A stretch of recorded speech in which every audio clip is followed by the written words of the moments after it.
into a close ball game, they were still kind of learning how to do that. And that's something that comes with time, and that's something that comes with, playing and those repetitions. But I don't want the Wizards to get stuck in this just vicious cycle of having a lot of talent on the ball club, but not knowing how to get it over the finish line and ultimately win ball games, because that's all that matters. Yep. When I was sitting there talking to those kids yesterday, theme word was competition. And I was telling them, you compete against other people, but your ultimate competition is against you. Are you going to be in a basketball game, just like you stated, like they were blowing everybody out, then they got in a tough situation. They didn't know, could they get it done or not. Sometimes after a game, an easy game, you know what I've done? And I've heard what Dennis Rodman would do and a lot of other people, go to the damn gym and work out. To just make yourself go a little farther to see. And in training camp back then, you knew when you got ready for a football game. When the season came, you knew if you can go. I don't know if many people know it these days because of the way it is, where it's a little easier. Let's be real. It's not as strenuous, as physical as it used to be. But you have to, after you get done with it, you have to find a way to get yourself to where you need to be. Everybody can't do the same thing. I was told by Dan Riley that they developed the workout routine for the person that was in the least amount of shape. Well, if you came in there and you're in great shape, you wouldn't be tired after practice. You got to find a way to push yourself to that limit to know where you can go. Mm-hmm. And I think that it comes down to this team when they get out there and they start balling. You need to know who can go. And I think these coaches, I know what you want to do, but you got to let these guys go sometimes to find out what you truly have. If you keep pulling the reins on everybody, you don't know what the hell you have on your team. 100%. So we'll be interesting to see how the Wizards Summer League looks tonight. The Nationals begin a 3-game series in Milwaukee to wrap up their first half of the season as well. Got plenty to get into. We'll get into the NFL coming up next. Coming up at 11, we'll get it back into the conversation we finished the show with yesterday. Which NFL player would you take at their athletic peak to play 11 on 11 if they were playing all 11 positions? Also, Britt Giroldi going to join us coming up at noon, get her thoughts on the Mike Rizzo move and maybe looking ahead to the NFL draft or MLB draft. And of course, at 1 o'clock on a Friday, it's Ask B Mitch Anything. So plenty more to come. We're going to get into the secondary of the Washington Commanders. Where do Pro Football Focus have them ranked going into the 2025 season? We'll give that to you and more coming up next on B Mitch and Finley.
Chargers running back Najee Harris was injured during a 4th of July fireworks accident. His agent put out a statement that said that Najee Harris sustained a superficial eye injury, which is the good news, and that he is fully expected to be ready for the upcoming NFL season. Now, according to the police report, the mishap happened around 12:20 a.m. early morning, July 5th. Police said some of the injured at the scene were treated and then hospitalized. Others ended up driving themselves to the hospital, so multiple injuries stemming from this one fireworks mishap. Najee Harris signed a 1-year, $9.5 million deal with the Chargers this offseason after 4 years with the Pittsburgh Steelers. His agent says he will be totally fine to go. Did go to the hospital, though, for that superficial eye injury. From the Crop Medcap 5-Star Sports Desk, Savannah McCann on The Fan.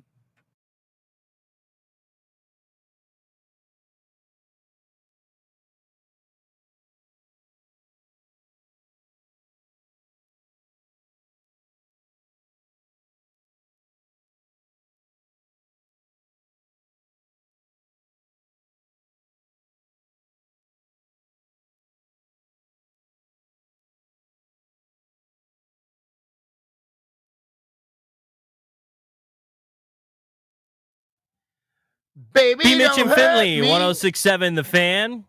Toby Altizer in for JP this week. Happy Friday.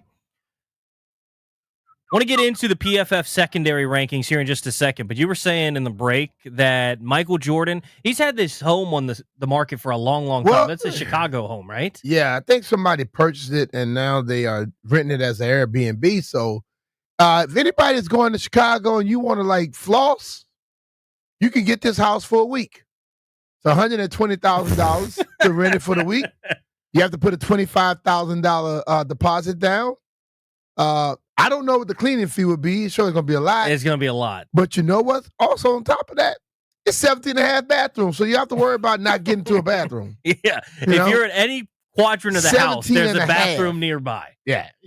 17 and a half bathrooms. Yeah, so you can have a lot of fun there. I always laugh when you see some of these Who giant rents houses stuff like that. I know it ain't nobody. I know when you see some of these giant houses, it's funny where it's like, 25, 30 bedrooms and 20 bathrooms. Like, what do you need 20 bathrooms for? they got a lot of people living there. Apparently so. I think, who was it? Bill Gates' house when I was out and visiting Ray Brown out in Cali. And you pass by his house, so the bottom floor is just garages. And you're passing by the house, you think you're looking at like a business or something.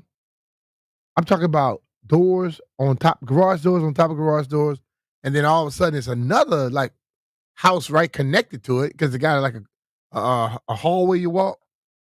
So, but all the people, all of the kids and everybody live right in the same area. Probably why you need all them damn bedrooms.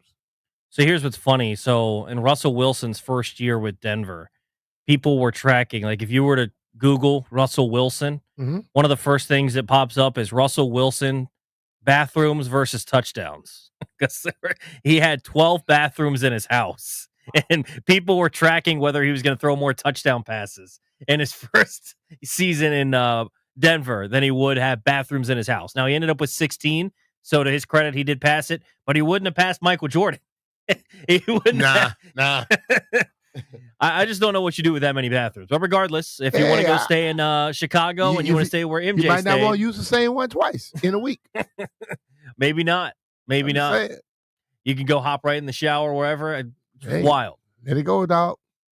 So PFF just is going through its list season, by the way.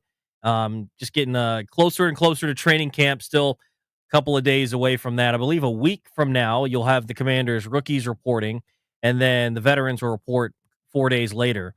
But it's kind of list season right now, just leading up until training camp. And so PFF has been grading some of the units around the National Football League. And we talked about the offensive line earlier this week. Now taking a look at the secondary. All right. I think when you look at the Commanders secondary, I think the cornerback room is intriguing because so much of it is going to ride on how Marshawn Latimore plays this year. Yeah. And if he comes out and plays well, then you could have a pretty good secondary. If he plays poorly, then I think you can still have a decent secondary, but you're missing still that top flight guy, and maybe Sandler still has to go back outside. So you're looking at a secondary right now comprised of Mikey Sainristil, Marshawn Latimore, Trey Amos, Noah Igbenogany. At safety, you've got Quan Martin, Will Harris, Percy Butler. I guess Jonathan Jones is a name I forgot to throw in there at corner as well. So I don't know that it's a great unit. I think it's improved from last year. Where do you think that Pro Football Focus has the Commanders ranked going into this season? Because they looking at a lot of what was last year, and then they're looking at new additions. Marshawn did not play well last year because was injured. I'm thinking they're going to go anywhere from 12 to 20. All right, so we'll start at the bottom of this list and see when we get to the Commanders. So at 32, they have the Las Vegas Raiders. I don't even know anybody in their secondary aside from Jeremy Chin, so it makes sense. Mm-hmm. At 31, by the way, I find this one funny. At 31, they have the Dallas Cowboys. Remember when it wasn't that long ago when we spent all this time talking about Deron Bland and Trayvon Diggs? Yeah. They're ranked at 31. They're ranked at 31 now? Wow. 30, Carolina Panthers. This one's interesting because J.C. Horn, I think, is one of the better DBs in the league. Maybe the only one in the secondary, though. They signed Trayvon Merrick as well, but yeah, I mean, there's not a lot of guys. The thing about secondary is just because you got one dude doesn't really mean a lot. True. 29 is the Miami Dolphins. They just traded away Jalen Ramsey, and the guys behind them are like Kader Kohu, Artie Burns. I guess you did get Minkah Fitzpatrick, so you still feel good about that, but there's not a lot there. Coming in at 28, B Mitch, Washington Commanders. 28? 28. I don't think they're the 28, Bruce. I don't buy that. I think Mikey, Trey, we still got to worry about Marshawn going to play better. I think Igbenogany, nah, that's not a 28 rank. So I think if you throw in the safeties with this, there's an uncertainty at the strong safety position, I'd say. Because you feel good about Quan Martin as a free safety. I wouldn't say he's top flight, but he gives you, I would say, average to above average play there. So that's fine. Mm-hmm. The corner room, I do think, is better than it was last year. And even if Latimore doesn't get back to a Pro Bowl level, if he can just get to a serviceable level, then you've got him. I think Amos is going to step in. Remember, we talked to Nikki Jobvala a couple of weeks ago. We were out at the facility, and she had brought up that she thinks he ends up starting week 1. If that's the case, I think Trey Amos is going to hit the ground running, and he's going to get better and better as the season goes on. I think he can be an effective corner, but he's kind of a wild card. You don't really know what you're going to get in a rookie season. Sainristil, if he's back in the slot, I think he's an absolute demon. I think he's good on the outside, but I think he can be an absolute game wrecker inside in the nickel. So I don't know that I agree with them being at 28. I think in that range, like you were saying, I wouldn't say that they're going to be in the top half of the league, but if they bumped them up 8 to 10 spots and they're somewhere around 18 to 20, I think that would make a little more sense. Yeah. I mean, you look at them last year, they weren't awful against the pass. Well, they were awful against the runs. That played into it a little bit. I didn't mention that. But they weren't awful against the pass. So when you look at some of the teams that are ahead of them, Minnesota is at 27, which, by the way, is a little bit shocking to me because they had such a good defense last year. I don't know why they're at 27 because they depend a lot on their secondary because they asked them to do a lot of unique things. Mm-hmm. Like they're running all sorts of different coverages that you don't see anyone else really sort of run. Yeah. So I don't know if I agree with that. 26 is the Cardinals. They drafted Will Johnson, the rookie out of Michigan that had some injury concerns, but they still got Budda Baker over there. Cincinnati's at 25. The Giants are at 24. Just a couple more. 23 is San Francisco. 22 is Tampa Bay. But I don't know that I fully agree with them being ranked all the way down there. Nah, I don't buy it. But do you have concerns with their secondary going into the season? So something that I think that they did this offseason, which I'd be interested to see. I don't know that they've released their defensive line rankings. I'd be curious to know where they would have Washington ranked in the defensive line rankings, because part of the reason that I think that this secondary is better is they looked at it and said, the way that we're going to improve this team is we're not going to necessarily go spend big on a pass rusher like a Trey Hendrickson and trade for him, or assign a big-time guy like a Milton Williams. But we're going to get bigger up front, which they did, and we're going to prove on the back end so that we can trust our guys in coverage a little bit more and not feel like we have to help them out as much, and that can help us in the run game. Totally. I believe that's what it is, because when you look at their production against the run last year, you're nothing to write home about. No. If they can be better against the run, that defense is going to drastically become better.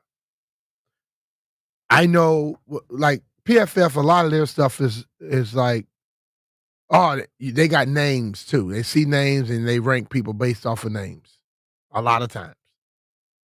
And there are some guys that's going to have names, or they came from certain schools, and they may not produce. Your team doesn't have to be great. It just has to. If they could limit the explosives, they'll be great. That defensive secondary will be totally better. But you can't be having those games where you're giving up 2 and 3 big bombs.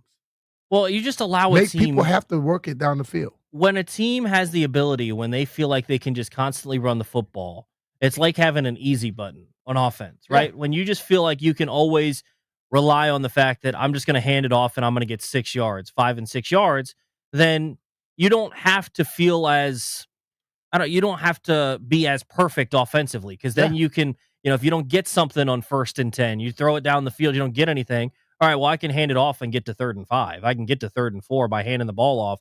So not being able to stop the run, it's funny how as time goes on and everyone likes to talk about how the game evolves and things change, it's still about running the football and stopping the run. Totally. Because if you can run the ball, you stress the hell out of a defense. If you can stop a run, you stress the hell out of an offense. Yeah. Because what happens as you begin to get closer, at the backs of the defender gets closer to the goal line, they got to now take chances, take risk. And that's where big plays come from. So if you just throw the ball all the time, you're going to be the one having problems, because instead of going 3rd and short, you're 3rd and long, teams can really dial it up and come at you. Because everybody know about the amount of time before you have to let the ball go. And they begin to do that. But if you can run the ball and you get that thing to 3rd and short, and like Washington was last year, 4th and short, where they put Jade in a position, he can run it, he can hand it to somebody, or he can throw it, you can't make the right decision. When he would come out on the edge, you would see those defensive backs. You could see that their heads were spinning. If they step up, he dropped it right over their head. If they went back, he ran and got the 1st down. It just so it stresses you out once you can run the ball. And I think they need to improve it this year, and they also need to improve against the run. How well do you think Will Harris is going to step in and take Jeremy Chinn's role? I think Will Harris, he hits. He likes to thump.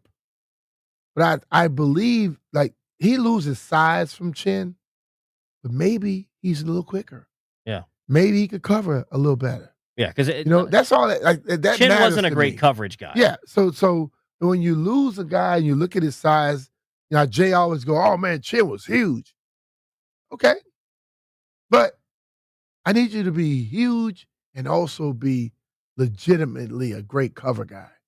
Because that's where he got in trouble when it came to coverage against tight ends. Well, that's also going to be a big thing, too. This is where the linebackers have to step up, because you do lose some of that size at safety. Yeah. Quan Martin's not a big guy. Will Harris isn't a big guy. Now, I don't know that you would say that Will Harris isn't a good tackler, so that maybe is a little bit of a moot point. Just because you can hit hard, either way, if you just get the guy to the ground, that's really all I care about. I don't care if you pop the guy or not. Hit him. But I do care how you hit him, because I tell you this, when people came across the middle and Sean Taylor was lurking, they put their eyes on Sean more than they did the football. They don't have a Sean Taylor on this team right now. But I think it does talk about the importance of the linebacker position as well. You got to make sure that when you have an opportunity, whether it's Bobby Wagner, Frankie Louvu, one of the other guys having to step in, McGee, Medrano, Dominique Hampton, one of those guys right there may end up being a secret weapon. Cade Medrano, former wide receiver, can run 4.4.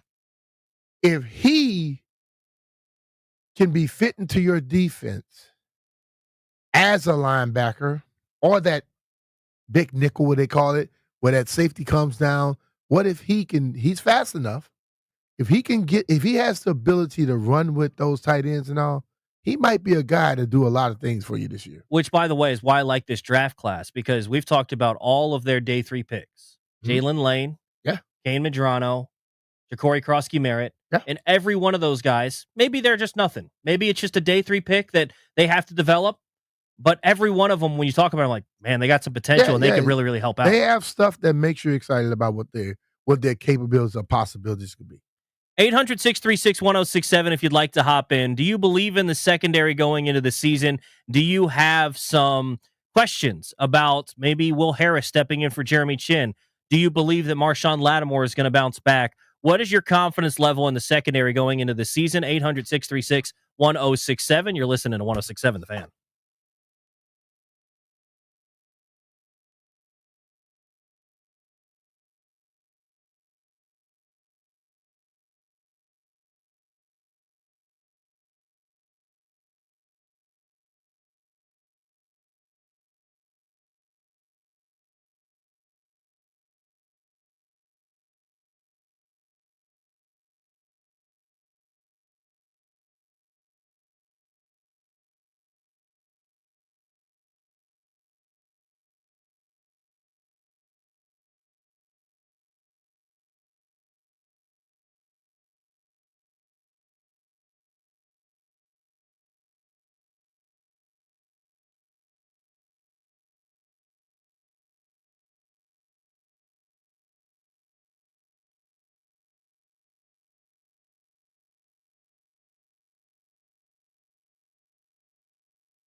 B Mitch and Finley, 1067 The Fan. Happy Friday. Toby Altizer in for JP.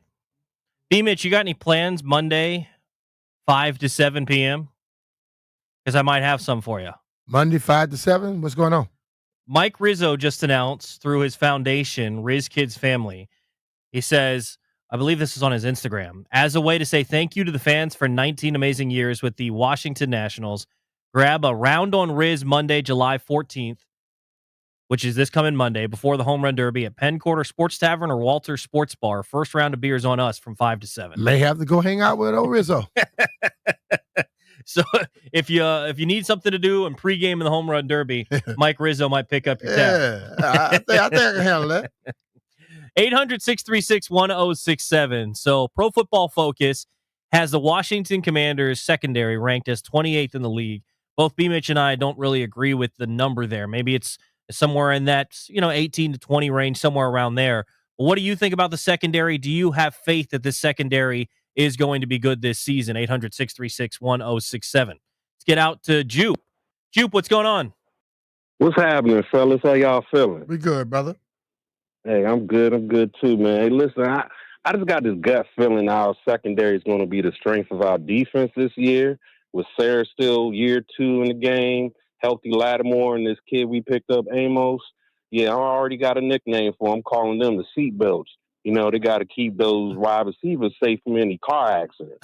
So yeah, I really think they're gonna surprise some people this year. So that's all I got for y'all. I appreciate it, Jupe. Appreciate it. I don't disagree. I think if you're looking at the strength of the defense this year, it probably is going to be the secondary. Maybe you could say linebackers, but really just looking at then Bobby and Luvu. But yeah, I think the secondary could be a weapon for them this year. Yeah. 800-636-1067. Aiden is in Alexandria. Aiden, what's up? Hey, what's up, guys? Happy Friday. Happy Friday, sir. So I'd say my confidence right now is probably around a 6. I just think the fact that we're not going to have Benjamin St. Juste playing regular snaps and Forbes and Mike Davis as depth, I just think it all comes down to Marshawn Lattimore's hamstring. All right. Absolutely. 100%. Appreciate it, Aiden. Yeah. He did name 3 people that were problems. Yeah, and so I think he's right there that we could spend all day talking about Marshawn Latimore and being kind of the linchpin. Because to me, if you're looking at, I don't know how you would rank them. We had this discussion a couple of weeks ago about who are the most important players on the team outside of Jaden. Mm-hmm. And I think my 1-2 offense would still be with, Laramie Tunsil. You could talk about Terry being in there as soon as they get the contract done. And then defensively, it's Marshawn. And so we could spend all day talking about if Marshawn's going to get back to his form and do we have trust and how good can the defense be with Marshawn getting back to a Pro Bowl form versus, what are they going to look like if he's kind of the shell of himself that he was in the second half of last year. He kind of, to me, is the X factor in this whole thing. He is. He's the X factor, but then again, if something goes wrong, you still got to try to build something else up. Yeah. And I think they have a lot of hype and a lot of hope in Trey. Trey Amos has the length like a St. Juste, but he doesn't get lost from what the stuff I've seen on film. Does he just grab dudes as soon as he gets Benjamin, lost? He used to listen. The kid would be right there. He just didn't. Instead of looking for the ball to make a play, he panicked. And I talked to Santana a lot about how certain defensive backs cover, and then at the inopportune time, they just start grabbing. He did that every time. And I think defenses knew it. Like, you watch it. Late in the game, 3rd and long, they went right at him. What he would do? PI. Yeah. And I think guys that can get in that position but don't panic, they're going to make plays. And Trey has that ability.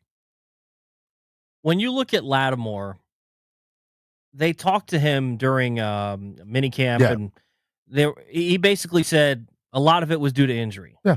Do you buy that? Yes. If he's healthy this year. I buy it totally, because when he came in, he had the injury. But one thing about players, as soon as they go to a new team, they are trying to prove to the new team that you made a good decision. Mm-hmm.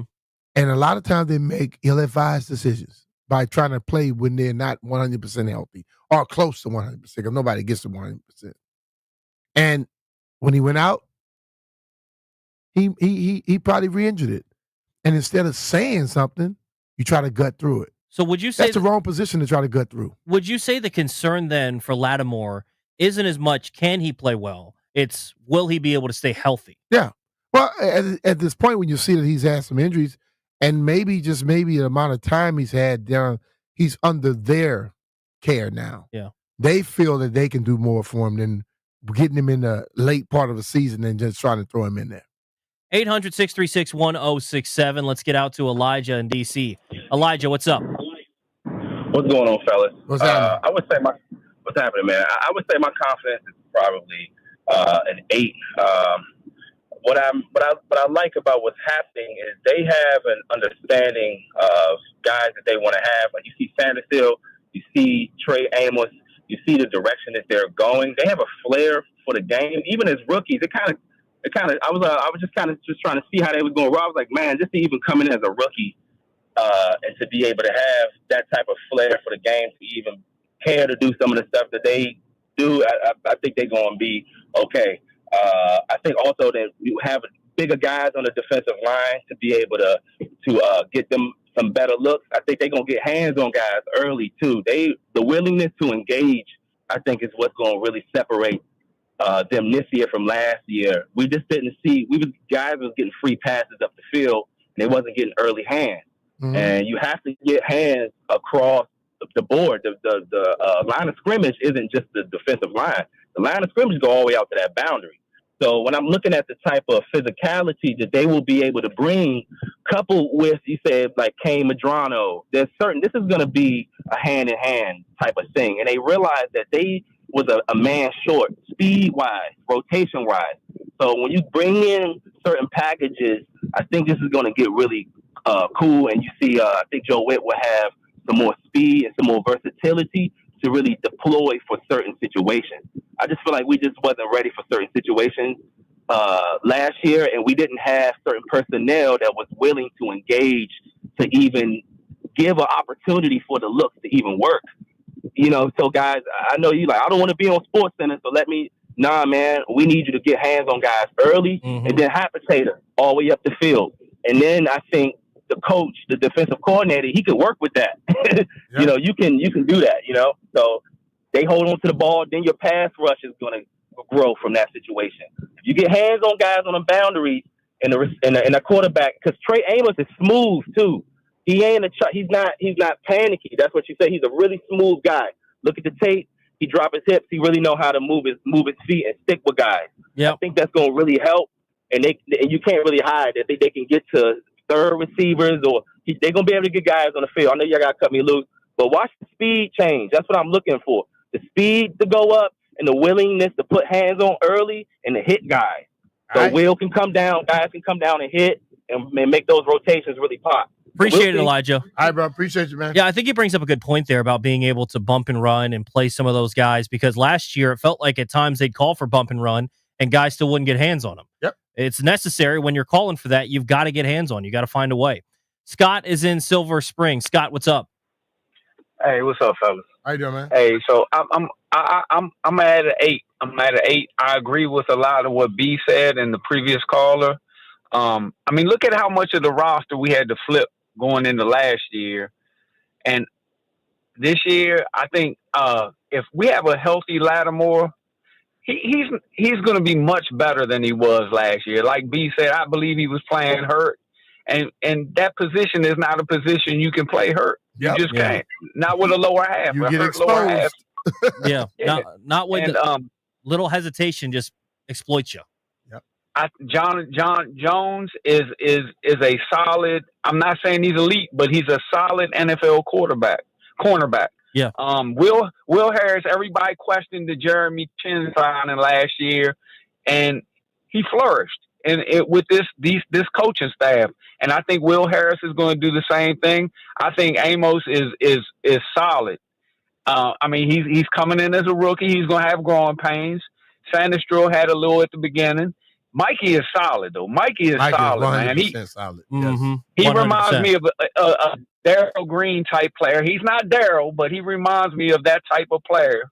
I think we're going to be all right, man. I think the people they put up front, I can't wait to see the big dude. And his name escapes me. Kinlaw. We got from San Fran. Oh my God, yeah.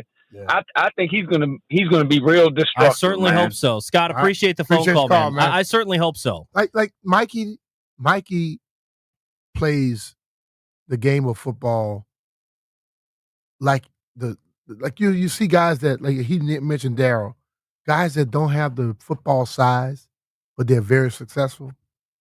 They play it mentally. Very smart. And Mikey is that, dog. Mikey's incredibly smart. I think you saw that right away, just the way that he was able to blow up screens, all the things that he can do. Let's take a break. When we come back, we talked about this a little bit yesterday.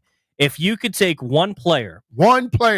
We can do it current, we can do it all time, but if you could take one player in the National Football League and they got to play all 11 positions, they got to play left guard, they got to play right tackle, they got to play defensive tackle, they got to play corner, they got to play safety, they got to play quarterback, they got to play wide receiver, they got to play every position on the football field. If you could take one player to do that, who would it be? We'll take your calls on the next. I got one from somebody hit me with yesterday. 800-636-1067. You're listening to B Mitch and Finley on the Fan.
This sports update is brought to you by Paul Henry's Window Installation, your clear home improvement choice. With athletic slugger Brent Rooker and New York Yankees second baseman Jazz Chisholm Jr. joining the field, the home run derby contestants are officially set. So here is James Wood's competition. You got James Wood going up against, obviously, Brent Rooker and Jazz Chisholm Jr. And then you have Ronald Acuna Jr., Byron Buxton, Junior Caminero, O'Neal Cruz, and the MLB home run leader of the moment, Cal Raleigh. One more series separates the Nationals from the Midsummer Classic and a much-needed break to reset for the second half of the season. So make sure you tune into the Fan, 8:10 p.m. You can listen live as they kick off that final 3-game set of the first half, taken on the Brewers in Milwaukee. And a little bit of NBA news. New Orleans Pelicans forward Herb Jones has agreed to a 3-year, $68 million contract extension with the franchise. Jones now has a total of 5 years, $97 million on his Pelicans deal, and he now has a player option that opens up in the 2029-2030 season. From the Crop Medcap 5-Star Sports Desk, Savannah McCann on the Fan.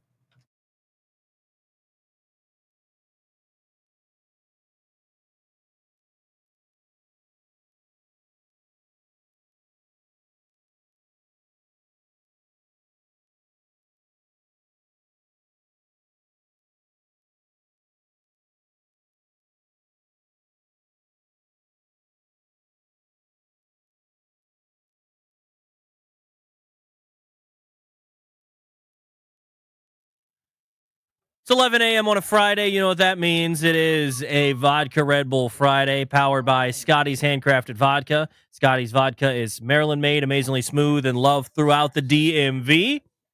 Toby Altizer in for JP here on B Mitch and Finley. 800-636-1067 if you'd like to hop in. So I want to give credit to the right guy that tweeted this a couple of days ago. So Davis Maddock, Mattek, Davis Maddock, the other day, I believe this was 4 days ago, on July 7th, tweeted out, assuming every player is at their athletic peak, which NFL player would win a game of 11v11 football if all teams were made up of 22 clones of the same guy? So the same dude is playing every position on the football field. What player would you choose? The reason that I saw this in the first place, by the way, is funny. I think Ben Standig had retweeted this with Tressway. Huh? What do you think about? I know Tressway can play quarterback and punt. I don't know about him in defensive end. Well, I had a guy hit me yesterday. He said the one-man game, Lorenzo Alexander. Yes. I believe Lorenzo probably can handle it. With a nickname like that, hell, why do you think they call you one-man game? Because he was doing a lot of stuff. The dude was probably he was a great special teams phenom. Then he used to play stand-up linebacker. They put him in pass rush. He went and got double-digit sacks. What's the Pro Bowl?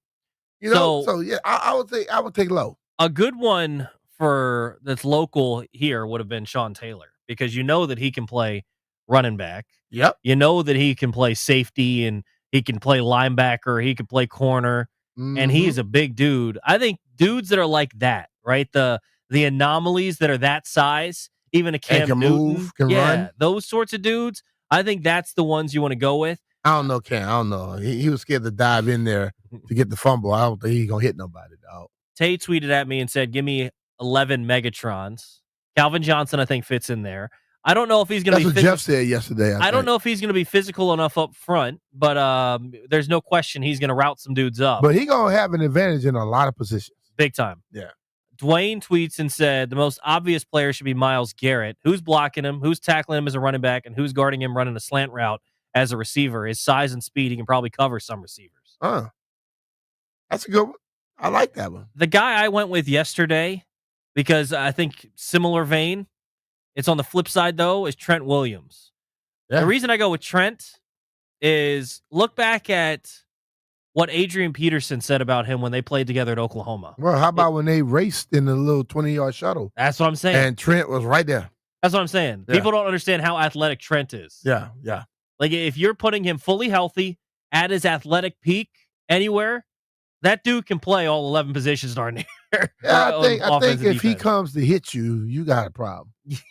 Yeah. Big time. And my thing is, if I have 11 Trent Williams on offense, If I can just turn around and toss it to Trent Williams, and I got a bunch of Trent Williams blocking for him. yeah. Good luck. You got a problem right there. Good luck. Yeah. Good luck. 800-636-1067 if you'd like to hop in. What's the big man down there in Tampa? Vita Vea? Yeah. You get you. If you got 11 Vita Veas on defense, I don't think you're running the ball on them. Here's an interesting one. Jordan Mailata. Big old dude, played rugby. That would be a problem. That would probably be a disadvantage for tons of people. 100%. You're not tackling that guy. Because he played rugby. He knows how to move. Scarence Terrence says, give me Sammy Ball. That dude did everything already. Yeah, but I don't know, man. I don't know Terrence. I don't know. 800-636-1067. Let's get out to, I believe Jeff in Centerville wanted to talk about the DBs, but who's the guy that you would have if you were going 11 on 11, you can only take one dude playing all the positions? All time, I think it's a pretty obvious answer is Cam Newton, if you can convince him to jump on the ball, I guess. But I saw a clip of him in college. He lined up at wide receiver in Moss and Ole Miss corner.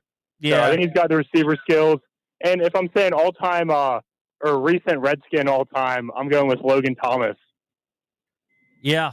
All right. Yeah, big old dude. Appreciate it, Jeff. I mean, we came up with the idea yesterday that I think 11 Brian Mitchells would be pretty good. Yeah, I think that would give people problems because he wouldn't be afraid to hit Trent or Vita Vea. No. And they got to run with him. It might get knocked out, but he's willing to go in there and... I'm going to try it. See, once you hit him in the knees, they're gonna start tiptoeing a little bit. But I'm going to let that thing fly, brother. Yeah, I'll try it. I like it. Steve is in Brandywine. Steve, who you going with? Yeah, you just stepped on me, man. But I say Brian Mitchell. Yeah. And the fella answered that phone. He said his head's big enough to play, so I ain't gonna name no names. Jeff, but don't get beat up, dog. That's what he said. I ain't gonna name him. Yeah. All right. We'll figure out who it is. Right? We know who it is. Appreciate it, Steve. All right, take care. Bye. That's a good one. All right, Jeffrey. Ryan tweeted at me and said, give me either Gronk or Kittle. I think those are good That's ones. not bad. That's a good one. Yeah. I like that. One guy couldn't stay on the line, but he said Mike Sellers. Oh, hell yeah. Yes. Oh, yeah. I like that. Yeah. I think he's already been on today, but we'll give him a quick answer. Jupe, what's your answer? What up, Jupe? 11 Mike Allstocks. We All just right. punishing everything. All right. Now we're talking. Everything. Now we're right. talking. All Appreciate All it. right, fellas. How about that fullback love? Yeah, fullback love. They almost have them more in the league. Man, bleep Mike Allstott. I will never forget he ran through us.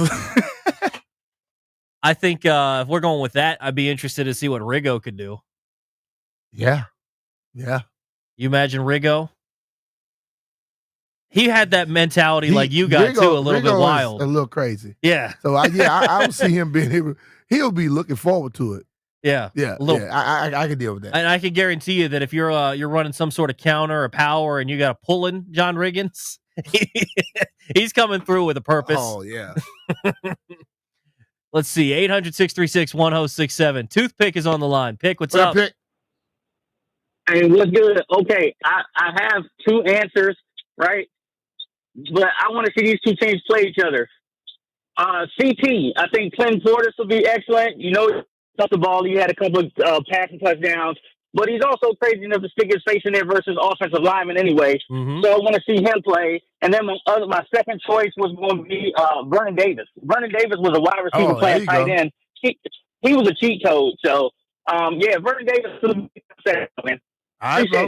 Appreciate it, man. Toothpick. Yeah, that would be a good one. You know what's funny is I actually tweeted something like this during the season. I need to figure out what exactly I said because I remember tweeting about a current commander that I said if I could make a team of 11 dudes, I would do it. Here it is. This is from November 24th, 2024. I don't remember exactly what game this was. It might have been the Dallas game. And I said, if I had to make an entire football team out of one player, I'd take 53 Frankie Louvous. Yeah. Frankie's a maniac, man. Yeah, I like Frank. He's insane. Frankie's a maniac. Like, Picture 7 people jumping over the line at once. yeah, I like that. I like that. You can't They're even gonna get a give snap. us a touchdown. You can't even get a snap off because Frankie's just jumping over the line, and all the entire defensive line's jumping over. Sean's in Falls Church. Sean, what's up? Hey guys, thanks for taking my call. Appreciate it, I currently got Derrick Henry. That's 11 stiff arms against 11 stiff arms. It just that would be unreal. And then all time, I got either LT or Ronnie Lott, just guys with their heads on fire, or an honorable mention to Albert Hainsworth. I'm kidding. Absolutely kidding. Okay, good. Thank you. Thank you for telling us you were That kidding. would be 11 people Appreciate laying on it, the field. Yeah. You know what though? What if like Madden or somebody allowed you to do that? You can What, do lay that. on the field? Make all the guys one guy. You can find a way to do that. I would love to see it. You can find a way to Yeah, do that. pull it up, man. You could do it. We got to figure out. We can find a way to do it. We could clone some guys and make it work. Everybody is just. I want to try Vita Vea So for real. here's a guy that doesn't get enough credit for his career. It's Who's that? funny because when he says LT, you immediately think No, I'm thinking Lawrence Taylor. exactly But right. you're thinking LaDainian Tomlinson. I'm thinking LaDainian Tomlinson. You know how good you got to be to take an all-time great, maybe the greatest defensive player of all time, and borrow his nickname, and I think LaDainian Tomlinson, and you think Lawrence Taylor? Hey. You know how good LaDainian Tomlinson was to be able he to... was good. I think LaDainian Tomlinson, not Lawrence Taylor. You got to be special. Yeah, Be very able special. To be able to borrow that. I'm not saying steal it. You got to be able to special to borrow that from Lawrence Taylor. 800-636-1067. Matt is in Stafford. Matt, what's up? What's up? I saw Ben Roethlisberger with a broken nose take Terrell Suggs with one arm and just throw him. He was the ultimate athlete. He could have played pro baseball, pro basketball. I think that Ben Roethlisberger could figure out every single 22 positions, and not that alone, but if you had 5 Big Bens and you spread out the offense and he's in the shotgun, he's going to have enough time to shred up the defense, even if he's facing 11 Aaron Donalds. And they come and they run it down the throat. Big Ben's going to win in a shootout. He's clutch. He's tough. I think that's the answer. I like it. All right. I like it. I don't know if he's going to block a whole He's not 11 blocking Aaron Aaron Donalds. Donald. I don't know that he's holding up. Bill was tough. I liked him. That, but matter I of don't fact, know if he's that's, blocking 11 Aaron Donalds, man. that's what someone tweeted at me and said 11 Aaron Donalds, for sure. That would He's be got to be on there. special. I'm interested when Ben Roethlisberger, the reason that I really like the way that he approached things and maybe that he could do it. Remember when you saw the video of him at practice and everyone, they're tossing the bags and every other quarterback's weaving in and out like they're supposed to. And Ben just slapping bang, bang. he was a little bit wacko. He had a little bit of that. Bro, to play the NFL, you got to be wacko. Let's get out to Larry in Waldorf. Larry, what's up? Following on Pittsburgh, because I'm a true Pitt fan, my thing would be, what about 11 Mel Blunts? Oh, bro. Yeah. I mean, you change the whole rule of the NFL for one guy. That kind of guy, putting him at every position.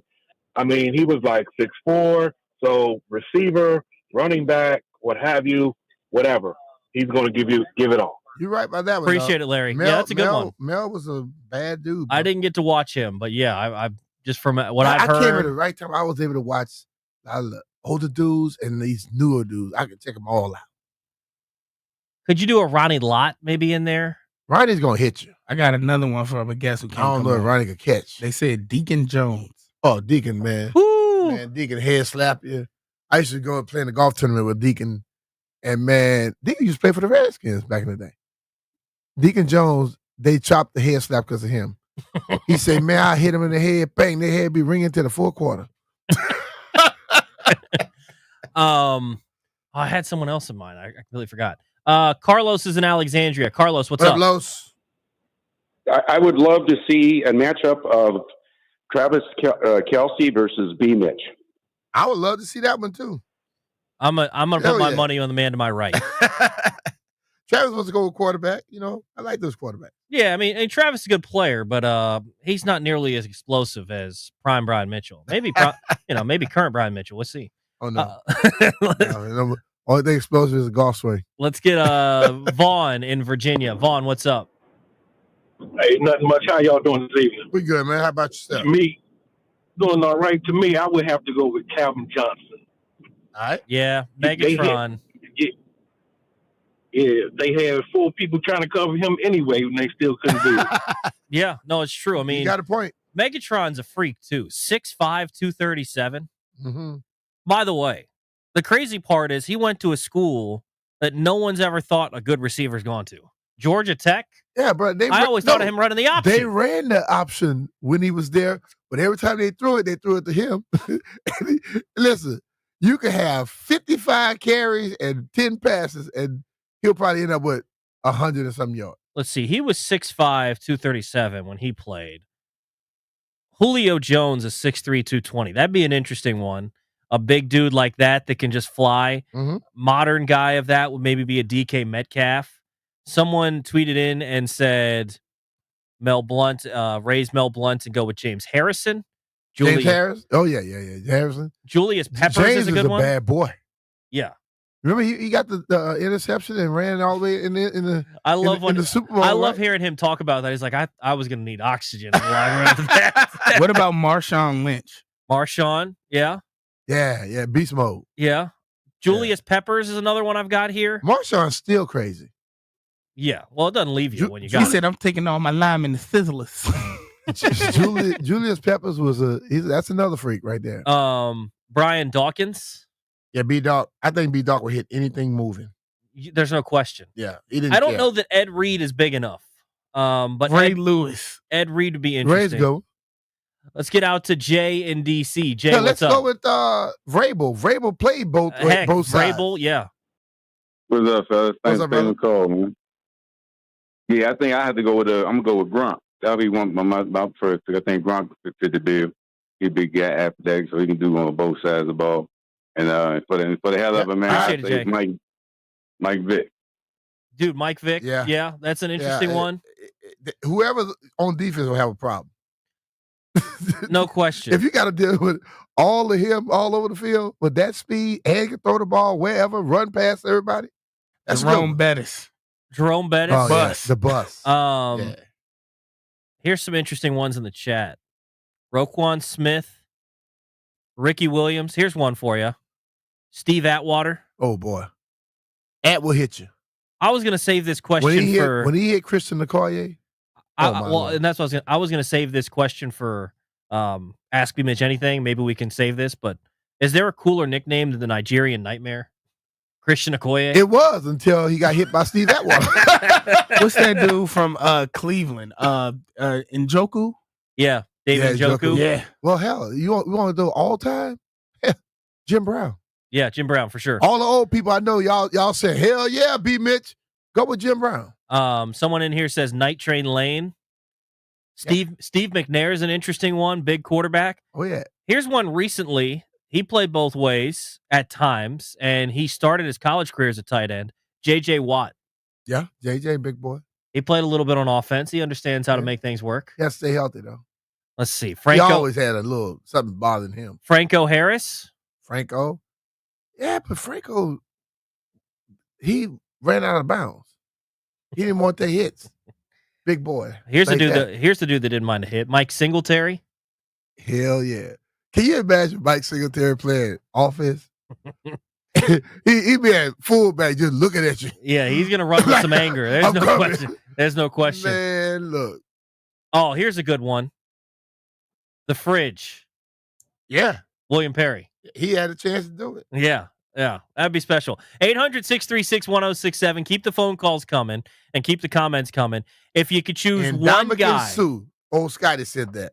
Well, that dude is crazy. There's no question about that. He fits on the all crazy team. But you know what? He got all the money he made and a lot more. The dude is smart with his cheddar. Big old dude could play.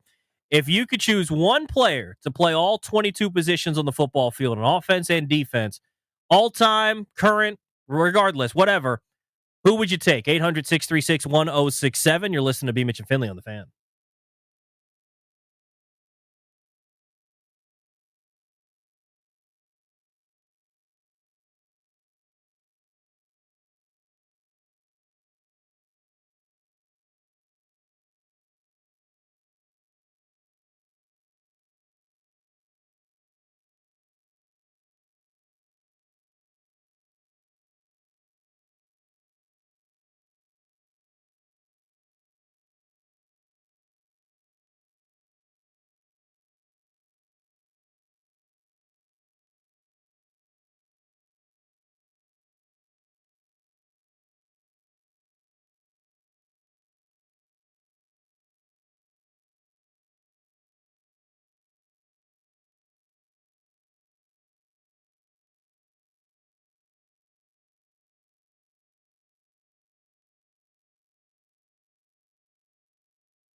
LIV Golf has applied again to be included in the official World Golf Ranking without any indication on how it's going to operate any differently from when their first application was rejected 2 years ago.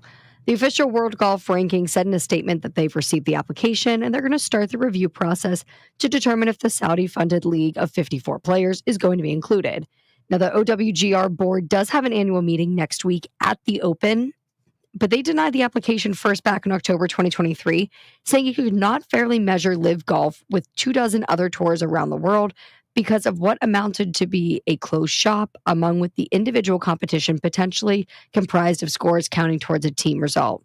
All of this to say, because of the team, they don't know if they're able to judge golfers accurately on individual result basis rather than the team, but seems like LIV doesn't care and they're going to try again, so we'll see what happens. From the Crop Medcap 5-Star Sports Desk, Savannah McCann on the Fan.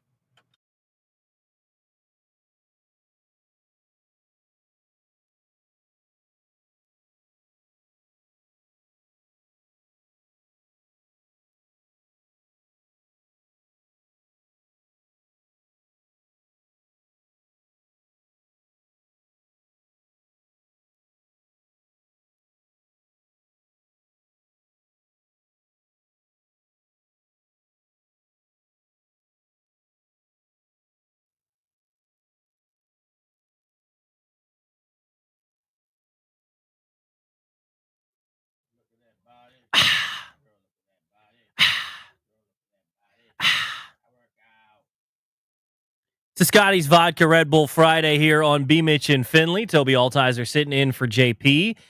If you could choose one player in NFL history to play every position on the football field and go to battle with him, who you taking? 800-636-1067. Real quick, some of the names in the chat that I've seen. Jerome Bettis, the bus. All right. Jamal Lewis. Sonny Jurgensen. Chuck Cecil. Chuck was a headhunter, boy. Here's an interesting one. I don't know that he had the best career, but he was a little bit of a maniac. Brian Cushing. Remember a linebacker for the Texans? He was in and out real quick. This is a good one, I think. Junior Seau. Yeah. Here's a funny one because I was telling B Mitch this. I got a 30 in my gamer tag, and it's for LaRon Landry. 11 LaRon Landrys. All right. He's a big dude. They'll be built very well. We'll have a good-looking football team. It might not be the best. 11 Brandon Jacobs. Yeah. I think, who was it? Was it Fred Smoot or was it Sean Taylor Sean Springs tried to hit Brandon Jacobs? Yeah, you learn real quick. That didn't work out real well for him. Yeah. 800-636-1067. Let's get out to Mike in D.C. Mike, who you taking? Hey, fellas, how y'all doing, man? How you doing, man? Yeah, Brian Mitchell was one of my first choices, but somebody already mentioned him. I mean, Brian Mitchell got to be on everybody's list. But I got two other people in that honorable mention: Monty Coleman, Walter Payton, and honorable mention Larry Brown. Oh yeah, yeah. Larry. There you go. I like it. All right, yeah. Hey, Monty, hell yeah. 800 Monty covered anybody coming out the backfield. 800-636-1067. Also, another skin.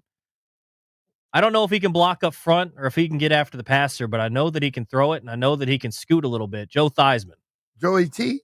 Yeah. He can scoot a little bit, right? Yeah. Maybe a little bit of some athleticism. Joe was an athlete, man. Let's get blessed by the Reverend today. Rev T, what's up? Reverend.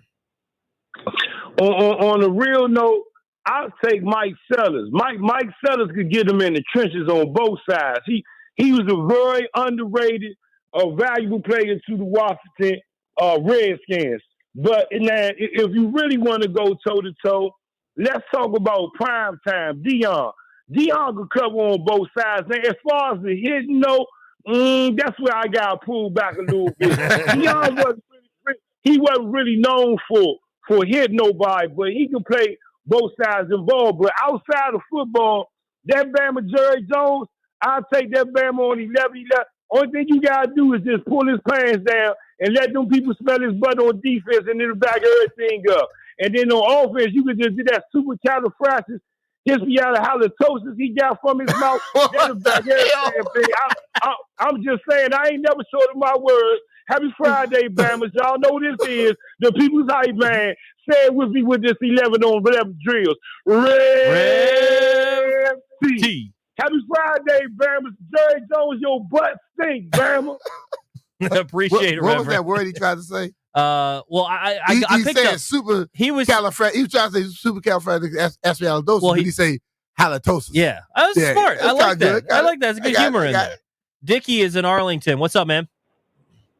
What's up? What's up? What's up, man? I'm going with Julio Jones, aka the only dude to ever be called Waffle House because he's open 24/7.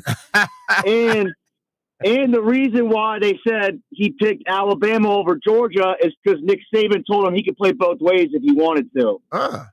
All right. So you got a hard hitting safety and you got a wide receiver that's always going to be open. All right. I like that. Appreciate Cool, it, Dickie.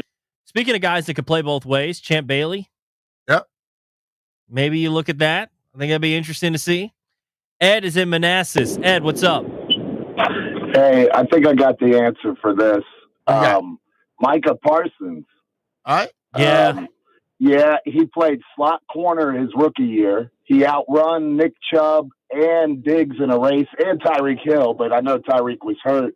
But the man can play corner, linebacker, and he'd be a monster. And all-time, Bo Jackson. Oh, hell yeah. Yeah, that's the right answer right there. I think that's it, gentlemen. I don't know But how I happy didn't say Friday. that Love one. the show. You too, Appreciate bro. it, Ed. Yeah. I don't know why I never How said did we that miss one. Bo Jackson? Bo Jackson. Hell That's yeah. the right answer right there. Yes. That Yes. dude could do everything. And you know for a fact he can throw the ball. Oh, yeah. He can do everything. Oh, yeah. What about Coach Prime? They already said it. He can't tackle anybody. He doesn't want to tackle Somebody just anybody. said Deion Sanders. Oh, were you paying attention to the show? Obviously you're not. Because they just said like 3 calls ago. I think the real answer is Lamar Jackson, though. Lamar, yeah, we mentioned him yesterday. I tell He'd you score what, every possession. if we're playing flag football, nobody's grabbing Lamar's flag. Yeah, but Well, in that case, Barry Sanders. That's what I'm saying. Like it kind of depends on what you're trying to do because you got to be able to block a little bit up front. Like if you go with Coach Prime, you'll probably score every possession, but you're also never going to tackle anybody. So They gonna score on you. So whoever has the ball last gonna win. Yeah. So I don't know, but I like those names. I like those. Nate is in Warrenton. Nate, what's up? What up, Nate? What's going on? How you doing, man? I think I got to go with Earl Campbell. I think he's strong enough and fast enough to play anywhere on the field. Yeah. It's just a matter of staying healthy. If he can stay healthy, I think he wins any game. Oh, Earl ran through people, dog. He hurt people. No kidding. God. My uncle always tells me, what were the size of his thighs? Big. Him and Robert Newhouse had the Here you biggest go. guys out there, dog. Jeff, I want to see if he can get this. How big do you think the diameter of Earl Campbell's thighs? I don't know, man. Come on, guess. Like, just guess. What, 38? 36 inches. So his thighs are bigger than people's waist. Yeah, that's Sheesh. That's insane. How about Robert Newhouse?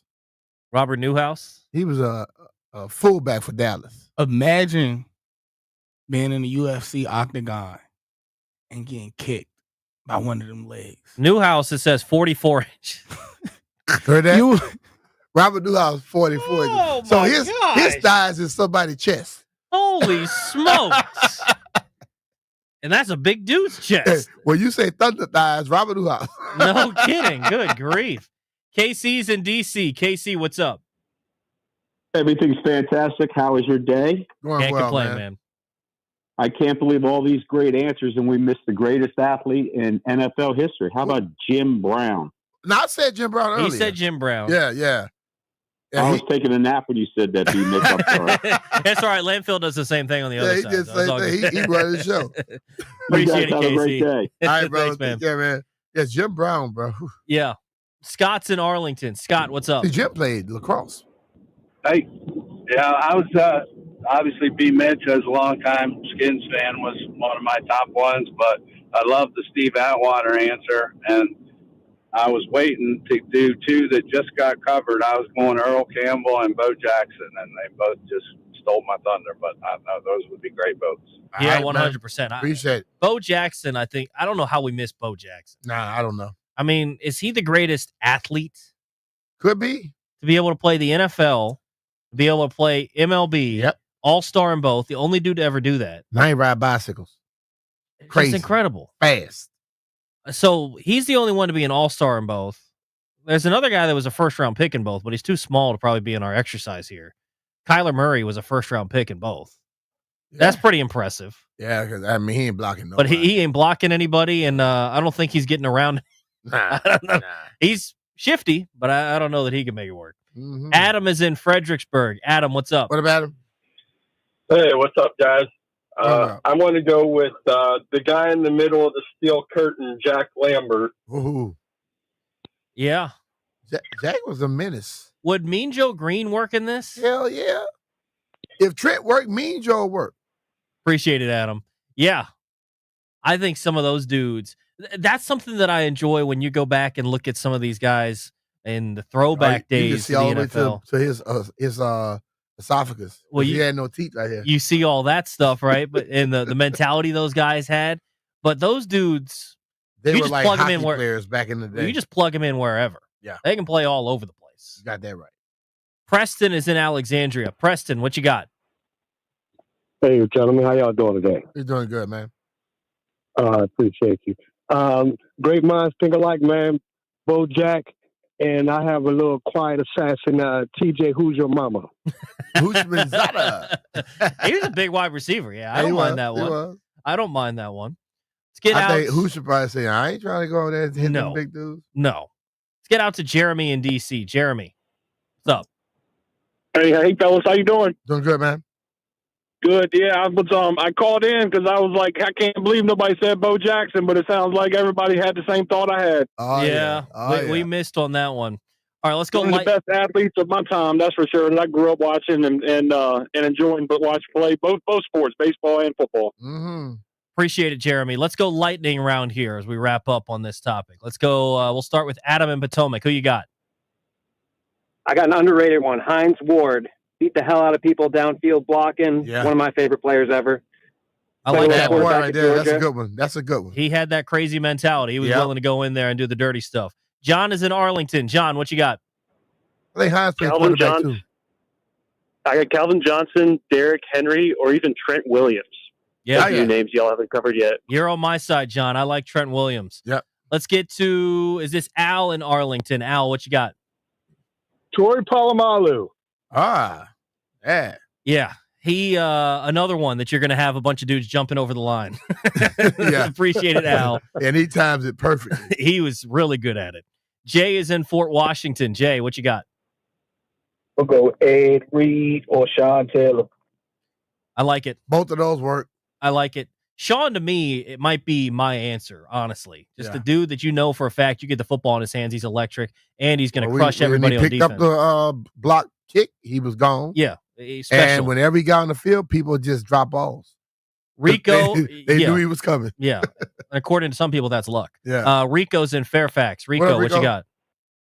Hey, what's going on? That's a curveball. I got Adelius Thomas. He played with the Ravens and the Patriots. Yeah. But I never seen nobody play D-line, safety, and linebacker in 1 year. We did that with the Patriots. I don't know if y'all remember that year. Oh, yeah, so I think he's probably a hell of an athlete to do that. Adelius is a bad dude. I know Adelius. Yeah. Yeah, he did. He played all three levels.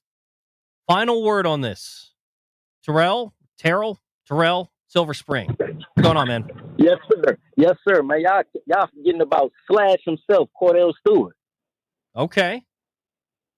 You move a little bit. I don't know if Cordell hit nobody though. Yeah. Yeah, but he can block. He gonna return the punt. He gonna kick the ball. He gonna throw it. He gonna run. He gonna do everything. I don't know, but I know he's appreciate gonna the throw thought. it and run it. I don't know about him catching that punt. When you look it up in that sky, you change your mind. I got one last dude I want to throw out there. Who that?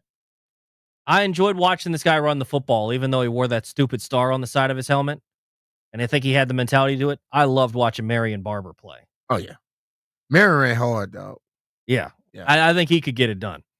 All right, we're going to get into something that I don't agree with that the NCAA is trying to do, where March Madness has been 64 teams. Now it's 68 teams. They're looking to expand it once again. Do you agree with that? If you'd like to hop in, feel free. 800-636-1067. Britt Giroli joins the show at noon.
Home.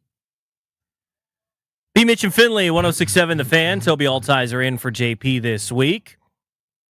So, one of my favorite parts of the sporting calendar is when the calendar flips to March, and college hoops is going to be on the TV all weekend, the final couple weeks of March and getting into April. Yep. And specifically that first 64, that Thursday and Friday, the first round of the NCAA tournament, it's so good. Yeah. So good. And so originally, I believe it was around 64. When I remember growing up, it was 64. Then they expanded it to 68, so now you have that first 4 in Dayton. B Mitch, they're looking to expand it again potentially. Yeah. To 72 or 76 teams. I think we all know the reason for it. Money. Money. But I hate this. When you have something that is so good, stop messing with it. But see, this is the thing about it, though. You started it off by saying how much you love it. And and everybody looks forward to it. Everybody always say you can't get enough of it. You know what that means? They're going to give you more. B Mitch, I can't get enough of it. I'm done with like 72, 76. All right, but I promise you, Toby, you and I are going to be right there when they put 72. It is true. And we go check it out. Listen, I understand you want to keep it to a certain level, but hey, man, people want to see it. So they want to see more. What I can't stand is how you end up with these teams in the SEC, or specifically the conferences in the SEC and the Big Ten, that just complain. We need more teams in. We need this and that. They're eventually going to expand the college football playoff more. They're going to do all these things because they need to make sure that their teams get in. And you just listen to the SEC and the Big Ten, and it doesn't need to be changed because the teams that are getting in, what are the chances that now when you throw in an extra 4 to 8 teams, one of those 4 to 8 teams is going to win the national championship? Well, what I'm going to say is this. I think in this day and age, with the fact that now you have like everybody is not going to the same schools now because people want to play and they can get paid anywhere they go for the most part. I think the possibilities of teams that can make a run, you mess around and you get a school and they get a bunch of alumni together and they go and pay somebody for a year and they get some stacked players, you never know. I think the possibilities are better now than they were previously. Yeah, and the thing that I hate about this is by expanding the tournament, they're not doing it so that more mid-major, more schools that are good but don't play in the major conference. They just want more major conference teams in. And follow major conference team people. They get more money that way. Yeah, and I get that, but I don't know. Like, look, I'm watching the first 4, and I remember this past tournament watching the 16 seeds that were open up the NCAA tournament, and it was Alabama State and St. Francis, and it was a heck of a game. Alabama State won. I don't think it was right at the buzzer, but it was just a few seconds left. They won by 2. Good game, though, wasn't it? Yeah, but I'm never going to watch Alabama State St. Francis other than in the first 4 of the NCAA that's what tournament. I'm saying. You're going to watch it in the NCAA tournament. So this year, instead of watching Alabama, in the next few years, instead of just being Alabama State and St. Francis, they're going to be like another 5 games just like that. It's just crazy to me that you got to continue to mess with this stuff. It's March Madness, and nothing is getting smaller. The only league that's thinking about lowering games is the NBA. Well, I mean, heck, everybody else is trying to add something else to it. The NHL just agreed to ratify a new CBA, I believe, that's going to include 84 games. So they're going up 2 games. Everybody else is adding games.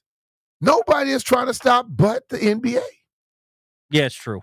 So, because even if you're not adding games to your regular season, you're adding more teams into your postseason. Baseball's done that, right?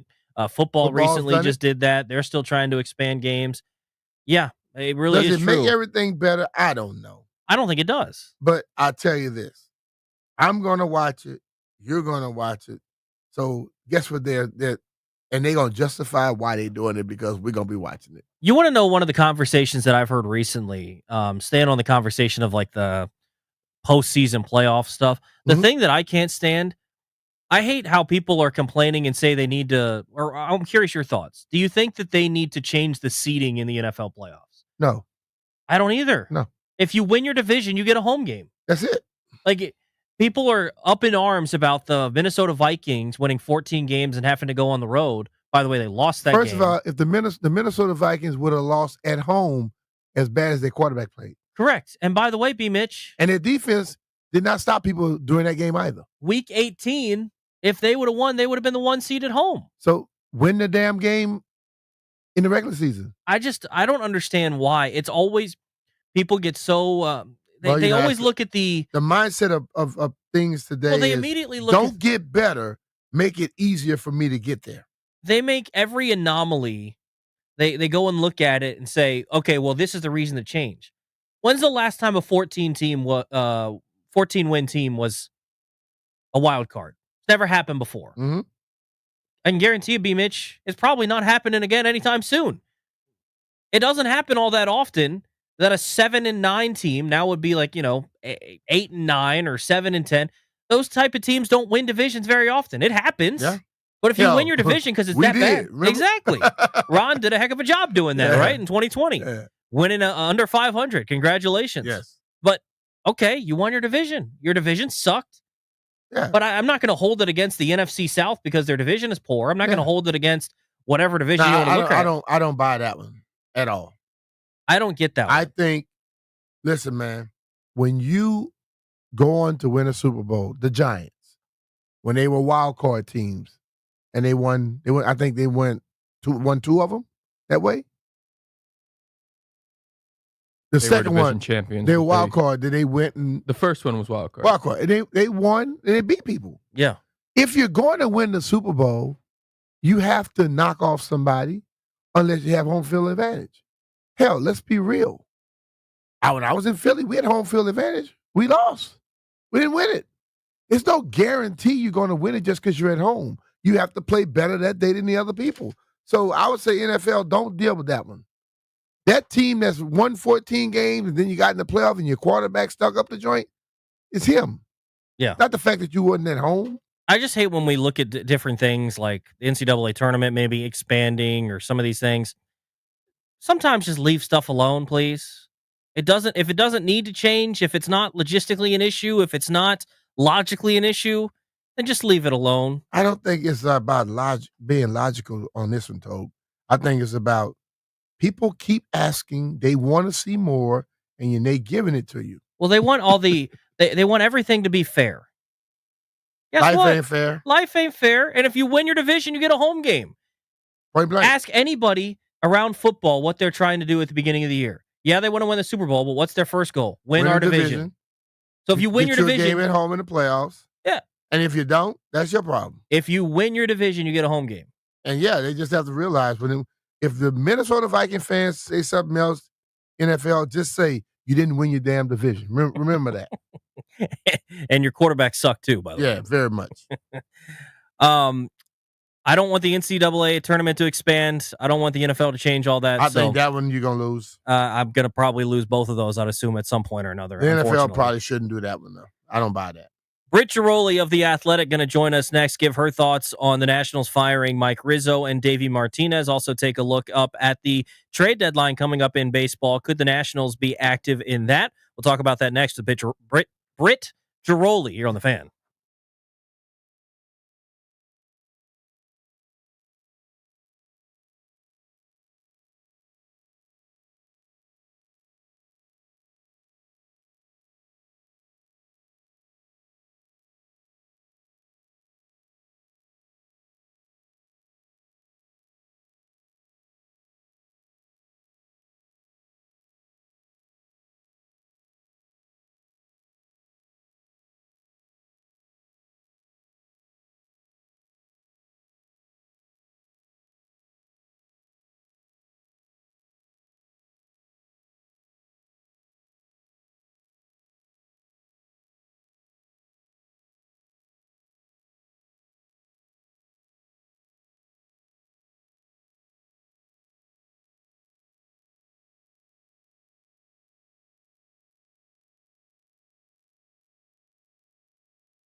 Raptors forward Brandon Ingram has been cleared for contact as he works his way back from an ankle injury.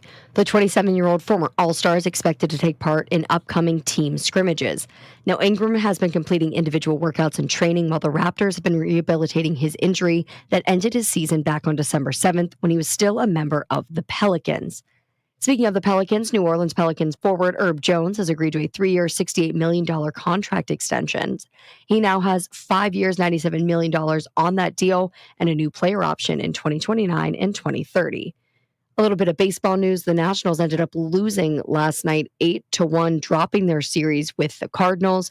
Michael Soroka tossed just 4 innings of 2-run baseball, calling on the bullpen early on in the game. Mason Thompson, not a great pitching performance from him. Then they call on Jackson Rutledge to help out. They're going to open up a series with Milwaukee tonight. 8:10 p.m. is first pitch. As always, make sure you tune in right here on 106.7 The Fan to listen live. From the Crop Medcap 5-Star Sports Desk, Savannah McCann on The Fan.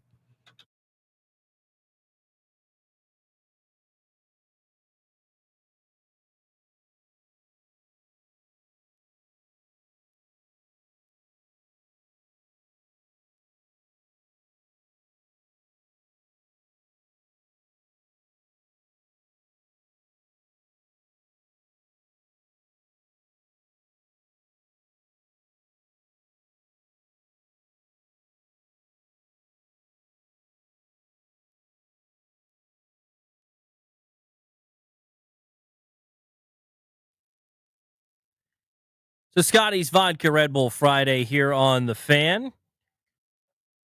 Powered by Scotty's Handcrafted Vodka. Scotty's Vodka is Maryland made, amazingly smooth and loved throughout the DMV. Toby Altizer sitting in for JP this week. We'll get to Britt Giroli here in just a couple of minutes. I want to talk a little bit about the Washington Nationals.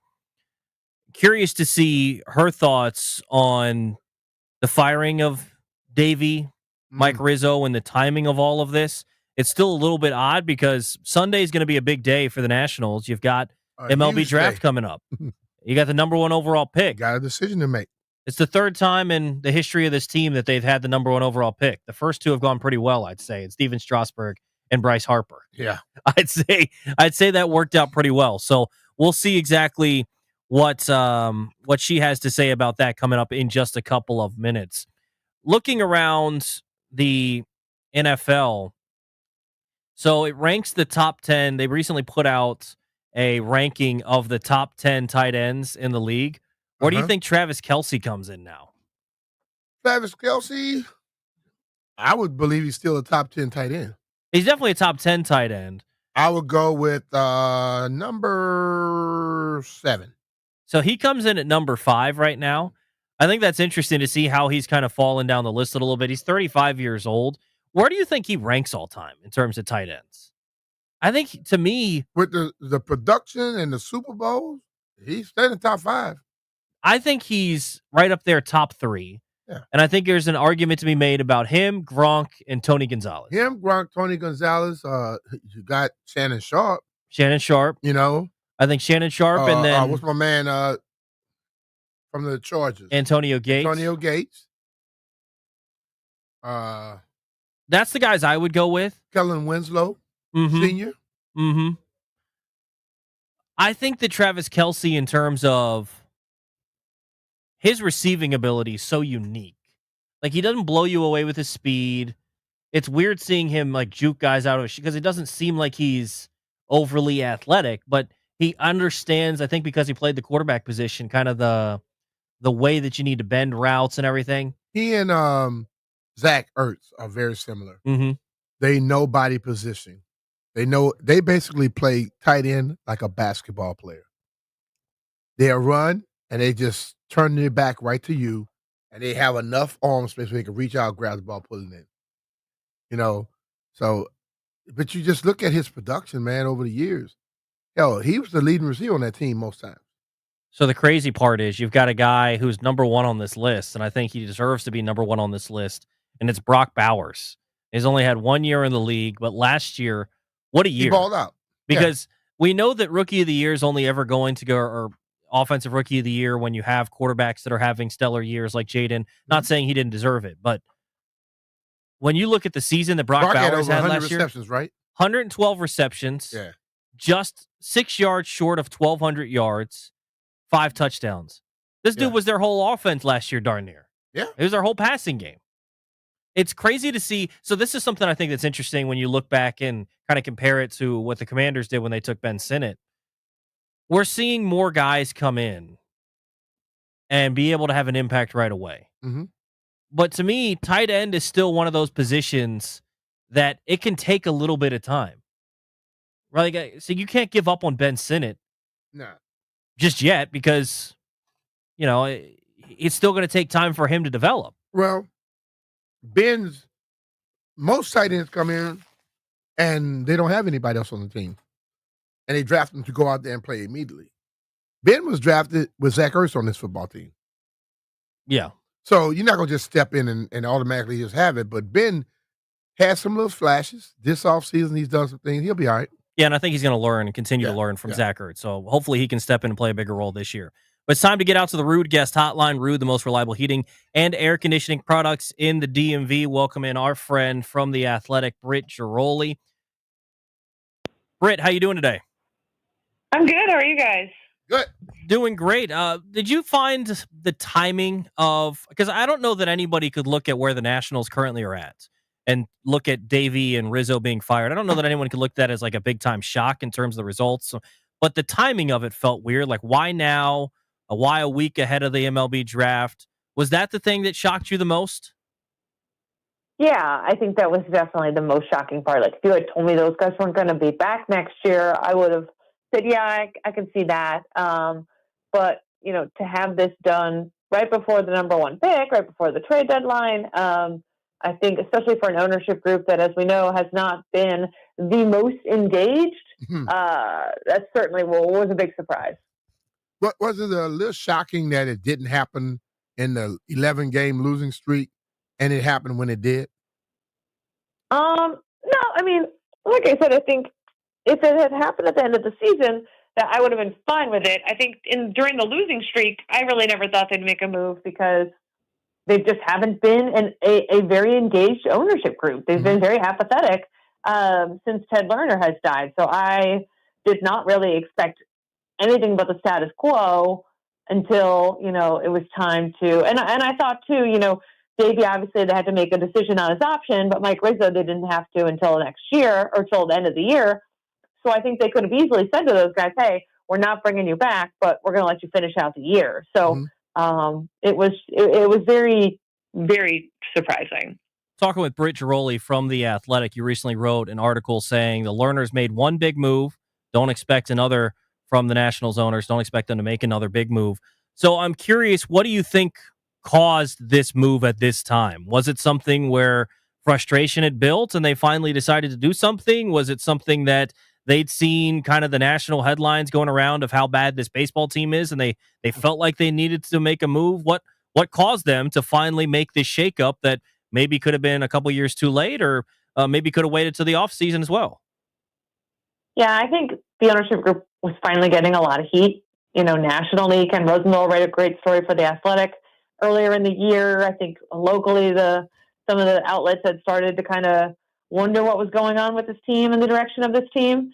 And, we know that the Lerners don't really handle criticism well. So I think they did it to kind of take the heat off of them for a little while. That's my best guess as to what happened. I know there's all kinds of theories floating around, but that to me kind of makes the most sense as to why now.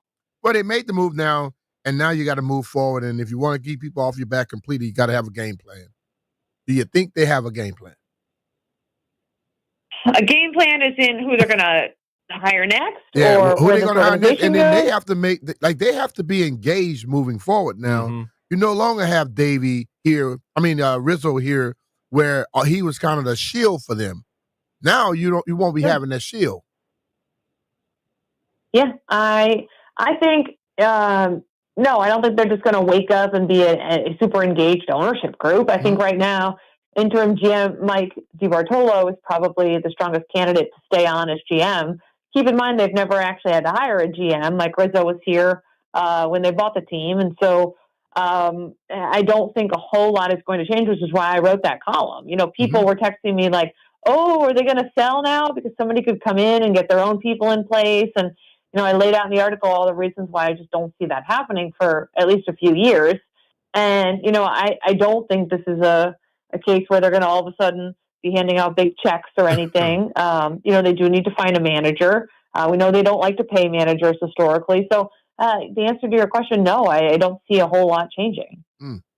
And that's what's so concerning, I think, about all of this is if nothing's going to change, then are you just making a move just to, like you said, take some of the heat off? Because we saw just a little bit before Mike Rizzo and Davey Martinez were let go, they finally added jersey sponsor patches on the side of their jerseys, which brings in a couple million a year. They still haven't sold naming rights, but at least now they're not the only team in Major League Baseball without a patch or a naming sponsor on the stadium. And then they decide to fire but if nothing's going to change, Britt, what gives hope to Nationals fans that they can get back to the form that they had in the 2010s where they were competing for winning baseball teams and the goal wasn't just to hope that their young guys played well each night? Yeah, I don't know. I do think there's a lot of respect around the industry for DiBartolo. I think he mentioned ramping up their technology and analytics. I do think that is certainly possible, even under a shoestring budget.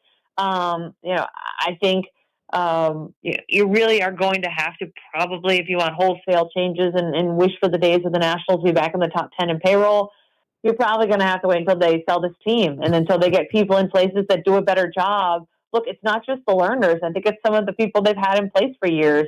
The revenue has not been good. I mentioned in the article the attendance has been down and people nitpicked and said, oh, it's up 4% this year versus last year. No. I mean, since 2019, from 2012 to 2019, guys, they were regularly drawing over 2.2 million, sometimes 2.5, 2.6 million fans.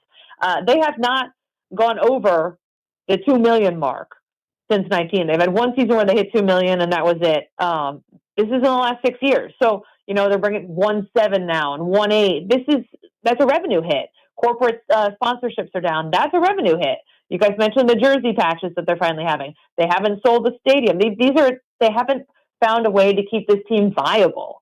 I think they're in a lot of debt and it's not a super profitable organization right now. And, I don't know if the learners are going to find a way to get back on track. I think the best course of action for them and in their own minds as well is probably to hang on, get through this next CBA, which could have a lockout, figure out what media rights deals look like in about 2028. And then when it's at a better valuation, the organization, the franchise, then you sell it because, I don't think they're in it for the long haul at all. I think their quotes suggest that they're just kind of buying time here a little bit. So if you're a Nationals fan, I think it's sort of unfortunate. I was thinking about this. Is James Wood going to be part of the next good Nationals team? Yeah. Right? Are they going to be good while they still have him under control? Yeah. Wow. What about Gore? What about Abrams? You can make the case that maybe not, in which case now you are dealing away another young star. All the National fan base has seen, now they did get a World Series in 19, but all they have seen has been stars leave the organization, and that's really tough to root for and tough to build a fan base around. That's a hell of a problem. I mean, and then you look at the fact they have so many guys right now, young guys that are very talented on this team, and just like you just stated, I think about it all the time. Why bring them in and we start getting hyped up about them, and then as soon as they are ready to get paid, they're gone. Yeah. So if that's the mindset, they may as well sell the damn team. Right. But now they'd be selling low, and they don't want to do that. This was the issue why they took the team off the market several years ago, because they weren't getting the valuations that they wanted. So I just don't see that happening right now. Talking with Britt Giroli from The Athletic. So I'm curious, when you look at the TV rights, do you think it just ends up back on Masson next season? Ted Leonsis has said, I believe on our station, that if he doesn't own the team, that he's not particularly interested with them being on Monumental. Maybe that's just something, I don't know, maybe he's just saying that. Maybe he still does want them for the right price. But do you think we just end up with the Nationals back on Masson next season, and then maybe they can sign a bigger rights deal after the lockout? I think they could go to MLB, too. A lot of teams without homes have gone to MLB, so that, in my mind, could probably be something that they do. That seems to be more likely to me than them going back to Masson, is to going to MLB and kind of joining that group of, teams that really don't have a home. And that's kind of what Rob Manfred wants to do, is to build up a big package, a big enough one that they can kind of sell themselves on a grander scale. So, it remains to be seen, but that to me seems like the most logical thing, unless Leon just buys them and puts them on Monumental. Does that cap revenue, though, if you're on MLB, or is that still a decent revenue source? Yeah, lots of teams take haircuts, but I think the Nationals haven't had a whole lot of revenue in general from that. And, I don't think that there's like this RSN or MASN that are like prepared to blow them away. All these RSNs are struggling as well. So I think you kind of have to hit your cart to MLB and hope that the league can get enough of these teams together to package it up and make it worth someone's while. Well, they have the number one pick coming up on the draft on Sunday. Where do you think they go? That I don't know. I don't know. I think, you really want to draft talent. Do you go for Ethan Holiday because this guy's going to be ready because his family, such a long lineage? I probably would lean that way. You need to get it right, no matter who you take, because you don't often have the number one pick. And I know people were worried that they got rid of Rizzo, but make no mistake, Steve Bartolo has been in the room. He's very well versed in what Mike Rizzo is going to do or was planning on doing. And I don't see like a whole lot of deviation there. This isn't like a draft, guys, where there's a Bryce Harper, right? This is a very much a draft of like 4 or 5 good players at the top, and it's going to be interesting to see which way the Nationals go. I personally think the easiest one would probably be a guy like Holiday, but I'm not in that room, and I don't pretend to be a draft expert by any means. Mm-hmm. You talk about DeBartolo. Do you get a sense that that's just where they're going to go with their general manager in the future? Is they're just going to remove the interim tag and he becomes the general manager? Or do you think that they're going to cast a wide net? And something that I want to see them do is, even if they were to just go with DeBartolo, at least go out and see if there's someone in the Rays organization or the Dodgers organization, or choose any smart organization around baseball that you could potentially poach and look at as your future general manager? Or do you think it's just the easiest route and that's the way that they go to just make Mike DeBartolo the GM?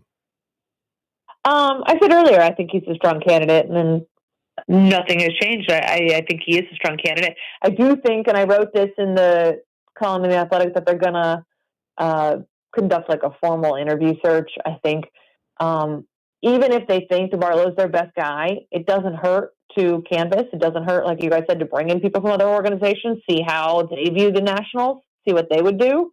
And I think public perception, right? If you're getting crushed because you don't care, well, even if you really don't care and you are apathetic, you have to go out and at least go through the motions a little bit and interview people for this job. So that is why I think that they will do that, even if they think they'll stay internal. Talking with Britt Giroli from The Athletic on the Rude Guest Hotline. Just a couple more for you. What do you think this team is going to do at the trade deadline? Do you think they're pretty active? I mean, I don't know that there's names that are super attractive for other teams, but do you think they're, going to wholesale sell all the guys that are on those expiring contracts and just, see what they can get for each of those guys? Yeah, I mean, there's no harm in trying to see who you can get for some of these guys for sure. I think the biggest question for them is Gore. Do you trade Gore?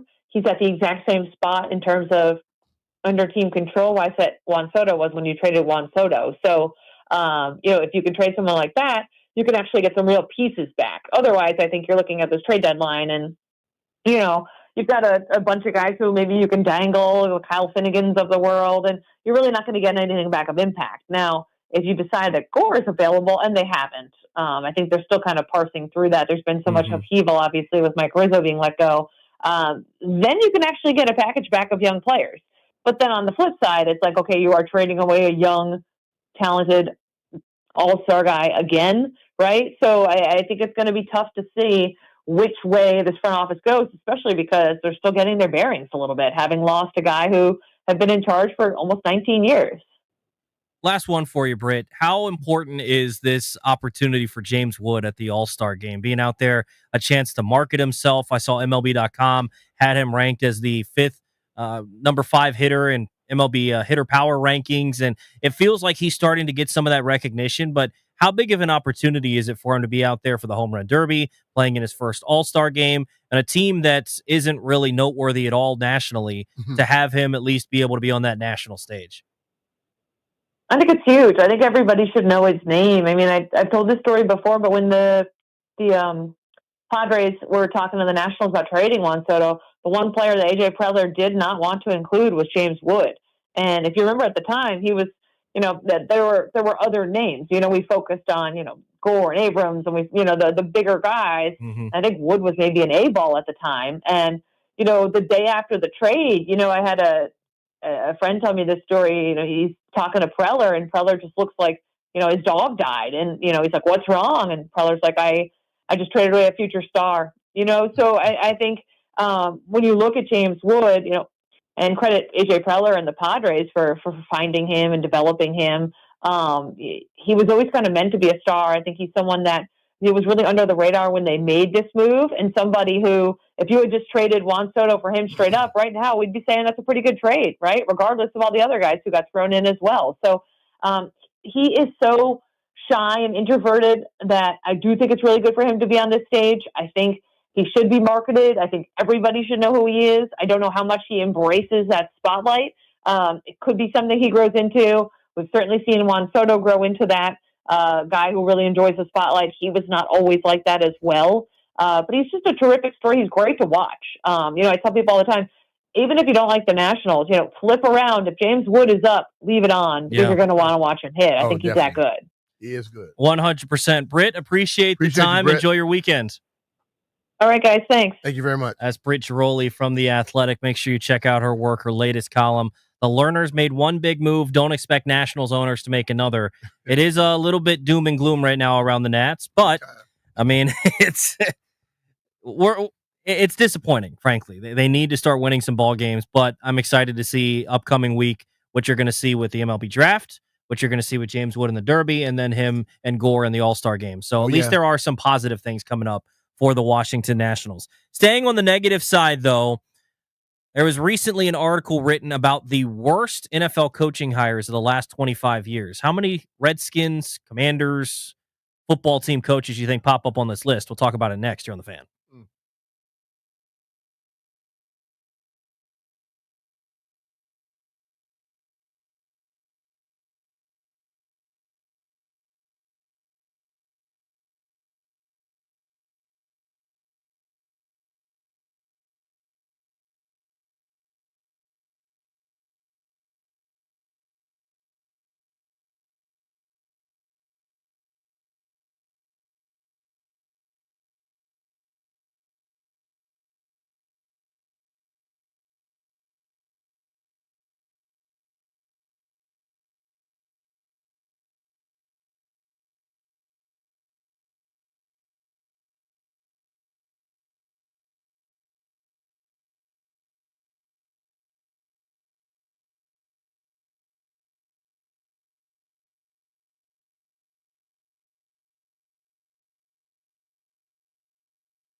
This sports update is brought to you by the Reynolds and Power Home Team, Keller Williams Realty. Carlos Alcaraz moved within one victory of a third consecutive Wimbledon championship and 6th Grand Slam title overall after defeating Taylor Fritz this morning. The number 2 seeded Alcaraz takes a 24-match winning streak into the final on Sunday, where he's either going to face Sinner or the 24-time major champion Djokovic. Now, Alcaraz has already defeated Djokovic in the 2023 and 2024 title matches at the All England Club. He's now 5-0 in major finals, and that includes a 5-set comeback win over Sinner at the French Open just a month ago. He's watching this match right now, learning who his opponent will be. That match just started. Want to hear the fastest way to know what your home would sell for? Reach out to the Empower Home Team. Simply text your address to 800-763-3000. No phone call, just text your address to 800-763-3000. That's 800-763-3000. From the Crop Metcalf 5-Star Sports Desk, Savannah McCann on the Fan.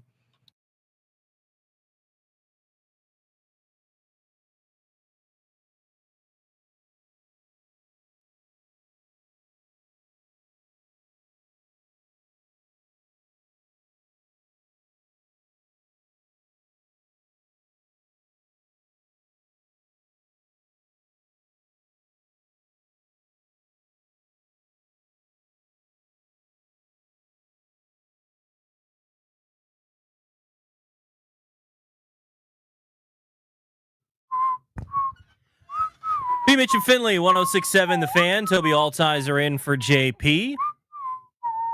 Appreciate Britt Giroli for joining us last segment talking about the Nationals. Getting back into the NFL and staying on the negative notes following some Nationals talk. Yeah. Worst NFL coaching hires the last 25 years. Ooh. So this article's written by CBS Sports. There's a couple of Redskins coaches on here. Who is the absolute worst, they say? Take a guess. He didn't last a full season. His full record was 2-11. Damn. Wasn't that long ago. What team? Jacksonville. He's so forgettable as an NFL head coach. He's a really good college coach. Won multiple national championships. Florida, Ohio State. He now works. What's called? He's on. He's on Fox. In a running back with Reggie Bush and the guys. Not Reggie, the other guy from Alabama. They do a podcast. Mark together. Ingram. Yeah, it's Urban Meyer. Urban Meyer. Yeah. And I think that's the right answer. He is. He was. Yeah. Here's another guy. He thought he can do what he did in college in the pros. Here's another guy. Well, first of all, he didn't understand how to. You remember some of the stories that were coming out of the stuff that he was doing while he was the coach? Mm-hmm. Like a kicker missed a kick and he yelled at him and then kicked him or something stupid like that. Oh, like, he kicked me. See, bro, listen. One thing is this: you give respect to those who respect you. Yeah. Once they cross that line, you treat them how they're supposed to be treated. He would have kicked me or any of those dudes I played with in my career. They'd have been cleaning them up off the ground somewhere. Or he'd have some chiclets. Number 2 on this list, I don't recall him coaching in the NFL. Granted, I would have been a kid when this happened. I think this was the 2007 season with the Atlanta Falcons, Bobby Petrino. Okay. He went 3-10. They got him number 2 on this list. He came in and got out quick. Yeah. Yeah. Number 3, Cam Cameron with the Dolphins. He went 1-15. I remember him. Cam used to be on the staff here. I'm surprised. When early on, he was here with Joe. The only reason that this guy isn't number 1 is because of how inept these other guys were, but he is one of the worst head coaches I've ever seen. Ooh. He's a good play caller. He's not a good head coach. Josh McDaniels. Yeah. He can't Didn't Denver lead a hire room. him? Mm-hmm. Yeah. He just can't lead a room. And listen, that is something I think owners need to understand. A guy can call plays, offensive, defensive, but if he can't lead men, he cannot be your head coach. He cannot be your head coach. It's something that I underestimated when they brought in Dan Quinn, is his ability to galvanize a locker room, galvanize a group of guys. Mm-hmm. And also, we were sold when they hired Dan Quinn about the connections that he had and how much guys loved working and playing for him. And you saw that. Yeah. Because guys stuck around when they had opportunities to go elsewhere, but they're like, I don't know that it's a better opportunity than here. You saw that with Cliff. You saw that with some of the other coaches. You saw players want to come over here. Like Bobby Wagner, I don't think Bobby Wagner was playing for this football team last year if Dan Quinn wasn't the coach. So, yeah, it's worked out. And I think that's something that I think you look at the top guys on this list and they weren't able to do it. Number 5 on this list, another guy for the Broncos that didn't last a full season. And he was a terrible hire, frankly, when he was hired, was Nathaniel Hackett. Yeah. That dude. And then that's Aaron's guy, right? That dude rode Aaron Rodgers' coattails to the. Aaron Rodgers got him another job too. Right back as his offensive coordinator. Number 6 was Jim Tom Sula, 5-11 with the Niners. Number 7, Marty Morningwig, 5-27 with the Lions. So skipping down this list a little bit, Art Shell, Matt Patricia, Rod Marinelli. Matt Patricia was a horrible one. This one's always funny because he kept keeping his job, and I don't know why. I think he's a decent coach in terms of play caller and could come up with some stuff, but Hugh Jackson, his record with the Browns, 3-36-1. How do you keep a job that long? Hey, I think when you first come in, that first year you got to get an opportunity, but didn't they go in 16 one time with him? They did. Yeah. And then I think the next year they followed it up with like 1-15 or 2-14. Yeah. And he kept his job again. Well, he was in Cleveland. Yeah. That's the only reason. Yeah. Adam Gase with the Jets is 12. Dennis Erickson, 13 with the Niners. Gus Bradley, 14. There's a couple of Commanders coaches or Redskins coaches on this list, I believe. 15 with Steve Spagnuolo with the Rams. That's an interesting name right there. Spags. This was a bad stretch. There's no question about it. It didn't work out with the Rams. Is no one ever going to give him a shot again? Because I'm gonna tell you, man, he was on the staff in Philly. Dude's a good coach. Mm-hmm. And I'll be honest, he has, like, when you're on a team, you're not always dealing with the head coach. There's certain coaches, like when I first got here, Wayne Sevier basically ran that team for Coach Gibbs. Wayne Sevier was a special teams coach, and Wayne Sevier would get on anybody, everybody. He would tell you, he was the guy that was telling you, your stuff stinks. You know what I'm saying? Yeah. He wasn't the one that let you know. He will let you know. And they have guys like that. Steve was very much that guy in Philly. So maybe it just didn't work as him being the full-time leader? Probably, it just didn't. No, he can lead guys is what I'm saying. And he's a guy that will get on people, get them right. Just probably had a horrible team. Yeah. You watch, man, when they put him back in that defensive realm, that defense he's is special. good. Yeah. So I mean, he's one of the best defensive coordinators. Chance, man. What year did he coach the Rams? Let's see. He coached the Rams starting in 2009. So their leading passer that year was Mark Bulger. That right there, that's the problem. Mark Bulger was your quarterback. B Mitch. They finished the year with 12 passing touchdowns and 21 interceptions. Mark Bulger was your quarterback. All right. The following year they went 7-9. Jeff Walker is your quarterback. The following year they went 7-9, and they had Sam Bradford. Bradford threw 18 touchdowns through 15 picks. You couldn't throw 20 touchdowns in a damn kindergarten league. There's no chance. Cut his mic off, Landfill. I already threw for 20 touchdowns on college football. Well, yeah, college football is easy. I just want him. I'm undefeated this year with Virginia Tech. You're playing on like varsity. I'm playing on Heisman, dog. I don't play on any easy difficulties. The following year, they went 2-14. Did Sam Bradford get hurt this year? Yeah, he did. AJ Feely. Sam Bradford. Oh, my gosh. AJ was my guy. They had no offense ever when he was there. Saying. AJ Feely was our third quarterback in Philly. And I like AJ. AJ came in, we did go. We went 4-1 with him at quarterback, but we had a loaded team that year as well. B Mitch, listen to the 3 years that he was the coach and their touchdown to interception ratio. It was probably 30-something to 60-something. Year one, he was 12 touchdowns to 21 picks. Mm-hmm. The following season, when Sam Bradford played every game, he had 18 touchdowns to 15 picks. Listen, 30 and 36 right there. Listen to year number 3. 9 touchdowns, 39, 10 picks. 46. That's horrible. No one could win with that sort of quarterback play. That's what I'm saying. So that happened, and the head coach gets blamed for that. Yeah. That's what happens. That's part of the job. But, man, I'm surprised he hasn't got another shot. Dennis Allen's on this list at 16 with the Raiders. Joe Judge with the Giants. Remember that? It's always funny seeing all these guys that they try to pluck off of Belichick's staff and they didn't work out. Greg Schiano's at 18. B Mitch, we got the first Washington coach on here at number 19. Who do you think? Greg Schiano was in. First one is going to probably be the maroon, black, and yellow. Zorn? Yep. Yeah. Yeah. Jim Zorn is at 19. Yeah, It says Zorn's primary issue may have been that he was never qualified for the job. Didn't know his colors of the team either. Yeah, Jim Zorn, I think that deserves to be up there. So it's back-to-back Washington coaches. The ball coach.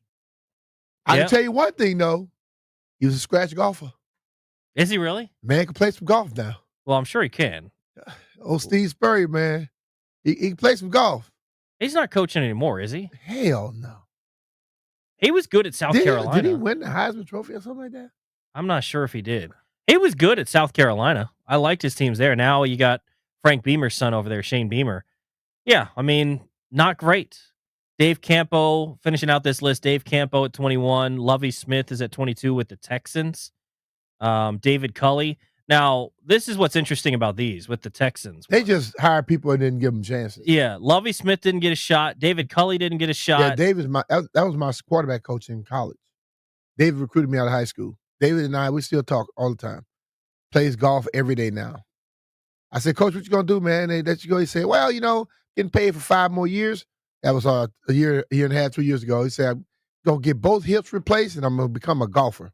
I like that. And he has been golfing his ass off. Every day I see, David Culley just finished this round. David Culley just finished that round. That's the way to do it right there. Yes. Just final couple on this list. 24 is Nick Saban with the Dolphins. And then 25, they go through this stretch for the Browns, where it was Romeo Crennel, Eric Mangini, Pat Shurmur, Rob Chudzinski, and Mike Pettin. I mean, that's a pretty bad stretch. They combined to go 57 and 119. B Mitch, I don't know if I've told you this before, but I'm not one that has lofty dreams. I'm not one that has big time goals. I kind of just go about my life and, I set little goals here and there, but I'm not one that sets major goals in life. I do have one goal in life. This is my big time goal. I want to be good enough to become a professional head coach and get fired so that I can just cash paychecks. That's what I want to do. Yeah. Because I think that's the best gig in the world. Landfill, can you get on board with that? Can we become NFL, NBA, MLB, whatever? Can we get good enough to become coaches in some leagues so that we can get fired after a year? Or maybe even in season. Sign me to a 3 or 4 year contract, just $1 million a year, whatever, and then fire me, please, so I can go do what David Culley's doing now and playing golf. Play golf. I'm totally down with that. I think I'll take some time so I can go hang out with David. You should. Go play golf with him a couple times. Yeah, I think that's the best job in the world is a fired coach. I respect the guys that come back and do it again. Like if I were Cliff Kingsbury, I respect the heck out of him. Why? He's still getting paid. Yep. He could just be sitting at home. Yep. He won the Heisman Trophy in 1966. Did he really? Yep. Where did he go? 1966. Did he go to Florida? I don't know. I'm trying to find it now. Doesn't show his Let's see. His playing career. SEC Player of the Year. So he probably went to Florida. Let's see. When he played in college, I'm trying to find when he played. I can't find it either. 66, dog. That's a long time ago. He won the Heisman before I was born. That's crazy. Because that's a while ago. He went to Florida. He played quarterback from 64 to 66. The dude was an athlete now. All-American and won the Heisman Trophy in 1966. He's in the National High School Hall of Fame. Florida Football Ring of Fame. There's no question why. SEC Player of the Year in 1966. 2-time first team All-SEC 1965 and 66. Unanimous All-American 65 and 66. The Walter Camp Memorial Award. UPI Player of the Year. Sports Nation Player of the Year. Heisman Trophy winner. He was a baller, man. Yeah, no kidding. No wonder he can hit the golf ball play well. golf. He's a good athlete. Maybe not a good coach Just in the can't NFL. coach. He was Cannot a coach. he was a good college coach, though. He was decent in college. Yeah, because like in college, Florida was Alabama back then. They got all the top athletes. Mm-hmm. So, of course, you're going to win. But then he got to the pros, and everything was even. And I remember their blocking scheme. They blocked the person that crossed their face, the offensive lineman. Well, if you went over here, he didn't block you. And we lit him up. Yeah. He played against. Yeah. It is list season, so we just went through one list of the 25 worst NFL coaches. 2 Washington coaches were featured, with Jim Zorn and with Steve Spurrier. Next, taking a look at another list, where do you think the NFC East ranks in terms of divisional power rankings in the NFL? We'll take a look at that next, as well as Ask B Mitch Anything coming up at 1 o'clock.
B Mitch and Finley, 106.7 The Fan. It is a Scotty's Vodka Red Bull Friday, powered by Scotty's Handcrafted Vodka. Scotty's Vodka is Maryland made, amazingly smooth, and loved throughout the DMV. I think Jeff been already in it.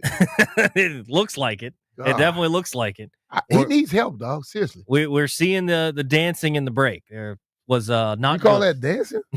I thought he was having a damn. There was moving in the break. We'll put it that way. I thought he was having a seizure or something. So, want to take a look at NFL.com. Eric Edholm, I think, does a really good job writing articles for NFL.com. So, he ranked all 8 divisions going into this season. So, NFC East, we're thinking somewhere probably in the middle, but I think at third or fourth. We'll start at the top because some of the teams at the bottom or divisions at the bottom aren't even worth talking about. Dude. What is it? Let me go. AFC South. Correct. They're 8th. They're 8th. Okay. And then NFC South. They're 7th. Okay. I'm that's right? Mm-hmm. All right. Let me see. 6 would be AFC. No. So you're 2 for 2. AFC South is 8. NFC South is 7. All right. Then I'm gonna go. I have to figure it was 1, 2, 3. Damn. Well, who do you think is at the top then? I think the AFC North is at the top. Okay, so they're 2 on this list. They're 2? Mm-hmm. So I have to go with the. They're 2? They're 2 on this list. I probably would flip-flop them. I would have them at 1, probably. And then I guess they go to AFC West. They're at 3 on this There's list. 3? Mm-hmm. The NFC East. They got them at the top? No, they're 4th. Right. They're 4th. The first, who the hell would be the first? I mean, they had 2 teams last year that were spectacular, but I don't know if they're going to repeat that look. The AFC North. NFC North. NFC North. NFC North is number 1. That's right. That's what it was. I would think that the damn NFC East is better than the NFC North. I think going into this year, that's a legitimate discussion because NFC you got North, a Super Bowl champion. Yet us here, Dallas isn't horrible. No. They're not good. It's horrible. And I think the only thing that keeps us down is the damn Giants. I mean, that's Brian's team. NFC North, though. So reason NFC North, AFC North. Then you've got AFC West, NFC then the East, NFC East. Then they go NFC West, AFC East, So and then the 2 South. NFC West, Seattle and LA Rams, San Francisco. Yeah. And then who follows them?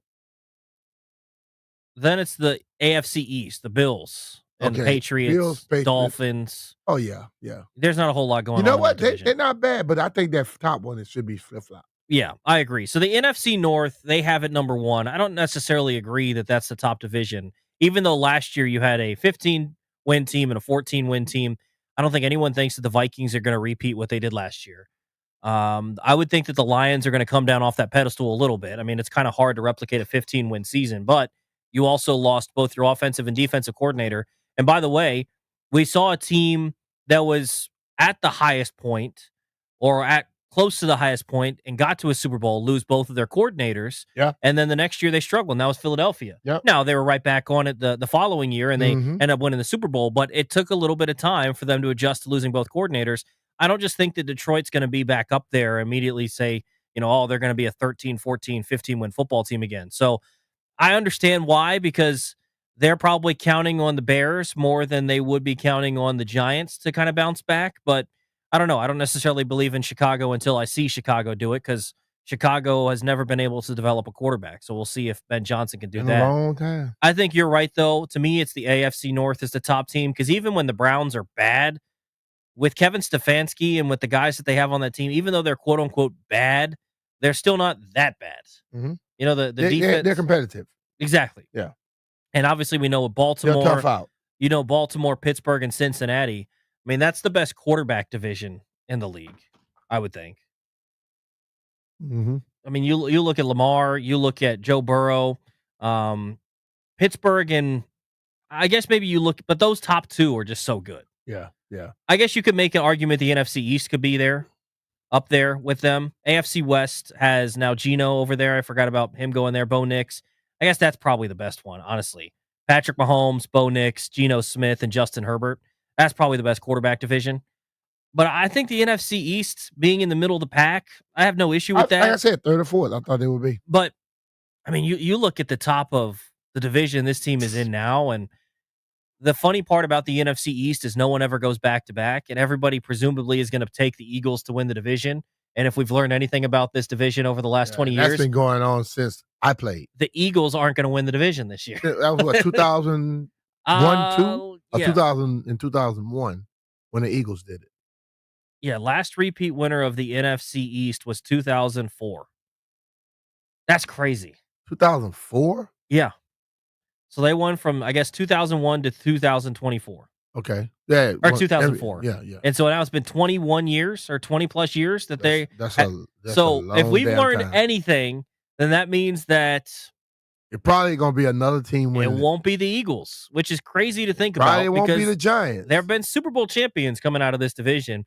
So the best chance, if you're going to look at it and say that the Eagles aren't going to win it, is the Commanders. But, maybe the Cowboys have a little bit of a resurgence. You felt like in years past. Maybe not. I hope not. I'm talking to the sisters in the French quarters to put that thing on them again. What's that voodoo? Who's their new coach again? It's who is it? Brian Schottenheimer. Yeah. That was crazy to me that He's they about just as good a coach as Brian Hawk. I might put White Brian ahead of him. Yeah, it might be. I don't know. He can probably call plays. You just need to give him need to give him like the Madden call sheet where he can just click.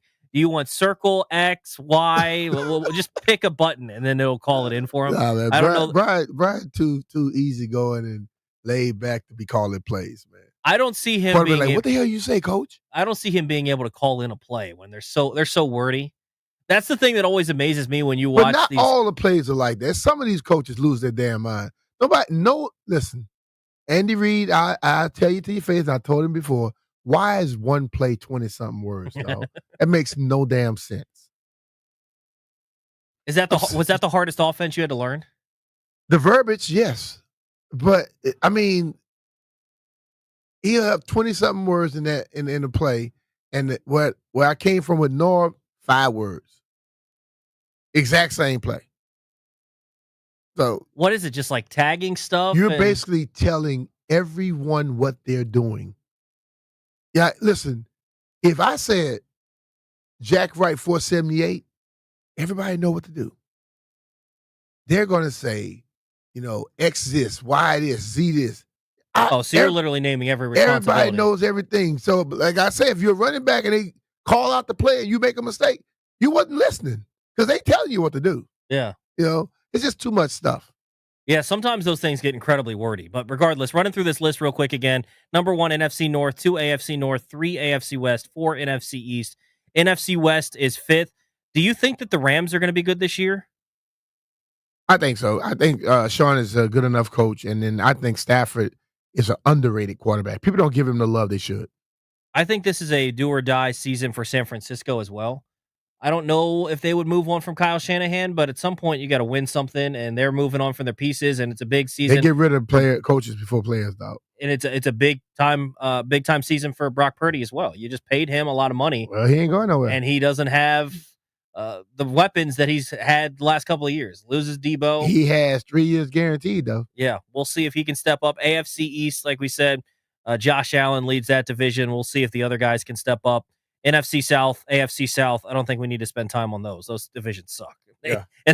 They've sucked for quite some time. It feels like pathetic. Very, very bad. Coming up next, 1 o'clock staple on a Friday on B Mitch and Finley. It is Ask B Mitch Anything next. If you want to hop in, 800-636-1067. Ask Brian Mitchell Anything comes up next. Let's do it.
The Boston Red Sox are riding a 7-game win streak before the All-Star break, and one of their 3 players picked for this year's Midsummer Classic is going to return to the lineup this weekend.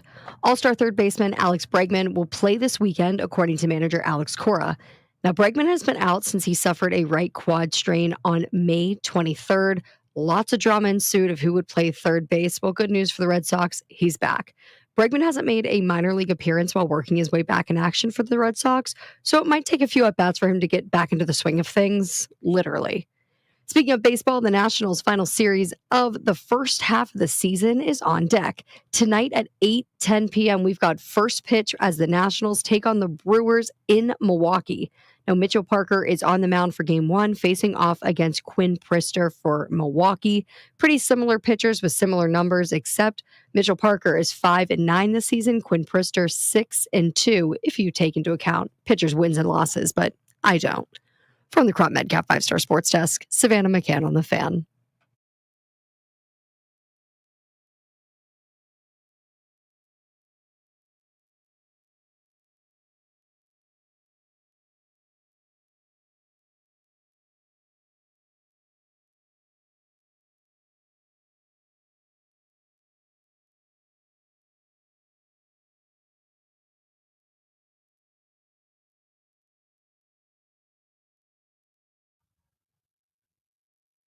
It's 1 o'clock on a Friday on B Mitch and Finley. So you know what that means. It is time for Ask B Mitch Anything. It is a Scotty's Vodka Red Bull Friday. It's powered by Scotty's Handcrafted Vodka. Scotty's Vodka is Maryland-made, amazingly smooth and loved throughout the DMV. Toby Altizer in for JP this week. 800-636-1067 if you'd like to hop in to ask B Mitch a question. I'll kick things off today, B Mitch. All right. I kind of mentioned this a little bit earlier. What's your favorite sports nickname? What do you think is the best sports nickname? Like of a person? Yeah. Oh, man. Like if you could pick who has the coolest nickname, who would you go with? And there have been some cool ones. All right. The Night Train Lane was cool. Mm-hmm. What was the dude that played in Dallas? He ran track as well.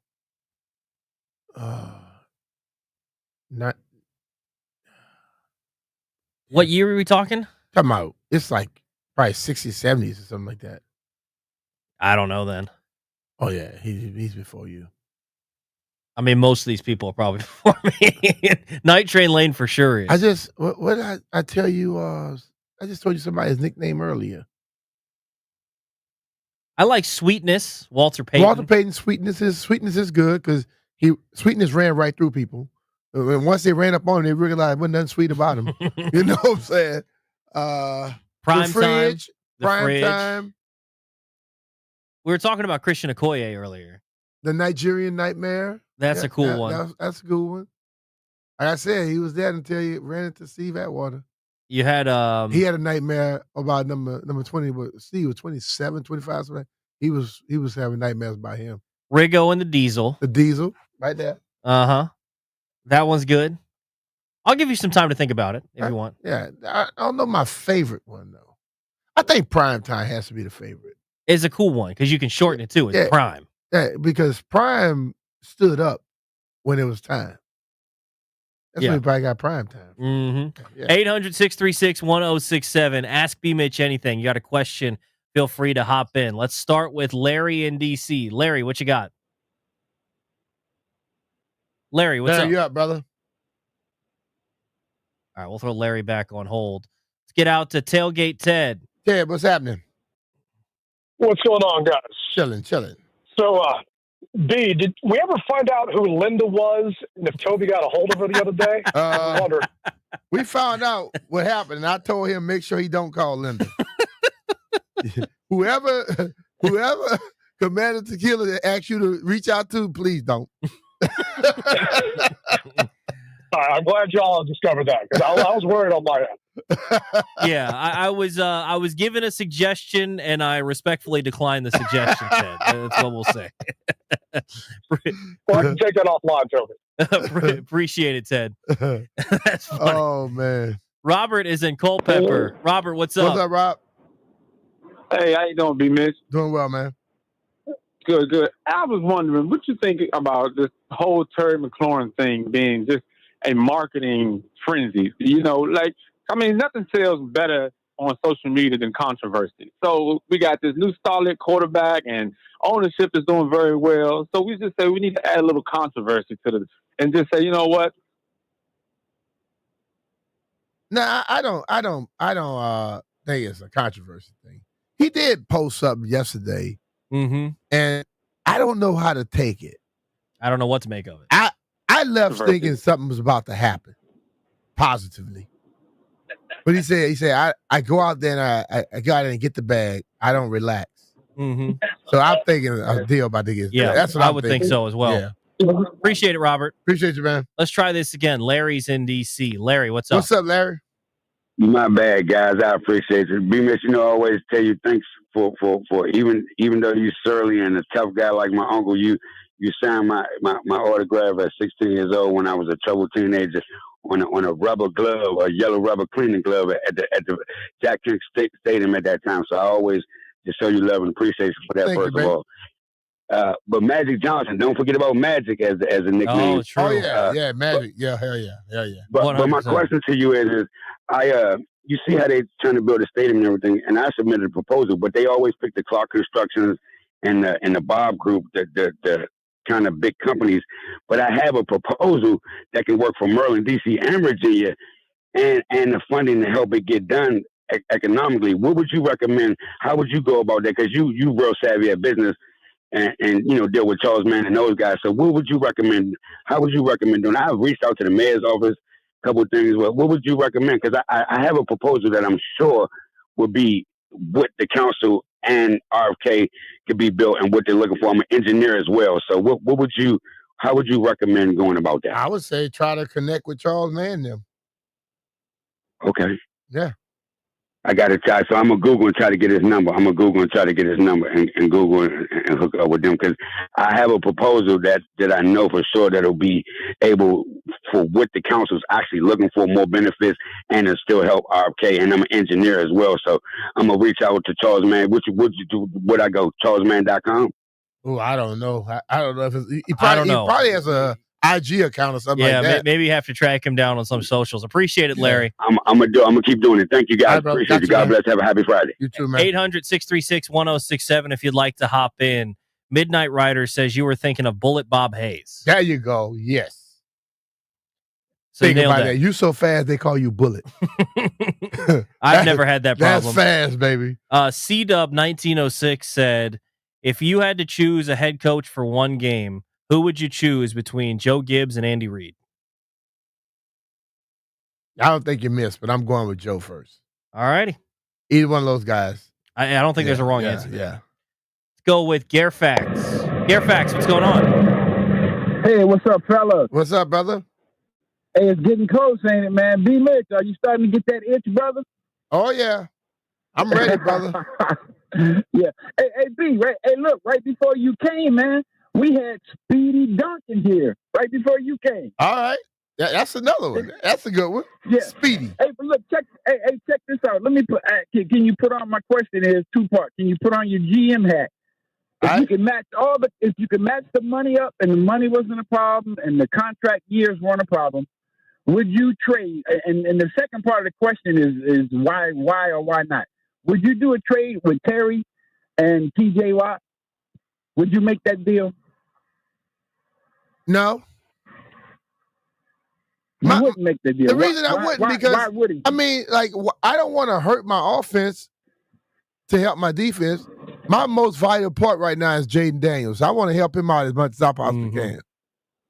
Okay, but don't you think? I'm not saying Terry is irreplaceable or he is replaceable, but man, pass rushers like this guy just aren't a dime a dozen. They're not, but still, I want to make sure Jaden keeps moving and not have to worry about that. You know? Do you think that Jaden could, or he's probably not that kind of dude, but do you think if he stuck his head in the GM's office and say, man, I really like Terry.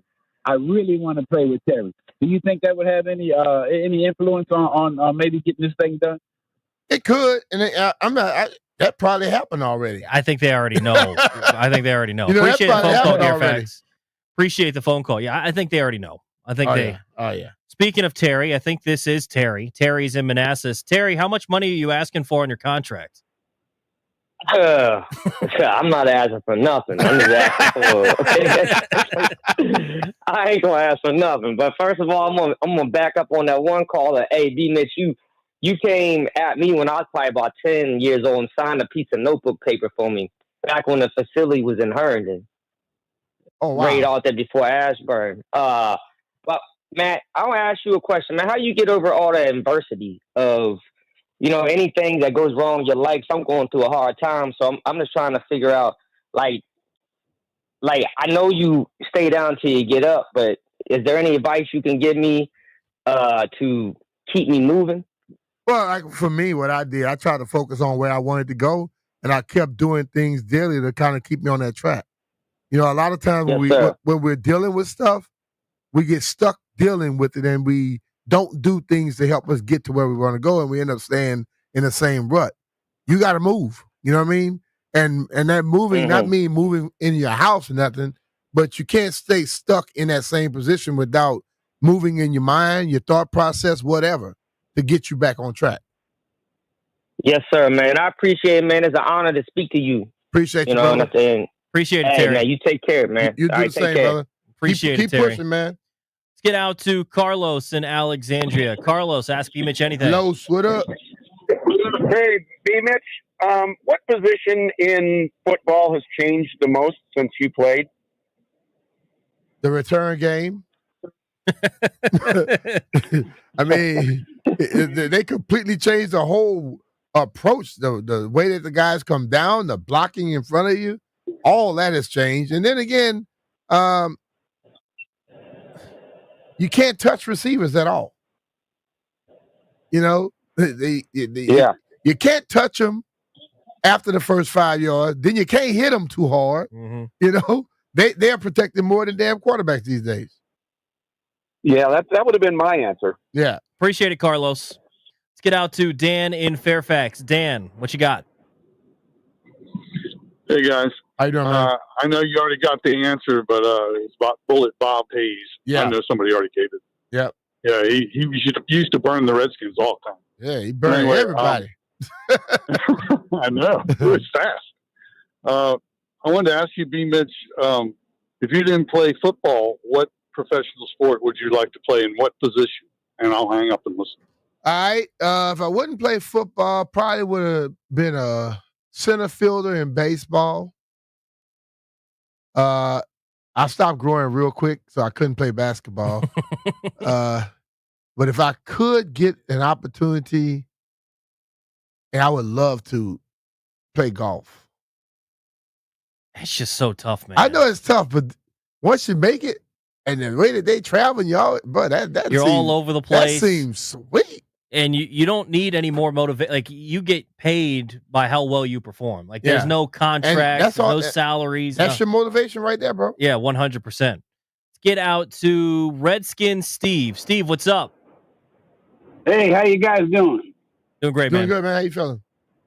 I've been a long-time Redskin fan, long-time listener, not frequent, but often I called every once in a while, but not under my new name, Redskin Steve.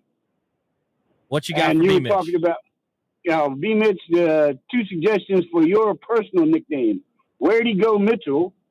And Bad Man Mitchell. All right. I'll take that Bad Man. I like that. But also the Where to Go is a good backup. Oh, yeah. Oh, yeah. You got a question for B Mitch?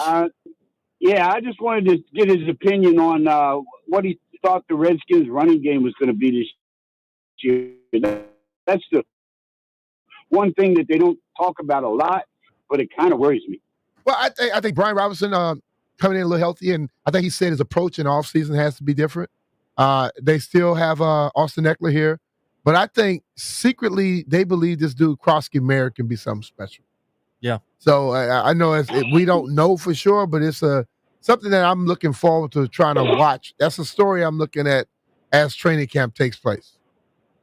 Appreciate it, Steve. That's great because, thanks a lot, and you guys take care, and I'm going to listen to you all the time. All right, man. Appreciate it, you Steve. very much. get out to Paul in D.C. Paul, what's up? Ask B Mitch anything. What's up? What's up, B Mitch? Here's my question. How can you forget the playmaker and the hammer? Yeah. Those two right there were the greatest names probably, even I mean, prime time is always good, but I like the playmaker because Michael Irvin always made plays even though I couldn't stand him. Yeah. And I think you got it right with Joe Gibbs. Bill Parcells, here's how you know Joe Gibbs was the greatest coach of all time, in my opinion. When you had Bill Parcells saying he measured himself when he first got the job with the Giants, by if he could beat Joe Gibbs, and Jimmy Johnson also said when he first got the job with the Cowboys, he said that the one person he always stayed up late for was Joe Gibbs because he kept something different in his pocket. No other coach has won the Super Bowl with 3 different quarterbacks and 3 different running backs. Mm-hmm. And so I think Joe Gibbs is definitely the greatest coach of all time. It doesn't matter about Super Bowls because if he had a Tom Brady or if he had a Joe Montana, who knows how many Super Bowls Joe would have won. I agree with you, brother. You got a question for B Mitch? If Theismann had stayed healthy, those guys probably went on a 4-year run straight, for real, to be honest with you. They shouldn't have lost to the Raiders. Wiggins got drunk, they said, so. Appreciate it, Paul. Appreciate it. Damn. Let's get out to Joe in Bowie. Joe, what's up? Boy. What up, Joe? Hey, what's going on? First of all, B Mitch, I want you to forgive me for what I'm getting ready to say, because I know I asked you forgiveness. I don't understand how stupid the National Football League is for not putting you in the Hall of Fame. And I know you probably can't comment on it, because if you do, they'll say, well, that's how he feels, and so just, I had to get that off my chest, bro, because I mean, I think I'm one of the older Washington football fans. I mean, my father used to bring me programs back when in the late 60s, so I mean, I was brought up on Washington football. And my man, I am honored that you were part of us and you're still part of us. The second part of my thing is I wish they could have you doing color. Not taking London Fletcher away. Nothing really wrong with London. He all right. But B Mitch, you are God's gift to this broadcasting game, man. But check it preseason, I'll be doing 2 games, me and Chick Hernandez. Well, yeah, and don't make me talk about Chick. But yes, because I remember Chick was saying some stuff that was off the chain last game, last year. Well, then, Joe, what's your question for B Mitch then? So we don't get okay, my question is, what can we do, 2-parter, what can we do to get you into that nomination? Because if you get nominated, you're in. What can we do? And the last thing is, I want to ride on the party bus, man.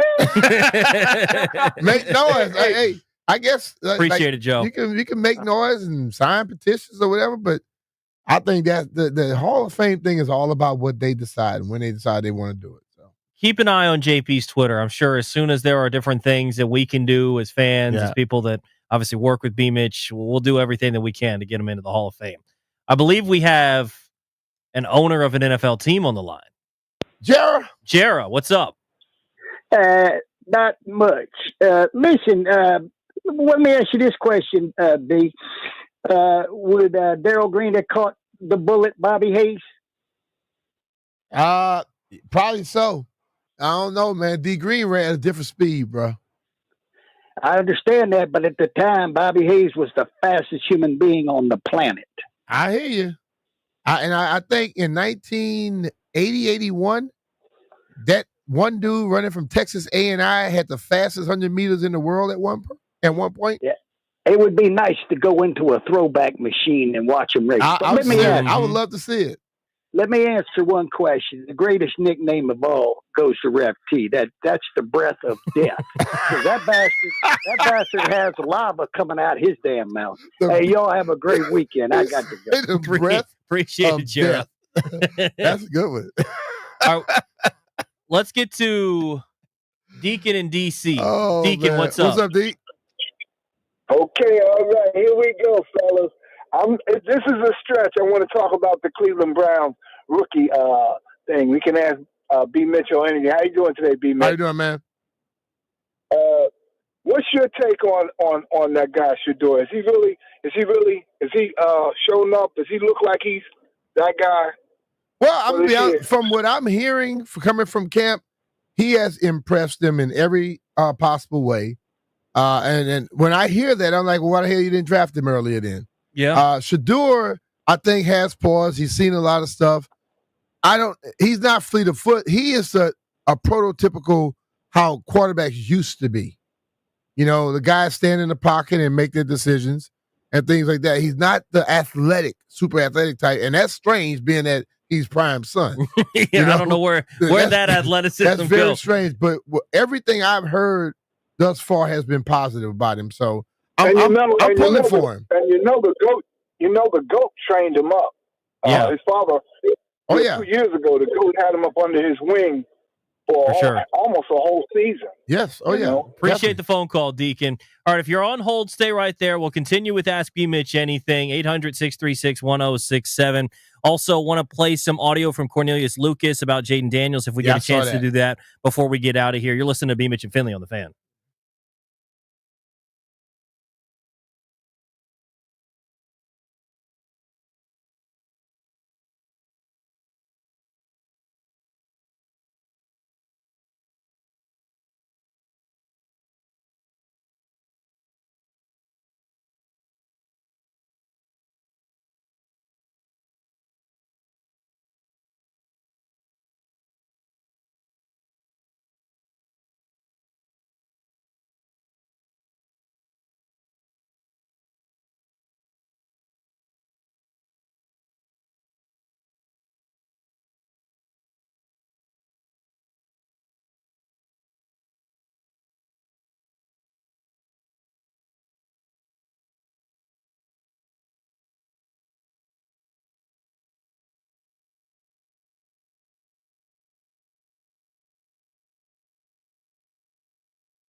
Venus Williams has accepted a wildcard invitation to play singles at this month's DC Open, which would be the 7-time Grand Slams champion first tournament in more than a year.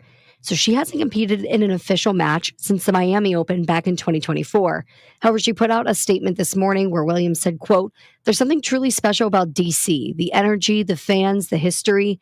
The city has always shown me so much love, and I can't wait to compete there again. So if you're headed to the DC Open or you want to buy tickets now, you're going to be able to see Venus Williams compete for the first time in over a year."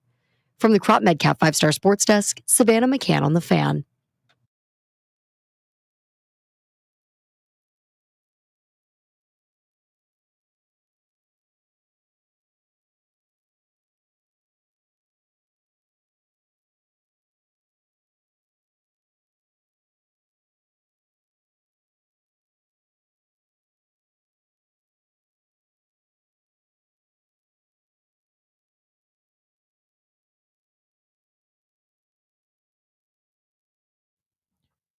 B Mitch and Finley, 106.7 The Fan. We had Jeff dancing last break. It looked like White Brian was catching a vibe there. It's getting, what do the kids say? It's getting lit? I don't know. I am a kid, so I can't even pretend like I don't know what the kids say. You're a damn kid yourself. Yeah, I'm one of them, so I guess I can say it is getting lit in the aquarium. Getting lit. 800-636-1067. Going to get back out to the phone lines. It is Ask B Mitch Anything. Before the end of the show, I do want to play some audio from Cornelius Lucas talking about Jaden Daniels. We'll get to that in just a little bit. But back out to the phones there, brother. we Impressive. go. Let's go to Joe in Raleigh. Joe. What up, Joe? What's up, man? Hey, what's happening, guys? How you doing, man? I have a comment on that secondary question ranking, and then I do have to ask B Mitch anything. Sure, what you got? So with the secondary, I'm very concerned about our secondary. If Marshawn Lynch or Marshawn Latimore goes down, we don't have high quality depth. I don't think we have guys, but not starting caliber guys at corner. But so Latimore had missed almost 2 seasons with hamstring injuries in college. And I know some guys can play with hamstring issues like, Gary Clark or Santana. But so I'd ask B Mitch, do you think that has a shelf life where his hamstrings could just all of a sudden be through for a career, in the next season or so? I think Tanner had mentioned the people that he used to have working on him. And that's one thing about the NFL guys, word of mouth, they let you know who got them through. And if he can get that same person working with him, having somebody to get you able to go in and out of games and be able to get you back is vitally important. Sean Landetta helped me out when I got to Philly, where I started doing stuff I never did here. Acupuncture. I was getting chiropractic and massages. I did it twice a week. I didn't do none of that stuff here. I just played football. And I got up there. I felt better in those 3 years than I did when I was young. So they just manage the situation. Yeah, basically. They manage it a lot better for you because the morning of a home game, I would go to this lady's house at 6:30, 7 o'clock in the morning, get massages, get acupuncture, and all that type of stuff. And it absolutely worked. Appreciate it, Joe. Okay, cool. Yeah. Let's get out to Henry in Brandywine. Henry, what's up? Hey, Brian, who pissed you off the most on? Didn't you play a little bit of defense on special teams also? But who pissed you off the most you wanted to really lay it to? It was Warren Sapp. He spit on me, and I got a 15-yard penalty the next play. Appreciate it, Henry. Yeah. That was annoying. What'd you do? He was being blocked, and I cut him. So they call it unnecessary roughness. Little chop block, but hey, you let him know. You damn straight. Alex is in Ashburn. I apologize to Andy. I say I'm apologizing for what's going to happen. He said, "What's that?" I said, "You will see." What's going on, Alex? What's up, Alex? Hey, this question is for B Mitch and regarding longevity. So Cal Ripken made it to 40. They said the average NASCAR driver peaks at about 43. How do you think Nolan Ryan successfully made it to 46? and Gordie Howe went to 50. And you think that's still plausible in the modern day? I think in the modern day, I don't think it's plausible because they don't allow people to do that. Those guys, that's in their day, it was about how much you could be there for your team. They wanted to go beyond. Today, I think money has changed the way people think. I get to a certain level, I'm not trying to play no more. And I think that's it, because you look at the guys that have those long careers, they are normally from a different era. Yeah. They're not from the era today. Guys want to retire after 6-7 years. I don't see that happen. Appreciate it, Alex. Yeah. I think another part of that, too, is it's interesting. Have you seen the Bo Jackson? I think they had a 30 for 30 on him. Have you seen the documentary on Bo Jackson? Mm-mm. And it was basically just talking about him growing up and the different sports that he played and the way that he learned to throw. Wasn't throwing a baseball, but he was throwing crab apples around the neighborhood and all sorts of things. I think seeing those sorts of athletes where the way that they learn to do some of the stuff that they do and the movements and all the stuff was just by being a kid and going around doing stuff. Most kids not allowed to be a kid today. But that doesn't happen anymore. Not even just that. Yeah. Immediately they say, oh, you can throw? You're becoming a pitcher and you're not playing basketball. You're not playing football. You're not doing anything else. But people talk about guys getting to the NFL and then, oh, he's injury prone. He's this, that, and the other. Don't you think some of these kids that end up being injury prone when they're 20-something years old, it's because from the moment they were 6, 7, 8, they've been playing baseball all year long. Mm-hmm. They've been playing basketball all year long. They never play another sport. So what you do, you develop the muscles that help you shoot a basketball, but the other muscles are not. Like, I played baseball, basketball, football, ran track. So I was able to develop fully. I didn't just play one sport all the time. And it works for some guys. Some guys, it does not work for, because the best pitchers back when I was growing up was the best athlete. And they just let him pitch. Because pitchers were able to hit too. Today, they almost let him hit for the most part. Ohtani, there should be more Ohtanis in the Major League Baseball. 100%. Yeah. Yeah, I think a big part of it is you just need to be able to see, guys go out there, kids growing up, go out there and be able to play multiple sports. I don't understand why there's specialization and it's so big early on in kids' life. Because the people who have those little entities make you think that they can get them somewhere. You know why? Because they make more money off of you. That's why it's specialization.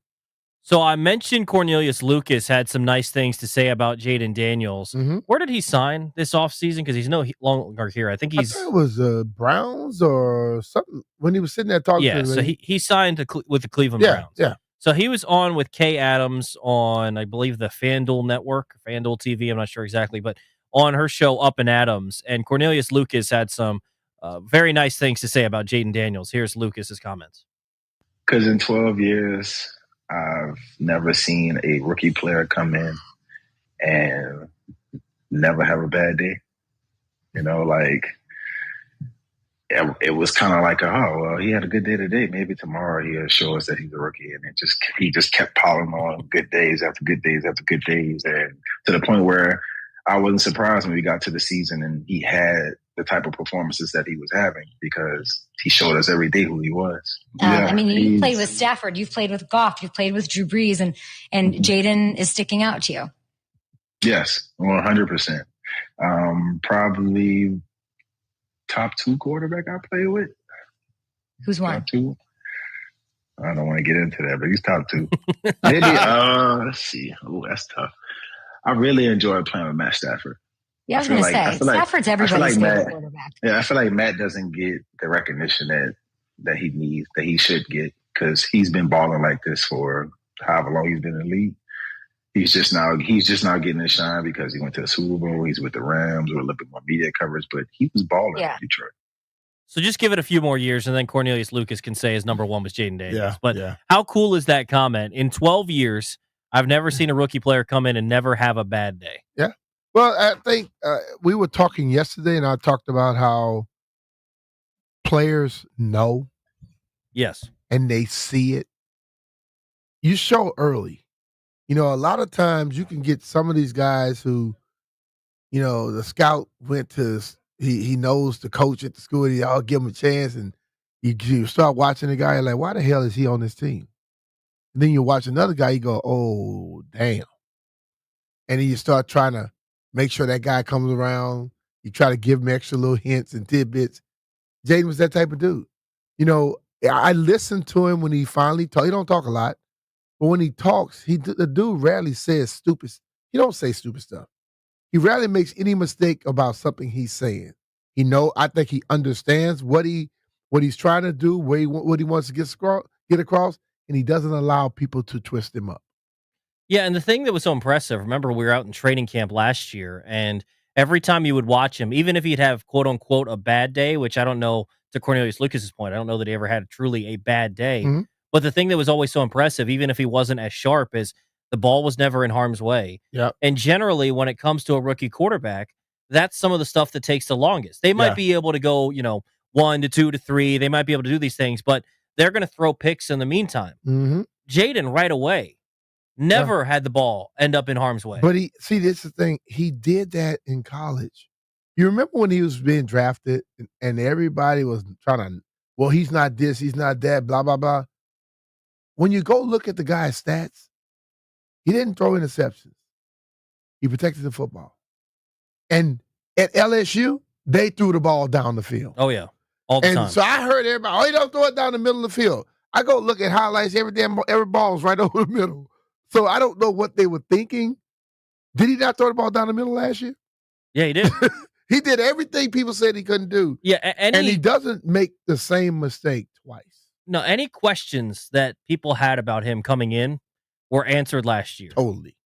Everything was answered. Totally. There was no questions by the end of the season, and he's just been so impressive to watch. And I think last year in training camp, going back to the point I was making earlier about him not throwing picks, I think he only threw 2 or 3. And the ones that he threw, I think one was like in a joint practice that went off a guy's hands and off his helmet. Mm-hmm.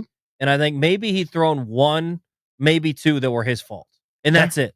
I think another one went through a guy's hands and got picked up. You're talking about in training camp. Yeah. Not a day in training camp. Yeah, for the entire training camp. I'm literally talking the entire training camp. Even like 7-on-7, 11 on, like I've had from the reports conversations- we had that he only threw like 2 or 3. I've had conversations with some of the defensive guys, and they talk about how dude don't throw too many balls that you're going to be able to get. And that's frustrating as a defense. Yeah. Right? Yeah. Because then you start to say, man, I got to gamble a little bit. Next thing you know, you gamble, you run a little You're going the other way.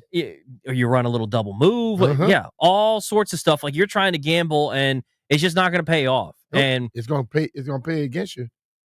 It's funny because generally when you have guys that have the type of success that Jaden had in year 1, everyone immediately goes, oh, okay, he's probably due for a sophomore slump or he's going to go backwards. And even though the topic has been thrown around, we've talked about it here, why we don't think it's going to be a case. You've heard it talked about all around the country. I think just about everybody has said, I don't think he's going to have a sophomore slump. He's too impressive of an individual. He goes out there and works his tail off every single day. And on top of that, he's just too good of a player. He answered every single question coming in. He got better as the season went on. And when you look at his game, there are things he needs to improve on, but find a glaring weakness in Jaden's game right now. You're not going to find one. There's not one. He can do everything. And he did everything last year with a subpar O-line. I would say subpar weapons outside of Terry. And he made it work. And I think having that continuity now with Cliff and the coaching staff, being able to kind of cement what he is as a quarterback in the NFL, I think is massive. And it's going to set him up for an incredible career. And I'm so thrilled that he's wearing burgundy and gold. Hell yeah. We're going to wrap things up. We're going to wrap up the week next. You're listening to B Mitch and Finley on The Fan. Hey, it's B Mitch here. If you want comfort and convenience wherever life takes you, then you need to turn to Rude. With Wi-Fi compatibility, you have full control of your heating and cooling system right from your phone. Forgot to turn down the heat before vacation? Adjust it in seconds. Plus, you'll get alerts if something's not right.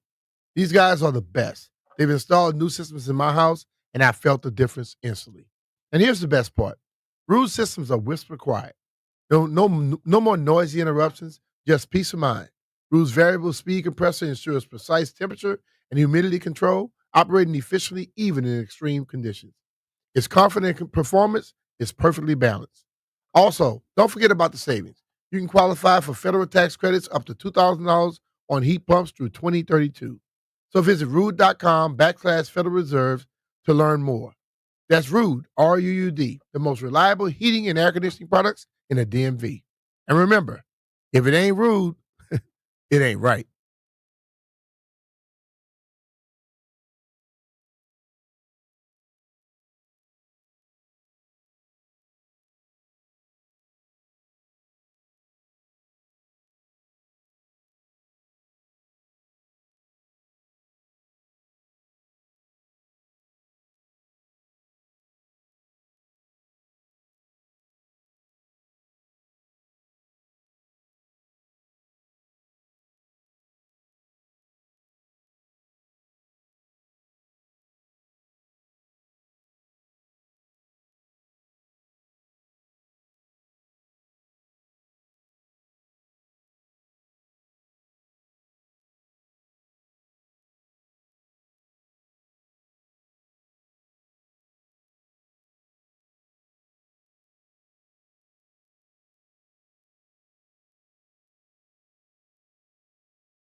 Final couple minutes for the weekend.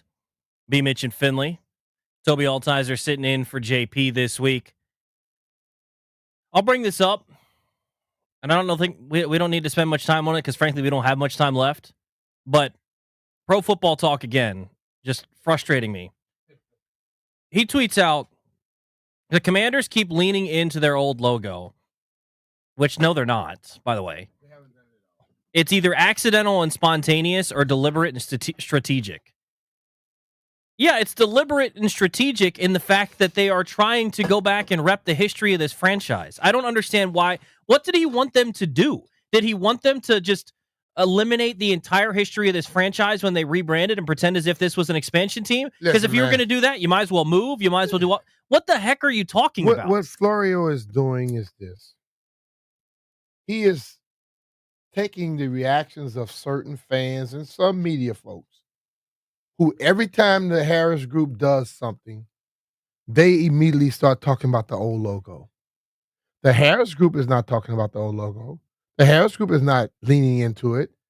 It's a group of people, whether you're a radio host or you're fans, that always take it as an opportunity to bring that topic back up. It's not what the franchise is doing. It's what those people doing. And he's taking that stuff and running it, acting as if that's what they are doing. Mm-hmm. No, it's a certain group of people who can't get out of their own damn way because they all stuck with the same thing over and over again. I just don't get it because there's absolutely nothing wrong with having a tie back to the franchise. You're getting rid of the name. We've already seen that. The logo's not coming back. I think just about everybody has accepted that. And just because you're trying to tie things back in with the history of the organization that everybody grew up a fan of, then what's wrong with that? I think he grew up a fan of the Minnesota Vikings. If they had to rebrand to whatever and they came up with something that tied back to the team that he grew up rooting for, you wouldn't see any of these articles. He'd say it's nice to see some of the tradition back. Mm-hmm. But instead, because it's some random team and it's just stupid, it's a waste of time. It's lazy journalism where you feel that because you used to always pile on and make things into something negative, that you have the right to do it at this point. I say, let's make this anti-Florio show and stop talking about his ass, and we won't be sending people to read his stupidity. That's true. You know what I'm That's saying? true. That's what I say. Yeah, it's just really annoying to see all that stuff. It's frustrating, but also kind of on brand for Mike Florio. Kind of the sort of stuff that you expect to read. You got any big plans for the weekend, B Mitch? Yeah, golf. Where you playing at? Raspberry Falls and Winchester Country Club. That'll be a lot of fun. Yeah. I need to hit the range at some point before I hit the golf course again because it's too frustrating the way I'm playing right now. Or when you hit the golf course, don't act like you're at the range. When you're at the range, you can think about multiple things and work on multiple. When you're at the golf course, just hit the damn ball. Well, the issue is I'm not trying to think about multiple things, but there are multiple things that need to be fixed all at once. Like, the golf swing itself is a bit of an issue right now. So, I don't know. We'll see. As they say, when you get to the golf course, you dance with the girl you brought with you. If you bought a fade, play the fade. If you bought a hook, you play the hook. You can't say, well, man, I want to fade the ball when you're hooking. Just play what you got. Problem is, I didn't bring any girl with me. I didn't bring any game with me. You brought a whole crew with you. You bought the hook, the top. I brought the slice, the chunk. I brought everything but the thing that we're looking for. So yeah, that was unfortunate. You brought a cheer squad. I think we can skip Heard It Here first since I did so bad. But I guess we can do it. Let's get to Heard It Here first.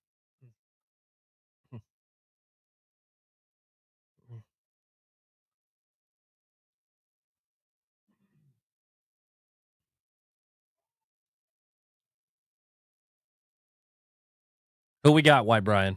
I know it ain't me. Jeff won the week at 4-2. It was a really bad week for everyone else. He bet on e-basketball. That doesn't even count. 0-4. Can I address my haters right quick?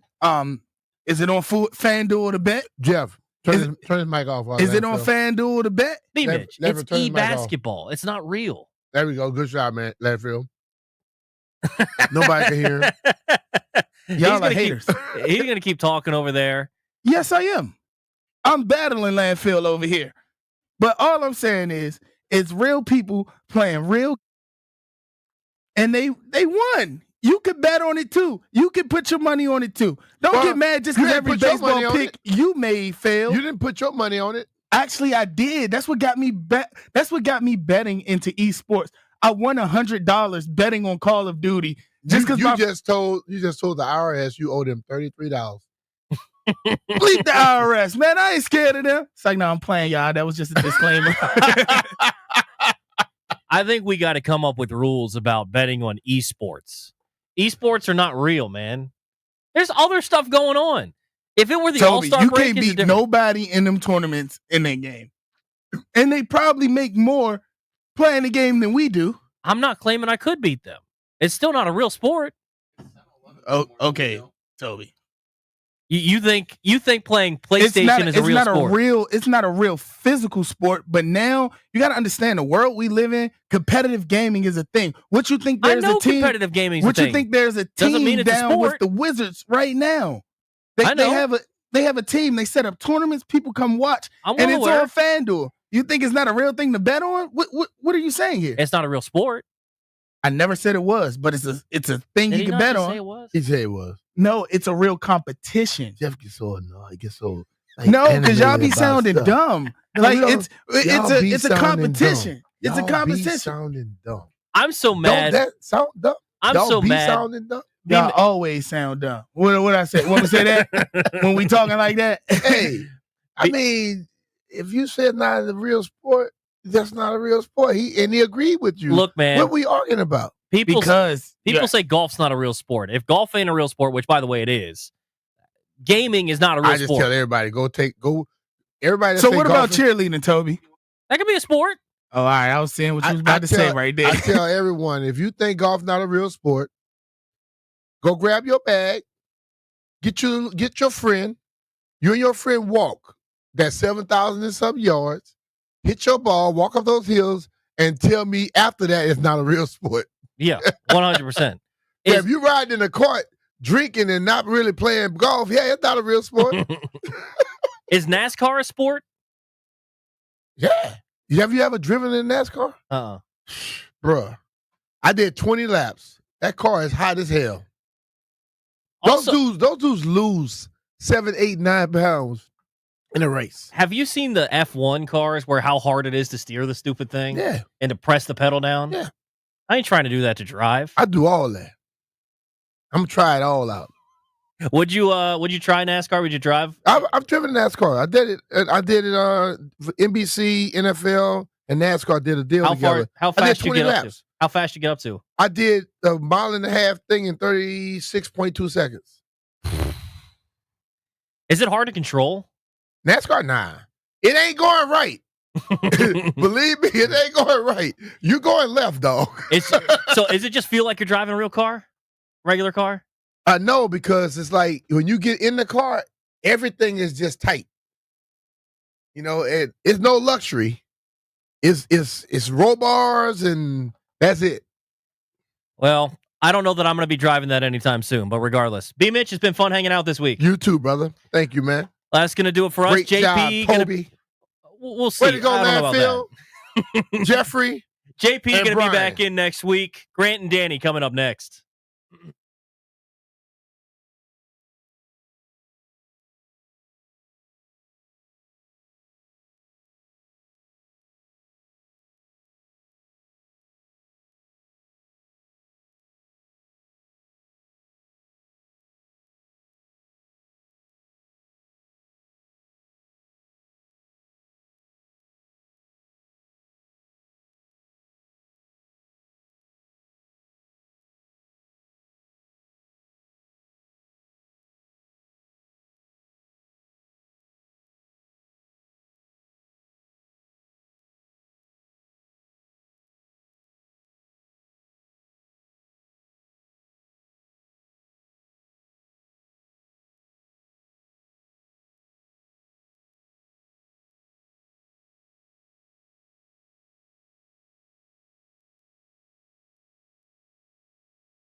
Venus Williams is back. She just accepted a main draw singles wild card at the WTA Tour's DC Open, which starts July 19th. Now, the 45-year-old hasn't competed much in official matches, and she hasn't competed at all since 2024 when she was in the Miami Open. But the 7-time Grand Slam champion is slated to make her return, and she's going to do it in DC. Very exciting. Now, the Nationals, their final series of the first half of the season is on deck. That is tonight at 8:10 p.m. We've got first pitch between the Nationals and the Brewers. Washington hoping to end Milwaukee's 4-game win streak with Mitchell Parker on the mound. He's facing off against Quinn Priester for Milwaukee. James Wood is 11 for 35 with 2 homers over his last 10 games, so fingers crossed we get another home run derby preview tonight.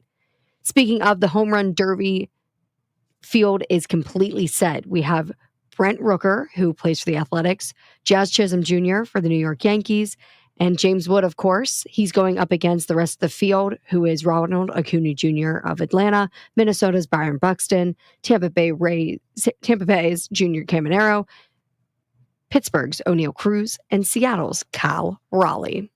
From the Crop Medcap 5-Star Sports Desk, Savannah McCann on the Fan.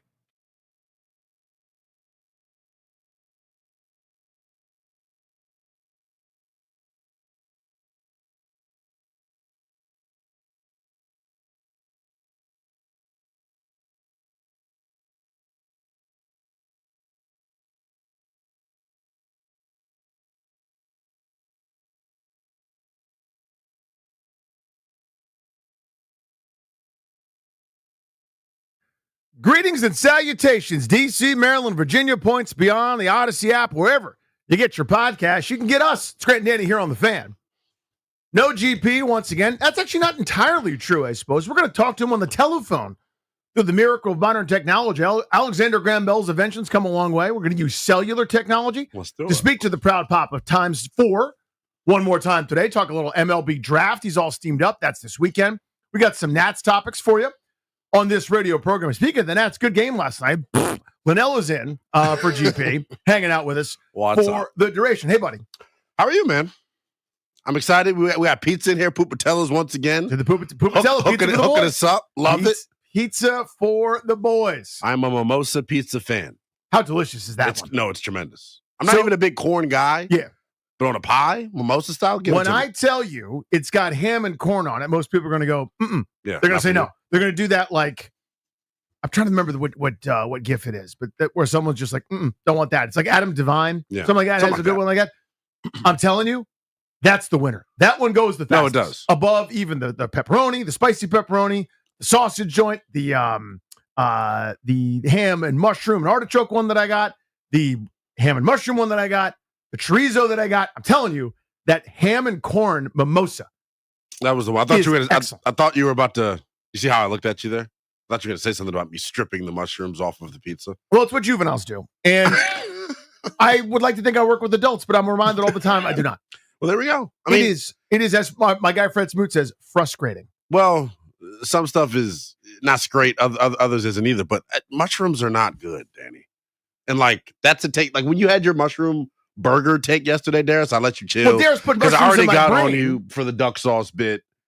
So yeah, I tried to let you rock, but we didn't spend enough time talking about the duck sauce situation. We didn't. Because the way you flip-flop, I've never seen you tap dance that way before. Like, you remember that. So for those that didn't listen, you can listen to, again, wherever you get your podcast, iTunes or Google Play, whatever you want to listen. Go back and listen to Grant and Danny. Very simple to find. This was kind of a throwaway moment where Darius was like, yeah, I do more duck sauce than I do mustard. And I was like, so how do you do it? Do you go 1-1-2? Do you go 2-1? And he's like, yeah, I do 1 bite of duck sauce, then get rid of all the mustard. And I'm like, well, dude, the egg roll's gone. You've went 3/4 mustard, sir. And he's like, no, I like duck sauce first. And I don't know if he was lying or was confused, but it was for an egg roll guy, which who Darius is, the standard, if I may, or the best way to do it, as proven by science. And actually, I looked this up. Don't ask me where. Duck sauce, rep 1. Yeah. Bite. Now it's open. Yes. Now the duck sauce can get in there. And I'm going duck again, right? You reduck it. Exactly. You double duck. Exactly. Double duck. You go 2 ducks. Yes. Okay. 2 ducks. How many? 2 ducks, there right? You, you duck 1, duck 2, right? Yeah. Then, with a little bit of duck sauce that seeped, that snuck through there, yeah. That went beyond your bite. Yeah. now spicy mustard. You fire the spicy mustard. Are you listening, Dan? You try to keep it shallow. Yes. To not overbite and overcommit. But you're basically, what you're doing is resetting the palate so the duck sauce hits the next time stronger. It's a good explanation. I just would do without the mustard, period. But my food takes are good, but again, remember? I'm a snack wrap guy, right? You have an unsophisticated palate. Yeah, that's all. Childish. That's all. But no, the mushroom bit, not me.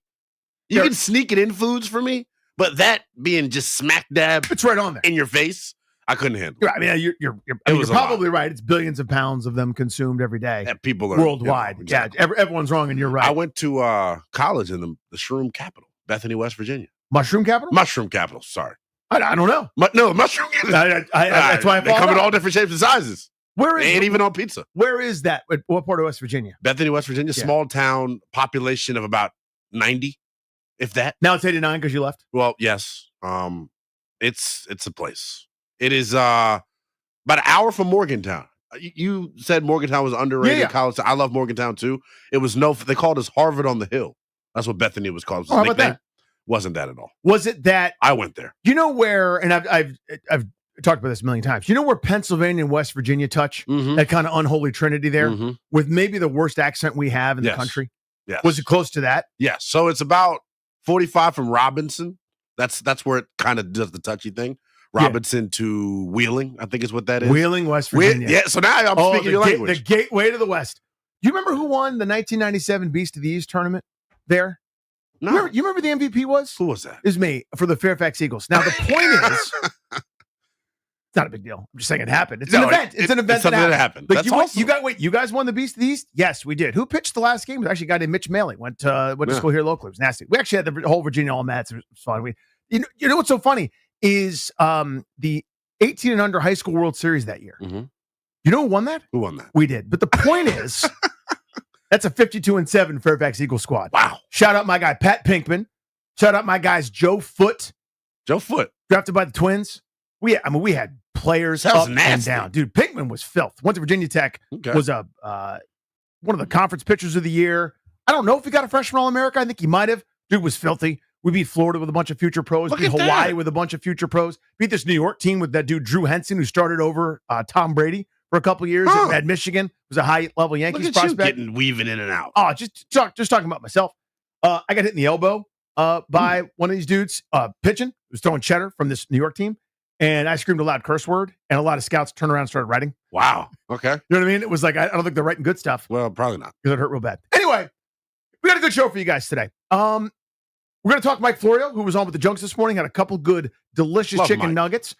What's your 1C chicken nugget dipping sauce, by the way, as just as a quick side? Probably going to go spicy buffalo, McDonald's. This has been a change in my rankings here recently. I was a sweet and sour guy. Mm-hmm. For Again, that juvenile taste that my kids for like. about 23 years of my life. Mm-hmm. Here recently, the palate's matured, as you know. Yeah. I'm a spicy buffalo guy now. The Chick-fil-A sauce, I do believe, is goated. I think that's your 1C. There's only one right answer, and I hope that you don't let me down the way you did yesterday. So the Chick-fil-A sauce, which sauce? The sauce that is labeled the Chick-fil-A sauce. Like Chick-fil-A sauce, their brand of sauce, is the perfect blend of that little bit tangy, not really sweet, because again, sweet is for children, but it doesn't have a lot of spice, but it just goes. And when you go Chick-fil-A sauce, boom, buffalo sauce, boom, back to Chick-fil-A sauce. Again, let your palate sing. Yeah. Let yourself have a great time. Anyway, he had a couple great nuggets this morning. We'll play those. Darius has some NFL burning questions for us at 325. A little winning off the field. We'll do it today. 345. We'll blitz it for a whole bunch of stuff about some good rankings. We've done some negative rankings for the last couple of days. We have a really good ranking For the to discuss Commanders. for the local 53. Well, there we go. Yes, Well, there which we we've go. needed. But here's where I want to start. Nats lost last night. Not going to break down that game. We're not crazy. Here's what I want to ask, though. In advance of the draft this weekend, Sunday, pick one, right? Goes to the Nats. You're not that far off from the trade deadline. There aren't many opportunities for a GM kind of in season to sort of show his wares. Yeah. Right? The stuff that they're doing behind the scenes is very much behind the scenes. It's going to be tough to the naked eye. It's going to be tough for even folks like, I get over it. I do a lot of Nats post game. I go to games more than the average bear. Toby's able to, because of his schedule, to get over in the locker room at times. We cover it pretty closely here on the Grant and Danny program, right? But again, we're not beat reporters. Even to beat reporters, the Mark Zuckermans of the world, they're not going to be able to see all the work all the time. Right? Just even with their limited access. You'll see touches, but you don't see the whole thing. It's like seeing the sprout of a plant, and you go, I see the sprout. Well, you don't see the roots, the vine system, everything underneath. So it's going to be hard for folks to see it. But I wonder this, and I want to start the conversation right here, right now, at 800-636-1067. 800-636-1067. What can Mike DeBartolo do to prove to you that he's the guy? Here's the side caveat. Whether he ends up getting this job or not, my guess is that he does, by the way. Yeah, mine too. Now, here's what I've heard. I'm going to give you guys a little panoramic, okay? Here is what I've heard. This is a sharp dude. This is a sharp dude.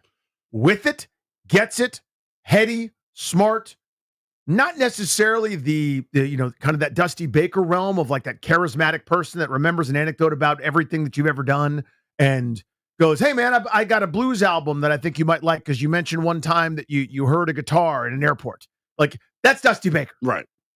Nobody has that EQ. Like, that's one of one in that regard. High quality person. But in terms of getting people on board, getting people to work together collaboratively, giving people sort of a, here is your mission to execute against. Here's the metric you're going to be judged by.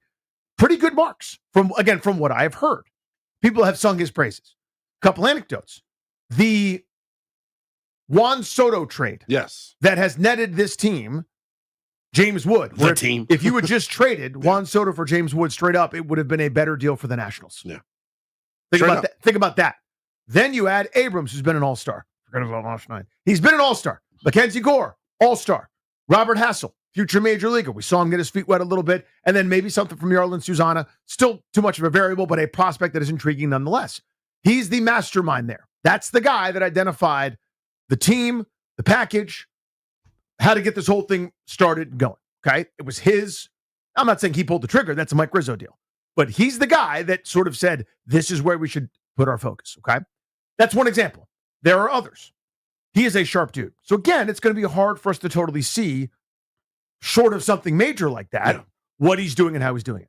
So I ask you this at 800-636-1067. How can he show you that he's the dude? The learners, I believe, might talk to some people.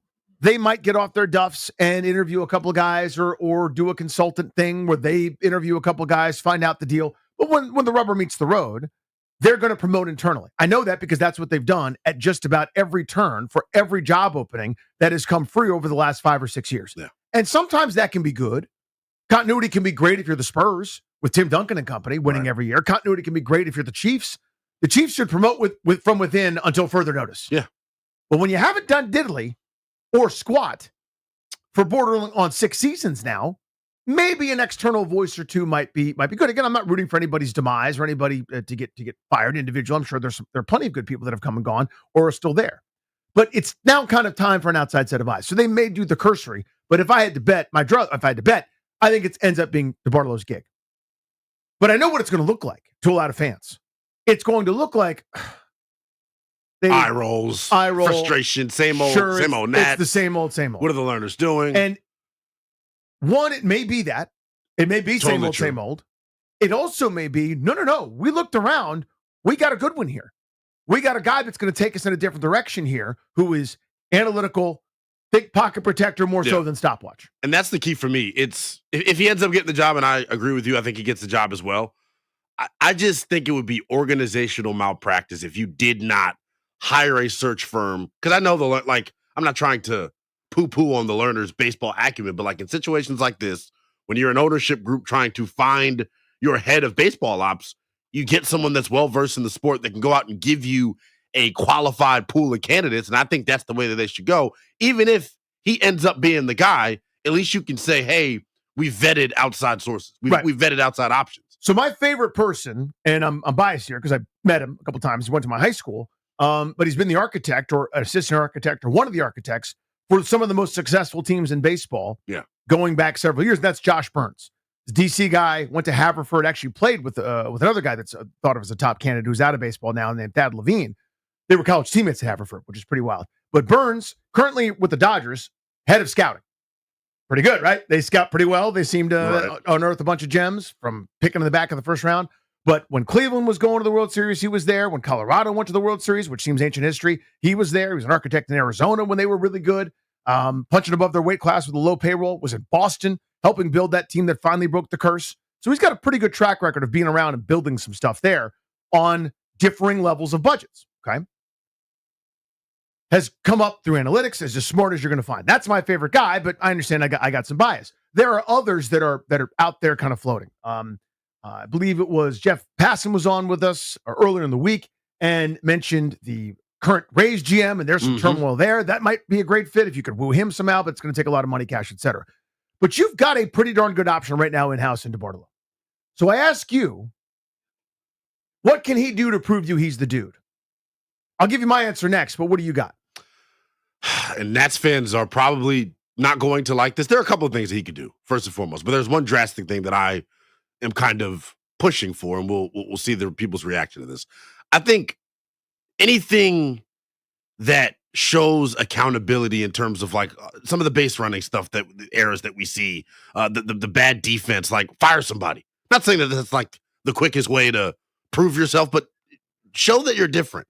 I know when he spoke to the media for the first time, he talked about, how analytics driven, he is, and things are going to be different. And that's kind of his background and his forte. I think that could be excellent and could be used as a new scouting tool to help you potentially be better at drafting, developing, retaining talent, so on and so forth. But to me, I look at the trade deadline. You think about what the role he played in the Juan Soto deal, being able to identify those prospects, and you look at what this team is right now, they'd be nothing without those guys. Give me more of that. I don't know if it's Kyle Finnegan. I don't know what his worth is. I know there's been conversation about Luis Garcia. You kind of got an extra guy in the outfield. But the big swing that I would look at here, and this coincides with what's coming up on Sunday in the draft, because you own the number one overall pick, and there's not a consensus number one guy, but if you're going to go with the guy that was the best during the college playoffs, right? Kate Anderson was throwing gas. Take him and trade Mackenzie Gore at the deadline. See what you can get. See if you can replenish your system and then get a guy that could be up in less than a year and maybe give you the same type of, all-star, Cy Young stuff that Mackenzie Gore is giving you right now. And I'm saying do it now. And I know people, Nats fans are going to say, what? When there's 16,000 people coming to the ballpark, trading one of your main attractions is not something that helps attendance. And I get all of that. What do you have in the farm system right now, though? How do you replenish it? What's your best asset? James Wood would be a non-conversation starter for me. I can't talk to you about James Wood. But Mackenzie Gore, you talk about striking when the iron is hot. He finally put it together this year. Has been consistent. Going to be an all-star for the first time. Why not now? Because are you realistically going to be able to pay him? That's what it ultimately comes down to for me. If there is any sort of, and I think it's a decision that they've got 2.5 years to make, but I'm saying do it now because he's playing his best. Who knows what happens next year and what happens to his value moving forward. But if there is any inkling from ownership, and I don't know what type of conversations they've been able to have, since Rizzo was let go last Sunday, if there's any inkling that like, hey, do you think we'll be able to pony up the cash to re-sign him? If there's any hesitation with that, why not move? 800-636-1067. What can Mike DeBartolo do to show you that he's the dude? I'm not talking about what can he show the learners. I don't know how to address their thinking. They may be thinking along the lines of what Linnell just said. We don't have anybody coming to see us as it is. We cannot give away certain pieces. Marquee talent. Right? We can't do that. So if he's not allowed to do those sorts of things, again, that's the other variable we don't know. We can't really consider. For this exercise, though, you're the decision maker. You at home, Steve in McLean. You're actually there's a Steve on hold. I didn't even mean to make it to tease you there, buddy. But like you're Phil in Manassas. Yeah. All right. You're Phil in Manassas, and he's trying to prove to you that he's the dude. How could he do that? 800-636-1067. Your call's next on Mike DeBartolo, the interim GM of the Nats.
I'm Linnell Willingham, and here's what's happening. Scary NFL news. Chargers running back Najee Harris sustained an eye injury over fireworks at a 4th of July event.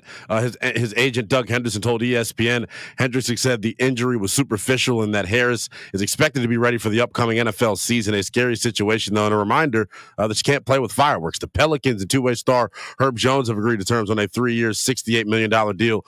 Jones has a total of 5 years and $97 million on his Pelicans deal with a new player option during the 2029-2030 season. The former second-round pick was named to the all-defensive team back in 2024. We had Nats baseball last night right here on the Fan. It was the series finale out in St. Louis, and the fellas struggled at the plate, registering just 4 hits. It was a tough night at the plate for 22-year-old all-star James Wood, as well as he was struck out 3 times. The Nats will look to pick up the pieces tonight in their final series before the All-Star break. They're in Milwaukee taking on the Brewers. Mitch Parker gets the ball for DC. It is a 8:10 first pitch pregame coverage. Gets rolling at 7:40 with the Nats on deck. From the Crop Metcalf 5-Star Sports Desk, I'm Linnell Willingham on the Fan.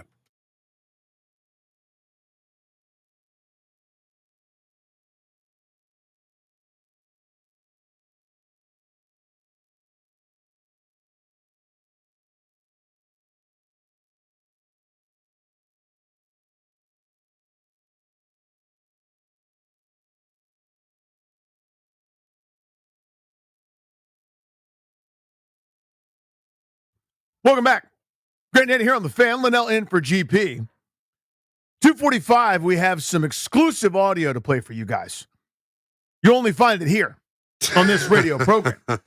Just to catch you guys up, 2 things happened during the commercial break. One, I got Brian, known as White Brian, from the B Mitch Finley show. Brian. Yeah. What's the correct pronunciation of his last name? Brian. Yeah. Right, Brian Houch. Houch. Anyway. How could you? I once, I think about 5 months ago, I think he was watching a video that he thought was amusing, and both edges of his lips moved slightly upwards. Yeah. Not a full smile, but a smirk. But I acknowledge that I'm enjoying the thing in front of me. Right. I'm not calling him joyless, but I am saying he's without joy to a degree, right? Gotcha. I made a funny in the producer's room while you were doing your update, and he smiled. Oh!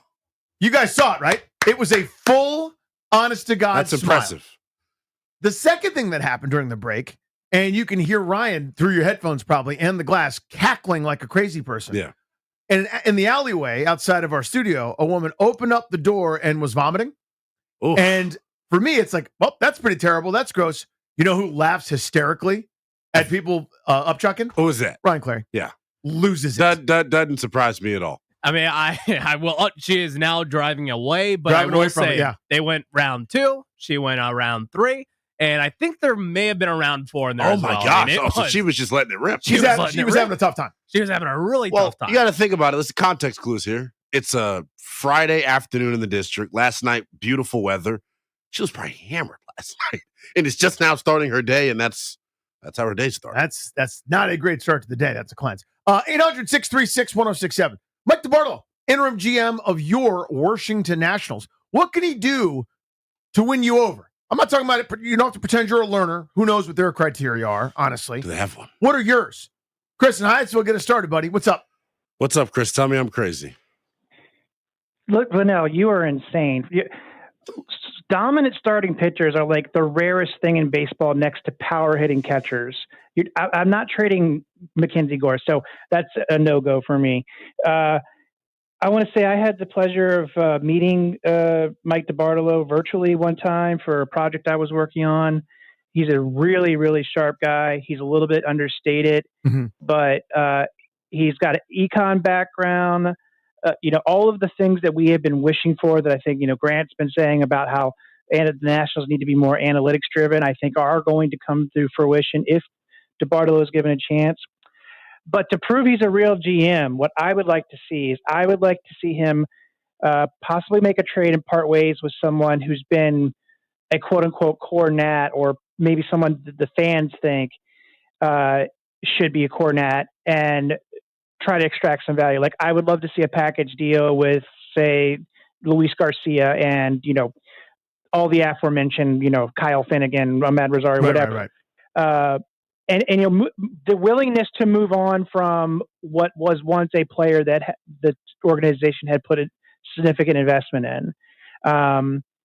So if he's able to do so, not including Mackenzie Gore on the now, but if he were to do something like that, that would show me that he's actually ready to play with the big boys when it comes to negotiations and trade talk and everything in the MLB. Thank you, Chris. And what's so hard about that, Linnell, is that may be what he walks upstairs with. For sure. Right? And I say upstairs, just going to the owner's office or whoever he's talking to, whichever owner it is, whoever's at the meeting, the COO, Alan Gottlieb or anybody else. And he goes, here's my idea.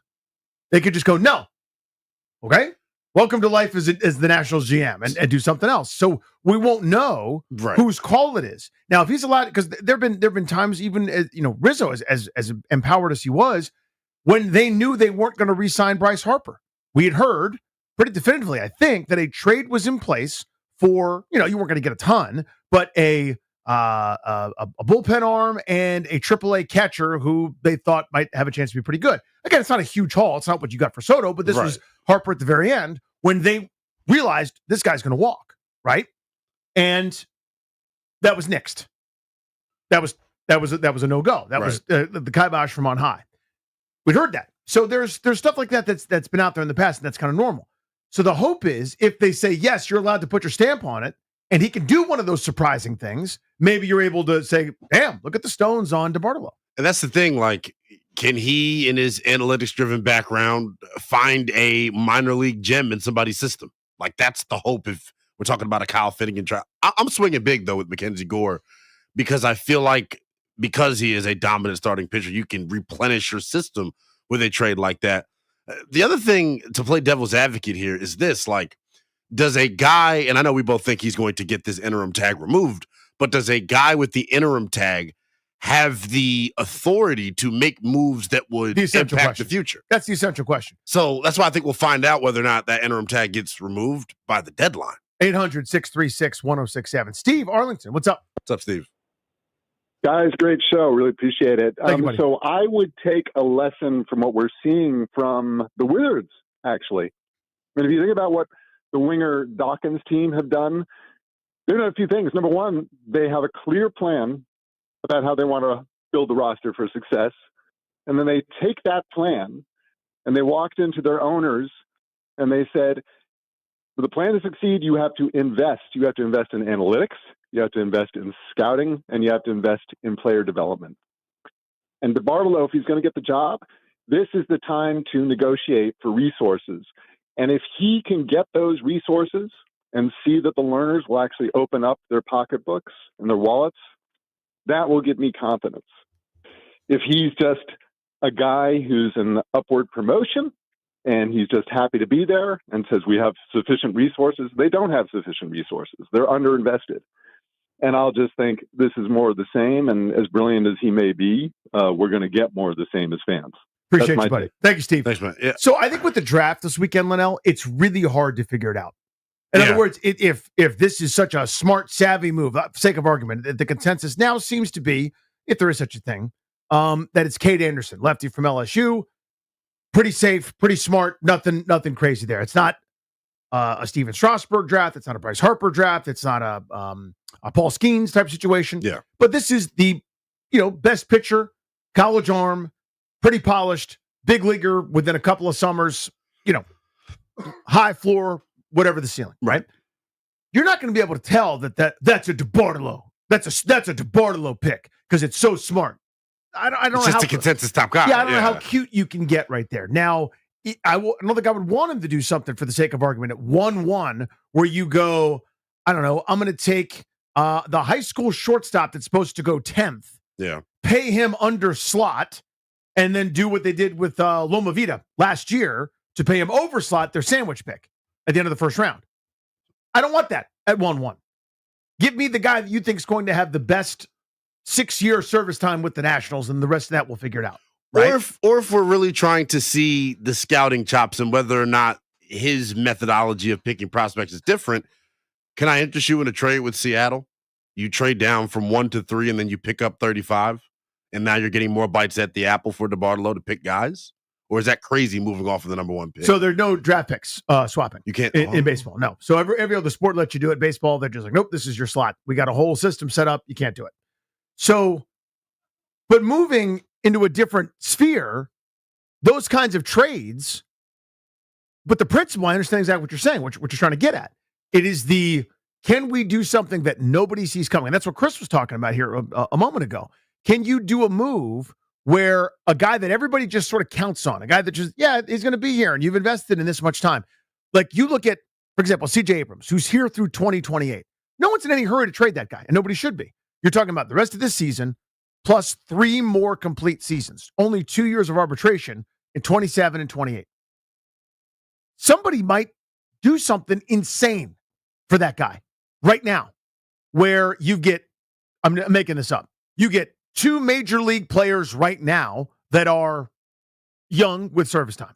You get 2 minor leaguers that are top 10 prospects in their organization right now that are a year or 2 away of being their own Major League Baseball players, right? That's on the table. Do you do that? Again, and does he have the autonomy to do that? That's the question, I think, that's most essential to this entire conversation. And it's going to be impossible for us to know.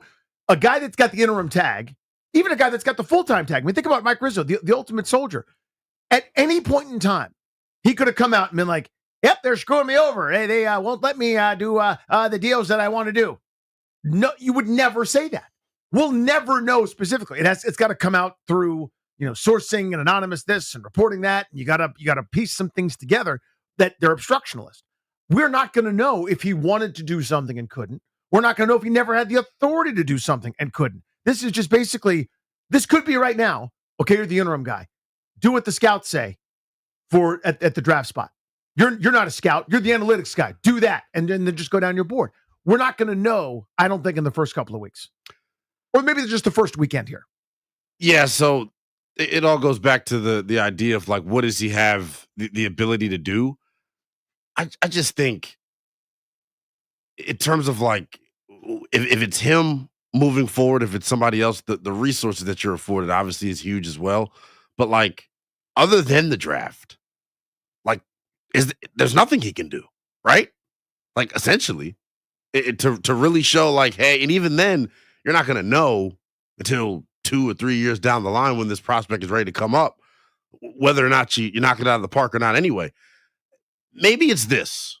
Maybe this is how he could win us all over. Maybe it's a press conference where you're laying out a clear plan for the future. Because one thing that we've both talked about ad nauseum here is that there is no plan up top with the ownership group. But does he have a plan? Because I'm assuming it's like being a substitute teacher. I'm assuming, like, when you're talking to the principal of the school, they ask you, well, what would you do if we made you the full-time teacher? I feel like the same thing is happening here with DeBartolo. Can he lay out a plan? Maybe it's through an interview, maybe it's through a press conference or whatever, that people are willing to buy into. Because other than that, like, you kind of just got to wait it out. So for me, this is assuming that he's allowed to do what he wants to do. Yeah. And that's a giant assumption. That's a Grand Canyon-sized chasm to leap across in terms of a leap of faith, okay? Because the previous GM, who was here for 19 years, brought a World Series home, wasn't allowed to do what he wanted to do. So somehow this guy's going to be able to with an interim tag. So just bear with my logic for a second. Grant me this ridiculous logical leap, okay? It would be something like you're talking about. Chris is absolutely right, by the way, that the once in a blue moon lightning bolt thing that happens is the dominant power arm that is in his prime pitching for you. That is a gift from the heavens. It is. The same principle, though, applies for me for the lightning bolt, where the guy that wasn't as highly thought of in the organization or baseball-wide as Victor Robles, who was previously untouchable, superseding him and turning into the first $750 million player we've ever seen in sports. Right? Yeah. That's the lightning bolt. That's the commodity. What's their timetable? To me, it's not the next 2 years. It's not. It's not. They won't be ready to compete then. It should have been. It should be, but it's not. Because the rest of this year, fart noise. Next year, I got news, fart noise. A giant one. Whoopee cushion. A chorus of whoopee cushions at the same time. Everybody's sitting down while Cakes plays the fart machine sounder right to my left on repeat. They're not doing anything in advance of this CBA issue on December 1st, 2026. You got 2 baseball seasons. where they're not going to do the thing that we were hoping that they were going to do once a certain set of criteria were met. It ain't happening, I don't believe. So if that's the case, what's your timetable? My timetable is I'm gearing towards 2028. 2028, James Wood will be in his first year of arbitration. Okay, entering that season. That means I have a window or a tipping point, one way or the other, that's similar to the Juan Soto situation, where I go, there's 2.5 years of control left. He's a Boris client. If I'm sure I won't be able to sign him and we're not good, I can use him to really kickstart this thing in earnest. Or if we are good, I don't have to trade anybody away. If we actually build towards a specific year and date and time with that in mind, where you can compete at the highest levels again, if there's a clear alignment, all the arrows pointing towards that, I'll go, damn, dude, that's a pretty savvy plan. Because now you've got pieces with different timetables that are rapidly advancing forward, these timetables are, that don't match up with where your window for competition would be. Did that make sense? In other words, when Gore is a free agent, you're going to suck. Yeah. When TJ Abrams is a potential free agent, there's a great chance you're terrible. Right? So if that's the case. So if that's the case, moves should be geared towards a target date of being great. And then that could allow him to flex his muscle. What can you get back in return? Can you unearth some gem prospect in somebody's farm system that no one was thinking about? And then he turns into a star here. Like, that's how you prove your worth if you're the Barlow to me. And again, this is all with the caveat that he's allowed to do the job. But we both think I think he's going to get the tag removed. I do too. But, you know, we're talking the next few weeks here, Exactly. draft and trade deadline. Good thoughts on that. Appreciate the calls as well. We have some exclusive audio here on the Grant and Danny radio program. You're going to want to hear it. It affects all of us, quite frankly. We'll play that for you next.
We're going to see the UFL championship trophy in a couple minutes, so now. Huh? You and me.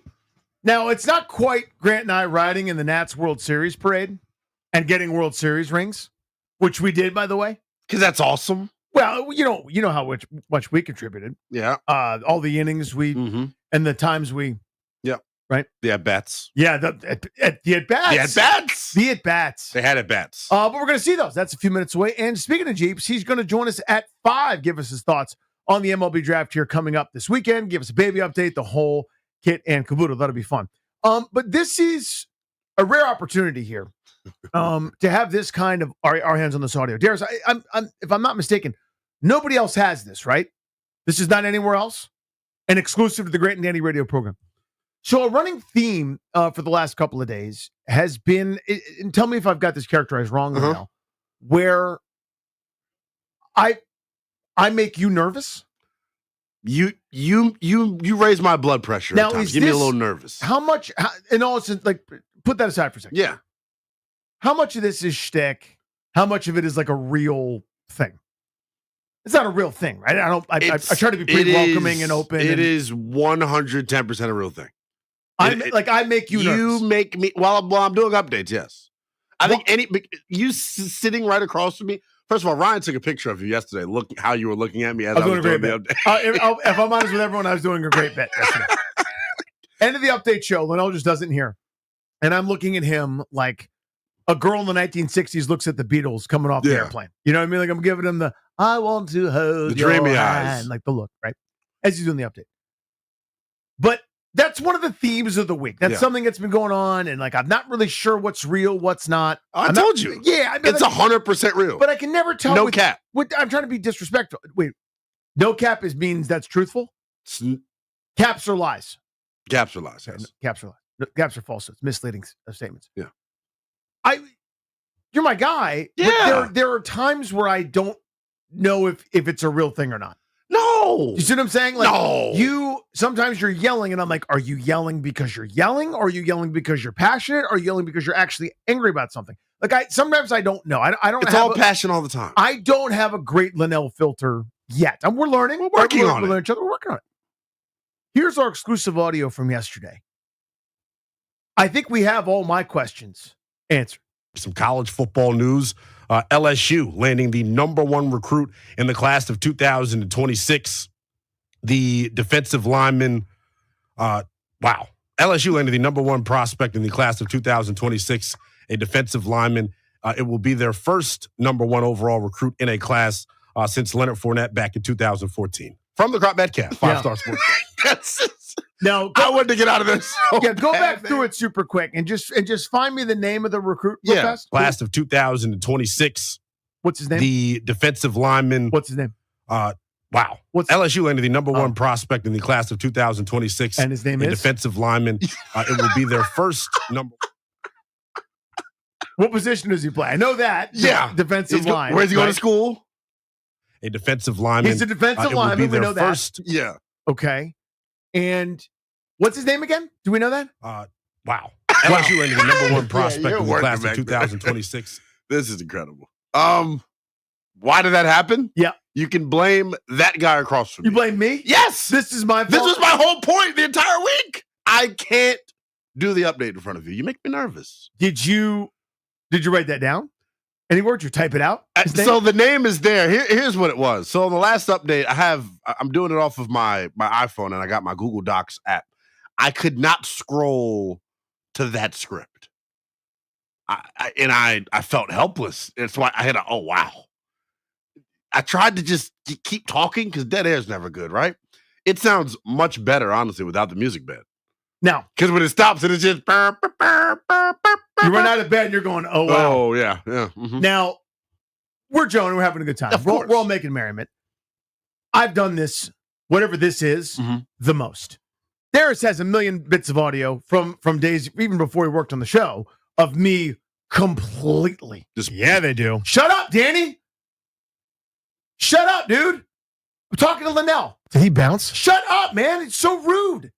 God. Wow. You know, rude. What a jackass. What a guy. Shut up, man.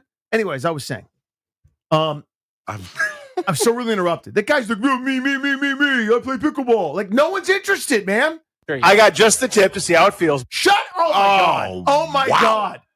Oh my god! We're trying to do a show. It's a radio show. Jeez. Filthy and disgusting, frankly.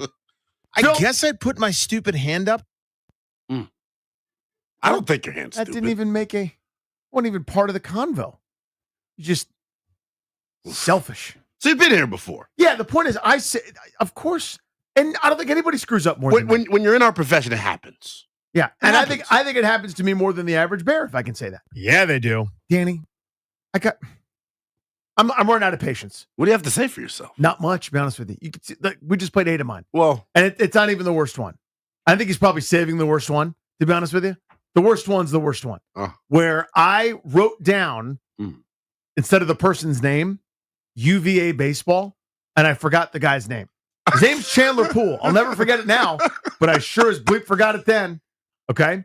So it comes out the worst audio I think anyone has ever delivered on the air, short of that guy criticizing Pat Mahomes, which is just so stupid. That was pretty bad. But it's the single worst bit of audio that's ever aired on this radio, on this signal. This goes back to the beginning, to the inception of 106.7. I'm not talking about the fan, but 106.7, WJFK. Yeah. No audio has ever aired that's worse than me. So my point is, you're part of an elite company. You're part of a nice Well, there group. we go. Yeah. You got your thing out of the way. You got your flub out of the way. It happens. Now, what's the name? I've already forgotten. Forgive me. What's the name of that LSU defensive lineman? You would think that I would know it. What's his name? Like how you now know Chandler Poole. Wow. Yeah. LSU landed the number 1 prospect in the class of 2026. I know his ranking. A defensive lineman. Lamar It Brown. would be their first number 1 overall recruit in a class. Lamar Brown. I know his name. Is. He's the number 1. Wow. Yeah. Mm-hmm. So, let me ask you something. Let's say you're in the locker room. Mm-hmm. Let's say you're in the locker room, okay? And a small little person comes in, like a short little guy. Yeah. And you're surprised when he takes off all his clothes. What would you say? Wow. You see what I'm saying? It's 3rd and 36. Yeah. 3rd and 36. Mm-hmm. A little check down screen goes for a first down, you would say? Wow. And you get surprised. You're surprised by a delivery, and you open it up, and it's an adult sex toy. What would you say? Wow. Right? No, you see what I'm saying? Wow. Then you got it. Oh, golly. Isn't that Danny, fun? that's good. Isn't that a nice time? That's good. Wow. What does Owen Wilson say in every role? Wow. What would the Kool-Aid guy say if you saw everybody already drinking Kool-Aid when he bursted the door? Wow. Right? Can I try? Yes. Sham? Try it on. Wow. There. Oh, there we go. I yeah. gotcha. I tried. I won. What's another name for World of Warcraft? Wow. That's the last one I can figure. That's the last one I think of. Okay. Right. Yeah. Let's look at a championship trophy. Let's do it. You and me. Jordan Thomas. It's going to make me say, wow. Ah, there we go. Yeah. Good answer. Good answer. Jordan Tomlin joins us next with the trophy.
We're brought by JTF Gov, the #1 HP Federal Power MPS partner. We had Nats baseball last night here on the Fan. It was a series finale out in St. Louis, and the fellas struggled at the plate, registering just 4 hits. It was a tough night at the plate for 22-year-old All-Star James Wood, as well as he was struck out 3 times.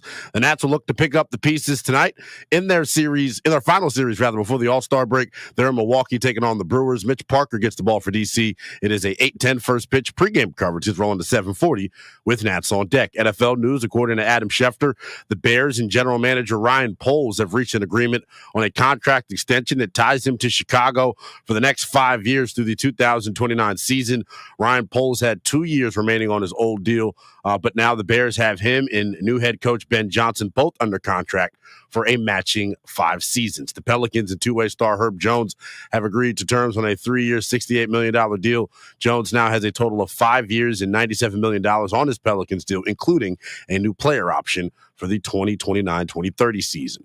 Summer League action tips off tonight for the Washington Wizards. You'll get to see the debut of number 6 overall pick Trey Johnson. The fellas out in Vegas taking on the 10th overall pick Kamal Malawach in the Phoenix Suns. That one tips off at 9 p.m. You can check it out on ESPN+. Mission Critical Thinking, that's JTF's specialty. We're a top-ranked HP MPS power partner for a reason. We don't just ship products. We deploy fully integrated, mission-ready solutions from DC to Europe. Powered by HP, delivered by JTF. Check us out at jtfgov.com. From the Crop Metcalf 5-Star Sports Desk, I'm Linnell Willingham on The Fan.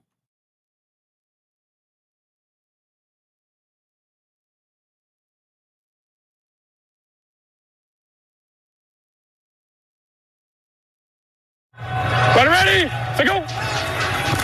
Sahamo on first down. He's going to take a shot. Right into the hands of Ty Scott. Can you believe this UFL championship game? Knockout punch after knockout punch. 73 yards.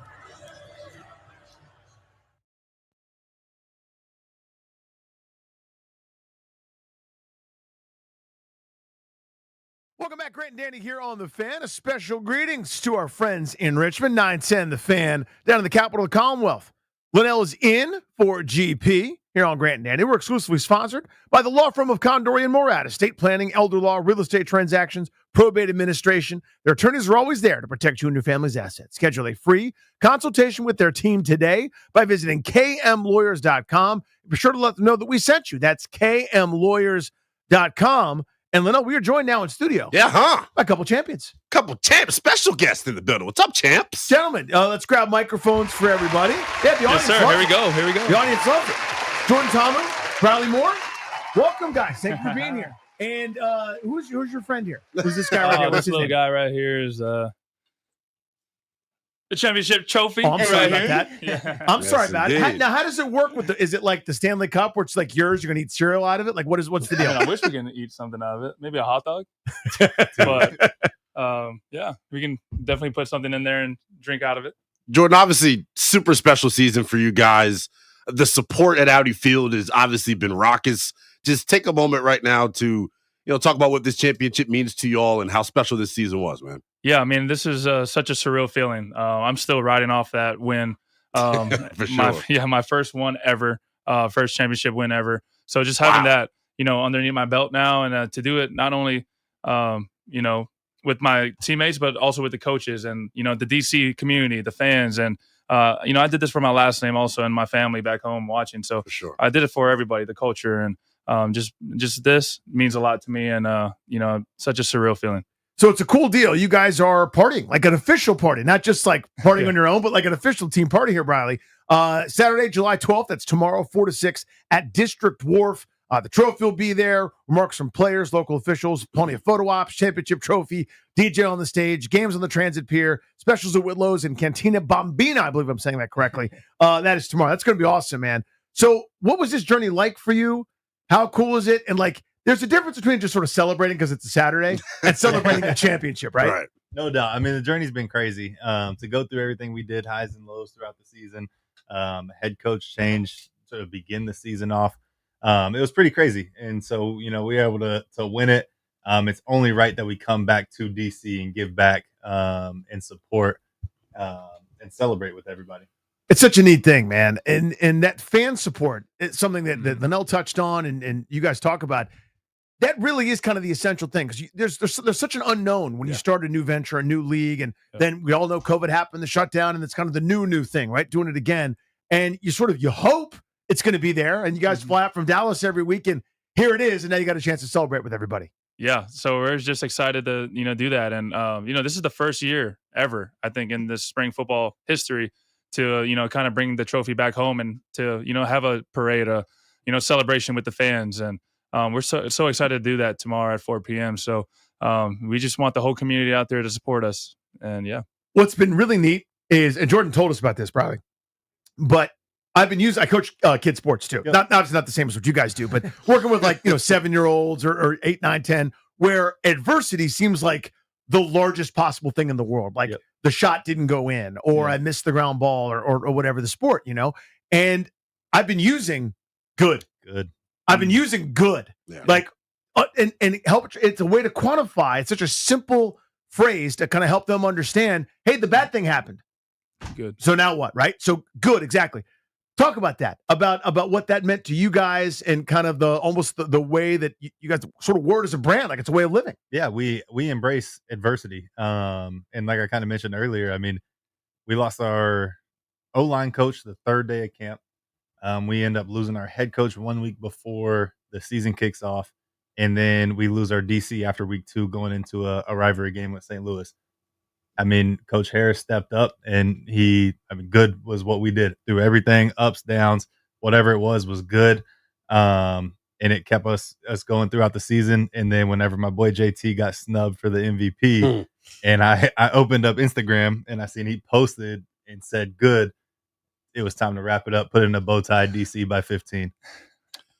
For sure. So obviously when you guys are going through that and you're losing coaches, who are some of the leaders that kind of were able to help band you guys together and, keep the main thing as you're dealing with all these distractions that you all really have no control over? Yeah, we had a lot of, great leaders on our team. This year I had to be more vocal than I usually am. And I felt like that fired up the guys a lot. Chris Rowland, we had Joe Wallace, we had Briley, guys that, kind of went in front of the team and, kind of shared their life story and what, this football team and what this football season meant to them. And, when you get personal like that with your brothers, you want to do everything you can to, play for them. And, that's what we did. And yeah.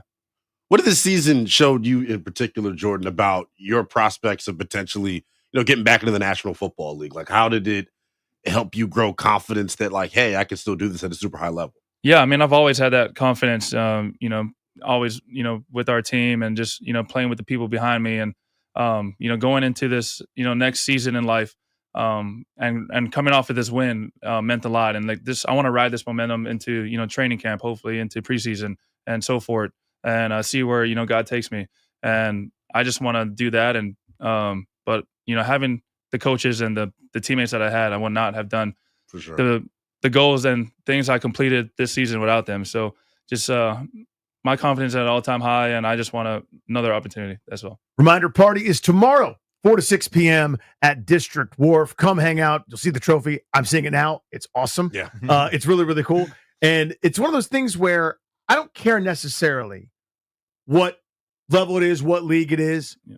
Something different about winning the whole damn thing. You know what I mean? Like it regardless of kind of outside forces, because you guys were there and you know what went into that, right? Mm-hmm. Where you understand all the things that you mentioned, Briley, with coaching staff and otherwise, losing a game or bouncing back from certain stuff. You were there for the practices. You were there for the meetings. You were there for this doesn't feel good today or that doesn't, or I'm tired or this, that, and the other. And you beat everybody's ass. Everybody that stepped up, you said, thanks so much for coming by. Here's your ticket home. Right? Like that championship trophy, man. Just like, what does it mean whenever you look at it? What do you see? I mean, it's unreal. And it means everything you just said, everything that we went through. For me and JT, it's been 3 years now. Year one, we went into the championship game and ended up getting beat. I think we kind of sleptwalked through it a little bit. And so this year, that was the prize. It's like we were bowling and we were gonna bowl a strike no matter what. Because that's it. Just we weren't gonna do it again. We weren't gonna lose it. That just means everything to Well, us. what did that experience because not everybody went through that, right? Right. Getting there and not coming home with the championship the first time. How did that sort of inform or help you this go around? Coach Harris, probably heading into the playoffs, I think every day he showed the ending clip, the final kneel that Luis had beating us in 2023, and he didn't even have to say words. That just put a fire under us, and that was our motivation going into it. And I think that was one of the best things he could have did, because like I said, it lit a fire under everybody that was there, and then we spoke about it, what it means, and that motivated everybody that was new to go ahead and get this thing done. What you all get to learn about Coach Harris this year in terms of like what being thrown into the fire at that point in that point in the year and having to be the unquestioned leader? Like, how long did it take for him to like garner you guys' respect? I think majority of the team, offense for sure, we knew. That's the guy that we wanted. He deserved it. He's been the quarterback coach for 2 years. He had our respect. I think the biggest thing for him was going up in front of the defense as well, who'd been who hasn't had as much hands-on. Been competing with them, right? No doubt. And he did that early. The way that he commanded us, the way that he leaded us. He's a man of faith, and he's always been that. He's unwavering. I would probably say once we lost that first game, just seeing how he responded. Yeah. And we won the first game too against the team that everybody said was going to beat us, the defending champs. So winning that game, and then the way he responded and forced us to respond after losing, it was hands down the type of man and type of coach that he is. Was your last year at Kansas State 2020? 2020. So was that COVID affected, or would that have been 21 that got affected? So it was COVID affected. Yeah. We're playing with the visors on, the whole deal, having the masks up, not many people in the fans. So God, it was a crazy experience. I just as a quick moment of empathy, because I again, as I mentioned, I coached a lot of kids, and I'm working with guys that are like for sophomores, juniors, and seniors in high school, and it's like that was their reality. Like when they're trying to get recruited and trying to go do stuff, like everything shut down. There were guys that were on campus when that kind of stuff was happening. It's something that kind of goes hidden, I think, just as a quick, again, there are real life tragedies, there's real world problems, obviously, for sure. Small stuff, but still, it's just my heart goes out to you, man, for having to go through that kind of stuff. And it's like, through no control of yours, here's my normal course of events. I'm going to kick some butt in college football, and let's deal with whatever this thing is, right? Where it's when you're anyway. I'll probably piss a lot more people off if I keep going, but you understand my point, right? Absolutely. It goes, God, it's not how it was supposed to be. At the end of the day, when you guys have ever watched Ted Lasso? You ever seen Ted Lasso, the show? I've seen it on Apple. I've seen like a couple of. So there's a run. They do a great job of running themes kind of throughout. Yeah. And one of them is this play that they're going to run where they talk about Jamie Tart, and he's going to win the Oscar, and they have to pretend the award is heavy when they're doing the Oscar bit. Is that heavy? That's pretty heavy. I mean, it's what, 10, 15 pounds? Had guys trying to hold it up, and arms are shaking. I'm like, that couldn't be me, but can I hold it? Yeah, you can hold it. All right, hold on. I'm going to hold it. All right, come on. Then I'll ask you a question. For you guys, Jordan, I guess this will be for you, knowing the experience that that you've had at the NFL level and then coming down and playing this game. What's like the biggest difference you would say? Biggest difference is the obstacles you have to face throughout the season. I think that is like, and then the resources, I think too, is another huge thing. Yeah. We don't have all the food and the protein shakes that the NFL has, and the weight room and stuff. So we have to work with what we have, and a lot of our guys do that, and that's what made us a great team this year is that no one complained. Right. No one did. Everyone was bought in from day one. Everyone knew exactly what our goals were. Coach made that very clear, and we went out there and handled business. I'm basically doing a goblet kettlebell squat right now. My abs are tightened holding this. This thing is no joke. Sheesh. This trophy. Yeah. Dude, you got to hold it. You got to hold this picture for like 10 minutes. I'm like, did someone take the damn picture? Like they're barking a little bit. It's good. It's a good workout here. What does it pass that? But no, just stand and hold it like in front of your chest and let it burn a little bit. Here we go. Oh, so you feel it. You see it right away. First gets in your head, because it's a little off balance, right? So I'm going to try to properly sit down. And don't hit your phone on it. Yeah, so like I'll break my phone. It's a little ab workout. That thing is no joke. And that's something, man. I love that. Yeah, that's really cool. That is really, really neat. Yeah. So you said, Jordan, this was your first championship that you've won ever in sports, period. What about you, Brian? I was fortunate enough to win a football state championship my senior year, actually in the dome that the Battlehawks play in that we made Audi West this year. 10 years wow from the date. 10 years ago. And then I won a basketball state championship too. So it's cool to. Oh, sorry about Two that. sport guy, huh? Who is your basketball comp, you would say? Draymond. Oh. Talk a lot. The agitator. Yeah, Want you on my team, would hate to play agitator. against you. Yep, Pretty no much. doubt. Got it. Like those elbows just start to come out, Yeah, like a all little of a sudden. outside of your body. Ref, Yeah. I That's ain't do tough. it. Yeah, no. Was it argue every single foul call ever? Always. I found out a lot too. A few technicals in there. It's okay. My coach loved it. Tight end's like the power forward of the NFL. Exactly, So no it doubt. makes The sense. enforcer. You're a hybrid. Dude, that is tough. Well, yeah, Missouri guy. There you go, playing state championship games all over the place. This is one of those cool things though, where the reward for it, and every time you sort of say, okay, I move on to the next thing, then you get like another celebration, like another moment. And it's going to be tomorrow again at the War, 4:00. The championship trophy arrives. Remarks, photos, autographs, the whole 9 yards. A bunch of the guys will be there, including Jordan Tomlin, Bradley Moore, who are with us now.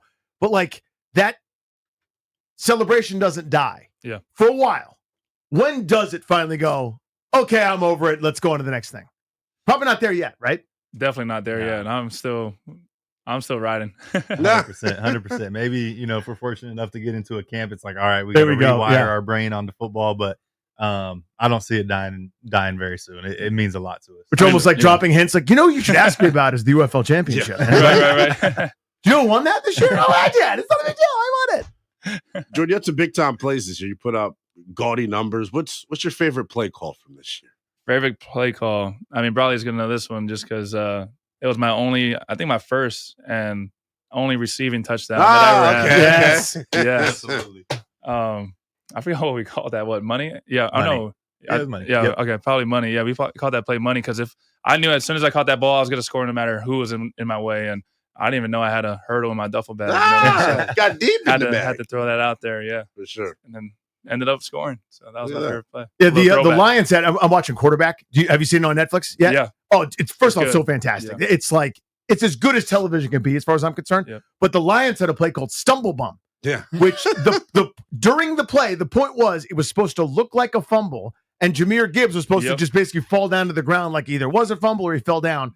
Linebacker's like, oh, look at that piece of candy. Tight end And leaks bites out, it. touchdown. Yep. Yeah, that's what it sort of reminds me of. Is like whatever we're calling this, bicycle magic man. I don't care. I'm catching this touchdown. Yeah, we try to do all that stuff and like kind of relate to the Lions because Yeah. we're playing in the dome, so playing against Michigan. So it's like we wanted to do that for the Lions and for us. Bradley, you guys obviously had a ton of offensive success last year. Was there a moment where you guys felt like you turned the corner and felt like, okay, we're a championship level offense. Like we're good, but like we're good enough to win the whole thing good? Yeah, I mean, I think we knew it coming into the season that we had a chance to be good. Yeah. Obviously, whenever you have an MVP caliber quarterback, there's no doubt that there's potential Right. there.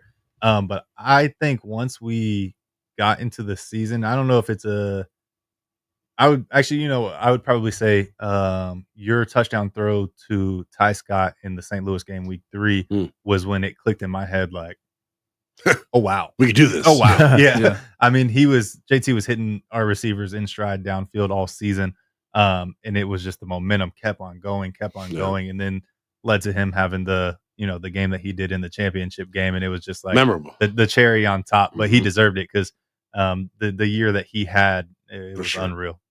Boys, this is really cool to see. Yeah. You both in person. Good to see you again, Jordan. Yes, sir. And that championship Always. trophy is boss. It is awesome. Very, very awesome. Congratulations, boys. Again, celebration tomorrow, 4 to 6 down at the Wharf. You can see, the audience loves it. You can see the trophy, get some pictures taken, the whole 9 yards, bunch of remarks. Let's celebrate a championship here in DC. Boys, thank you for coming in. Good to Appreciate meet you you. guys. We See you appreciate guys. y'all having us. Thank you, guys. That's awesome. When we come back, Darius has some NFL burning questions for us, and Linnell and I will try to embarrass ourselves.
I'm Linnell Willingham, and here's what's happening. We had Nats baseball last night right here on the Fan. It was the series finale out in St. Louis, and the fellas struggling at the plate, registering just 4 hits.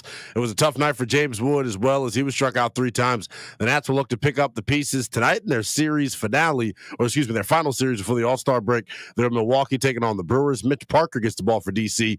It is an 8:10 first pitch pregame coverage. It's rolling to 7:40 with the Nats on deck. Some scary NFL news. Chargers running back Najee Harris sustained an eye injury after a fireworks mishap at a July 4th event. His agent, Doug Hendrickson, told ESPN's Adam Schefter earlier this morning. Hendrickson said the injury was superficial and that Harris is expected to be ready for the start of the upcoming NFL season. NBA news, the Wizards in action tonight. Their Summer League opener. We'll get to see the debut of number 6 overall pick, Trey Johnson, and then the number 21st overall pick, Will Riley, as the fellas take on Kamal Malowach, the 10th overall pick in the Phoenix Suns. That one's at the tip-off at 9 p.m., and you can check that out on ESPN. From the Crop Metcalf 5-Star Sports Desk, I'm Linnell Willingham on the Fan.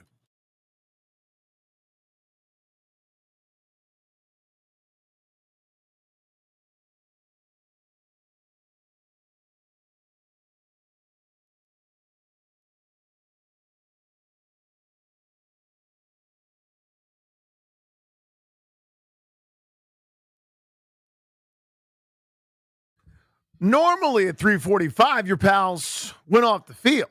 Excuse me, we do a double play, but today's Friday, so it's special. So I gave away the ending there. Yeah. We're going to win off the field. It's Grant and Danny on the Fan. Linnell in for GP, who coincidentally will join us at 5 p.m. Thanks again to Jordan Tomu, Bradley Moore, DC Defenders for bringing in that championship trophy. That thing really was heavy. It was heavy. They brought our guy Jeeps little present for number 4. Yeah, very nice. Love that.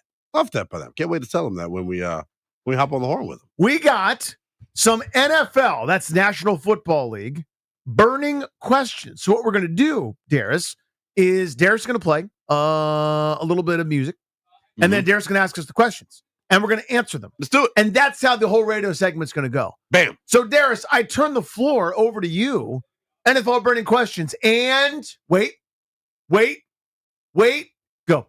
Good afternoon, gentlemen. Hey, Bonnie. Yes, that trophy was heavy. Huge. Yeah, that was serious. For sure. Let's start with question number 1. What is your most interesting division in the NFL? There's 8 divisions. Which one do you think is the most interesting of the 8 divisions? Give me the AFC West. It is the most intriguing. There are 3 teams that are very good, and then the Raiders play there too. Yeah. Kansas City, the juggernaut, the Chargers, 11-6 last year, and no one paid attention. An 11-6 team led by me, John Harbaugh, or Jim Harbaugh, whichever Harbaugh it is. I guess it's Jim. But the guy just goes everywhere, rubs everyone the wrong way, but wins a lot on the way. And now here's this Denver team on the rise. They are the most intriguing division to me. A juggernaut is coming out of there, and nobody really seems to pay attention. That's my most interesting division. You all may think I'm being biased, but I'm going to go with the NFC East, and here's why. I think, well, first and foremost, they haven't had a repeat division winner since like 2004, so we know that it's going to be anybody but Philly. I think Washington, obviously, is that up-and-coming team on the rise. We have high expectations for them. But the 2 teams that everyone looks at as like the bottom feeders, talking about Dallas and New York, I am very bullish on the 2025 Dallas Cowboys if they have Dak Prescott healthy. I love the addition of George Pickens going opposite CeeDee Lamb. And they took 2 of my favorite guys in the draft, talking about Donovan Ezeraku out of Boston College and then Siobhan Revel out of ECU. I think they're going to be better than people give them credit for, as long as Dak Prescott is healthy. Like, that's a talented football team. I hate them so much and hope they lose every game forever, and everyone that roots for them with a chin strap beard and a flat brim cap who's not from there repents and apologizes for all the years of being a giant front-running Bama. But I like their offseason. Yeah. Like, I do. They got better, and I'm annoyed about that. I like my Dallas more dysfunctional. Darius, question the second. Sorry, I said that wrong. Who gets more wins this year? Would it be former Jets, now Steelers quarterback Aaron Rodgers, or former Steelers, now Jets quarterback Justin Fields? Oh, that's a tricky one. Now, Ben Strober gives me crap all the time about my affinity that I have for Aaron Rodgers.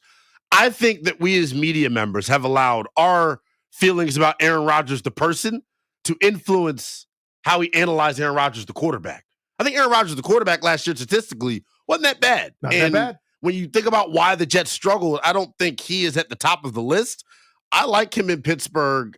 I think the Steelers, there are only really 3 teams I'm putting ahead of them: Kansas City, Baltimore, and Buffalo. And the rest to me is open season for the Steelers. So, yeah, I think Aaron Rodgers wins more games, and I think they have a strong year. I think it's Aaron Rodgers, too. And this is not a pro Aaron Rodgers thing as much as the Jets. Yeah. Are the Jets going to? Yeah. The Jets, right? I mean, we could just, it's the Jets. Yeah. It's still, it's still the Jets. It is the Jets. Right? Like the Jets will be playing football when it's their turn to, right? No, we can just agree there. Right? Thank you. Darius, question the third. Which head coach has the hottest seat to start 2025? Mike McDaniel, Mike Tomlin, Zach Taylor, Brian Daboll, or Shane Steichen? So this all depends on how you feel about a hot seat, right? So I think the first coach that gets fired is Brian Daboll. So, but does that mean his seat is the hottest? If that's by definition the first guy to get fired is Daboll, then I guess that would be the answer. But to me, the hottest seat refers to, dude, come on. Yeah. At some point, get this thing right. Right? So it might be McDaniel. I don't think Tomlin. I don't think he's going. I think the Steelers basically do coach for life until you get bored, want to go work for CBS. Yeah. But so I suppose it's Daboll, but that feels like a cop-out because I just think it's the last lever for Joe Shane to pull. Yeah, it's tough because if I was the Mara family, I would have blew this group out anyway. I wouldn't have allowed them to select a quarterback. I just think they're doing it all wrong up in New York. Daboll's the easy answer, I guess. If he can show that Jackson Dart has any signs of life, then maybe he keeps his job. But I look at Mike McDaniel, man. Like the Dolphins they haven't won a playoff game since he's gotten there. Tua Tagovailoa has been oft injured. Chris Greer's on the hot seat as well. He gave Tua that massive quarterback contract, and I understand you kind of either have one or you don't. But with his injury track record, there's no way. Have one? Yeah, there's no way in hell I would have been comfortable paying him that money. They're exiling pieces off on defense. I think he gets fired in season. We sleep on Zach Taylor because the Bengals. Yeah, that's interesting. Bengals love starting 0-2. Is that ownership group really going to pay someone to sit on their tuckish stuff? Well, who knows? But they're also going to pretend they're like, well, the reason it's not our dysfunction, it's a Zach Taylor issue. That's probably why. But they love starting 0-2. Yeah. It's their favorite thing to do on this earth is to start 0-2, look lost, and then come out and whoop somebody's butt later on, unless they play Washington. Unless it's watched on Monday night. And they had to watch Daniels just put it on them. Oh, it was so glorious. Darius, question 4. Let's stick with the head coach theme. Which first-year head coach is most likely to have the most success in 2025? You got Ben Johnson with the Bears. You got Mike Vrabel with the Patriots. Liam Cohen with the Jaguars. Kellen Moore with the Saints.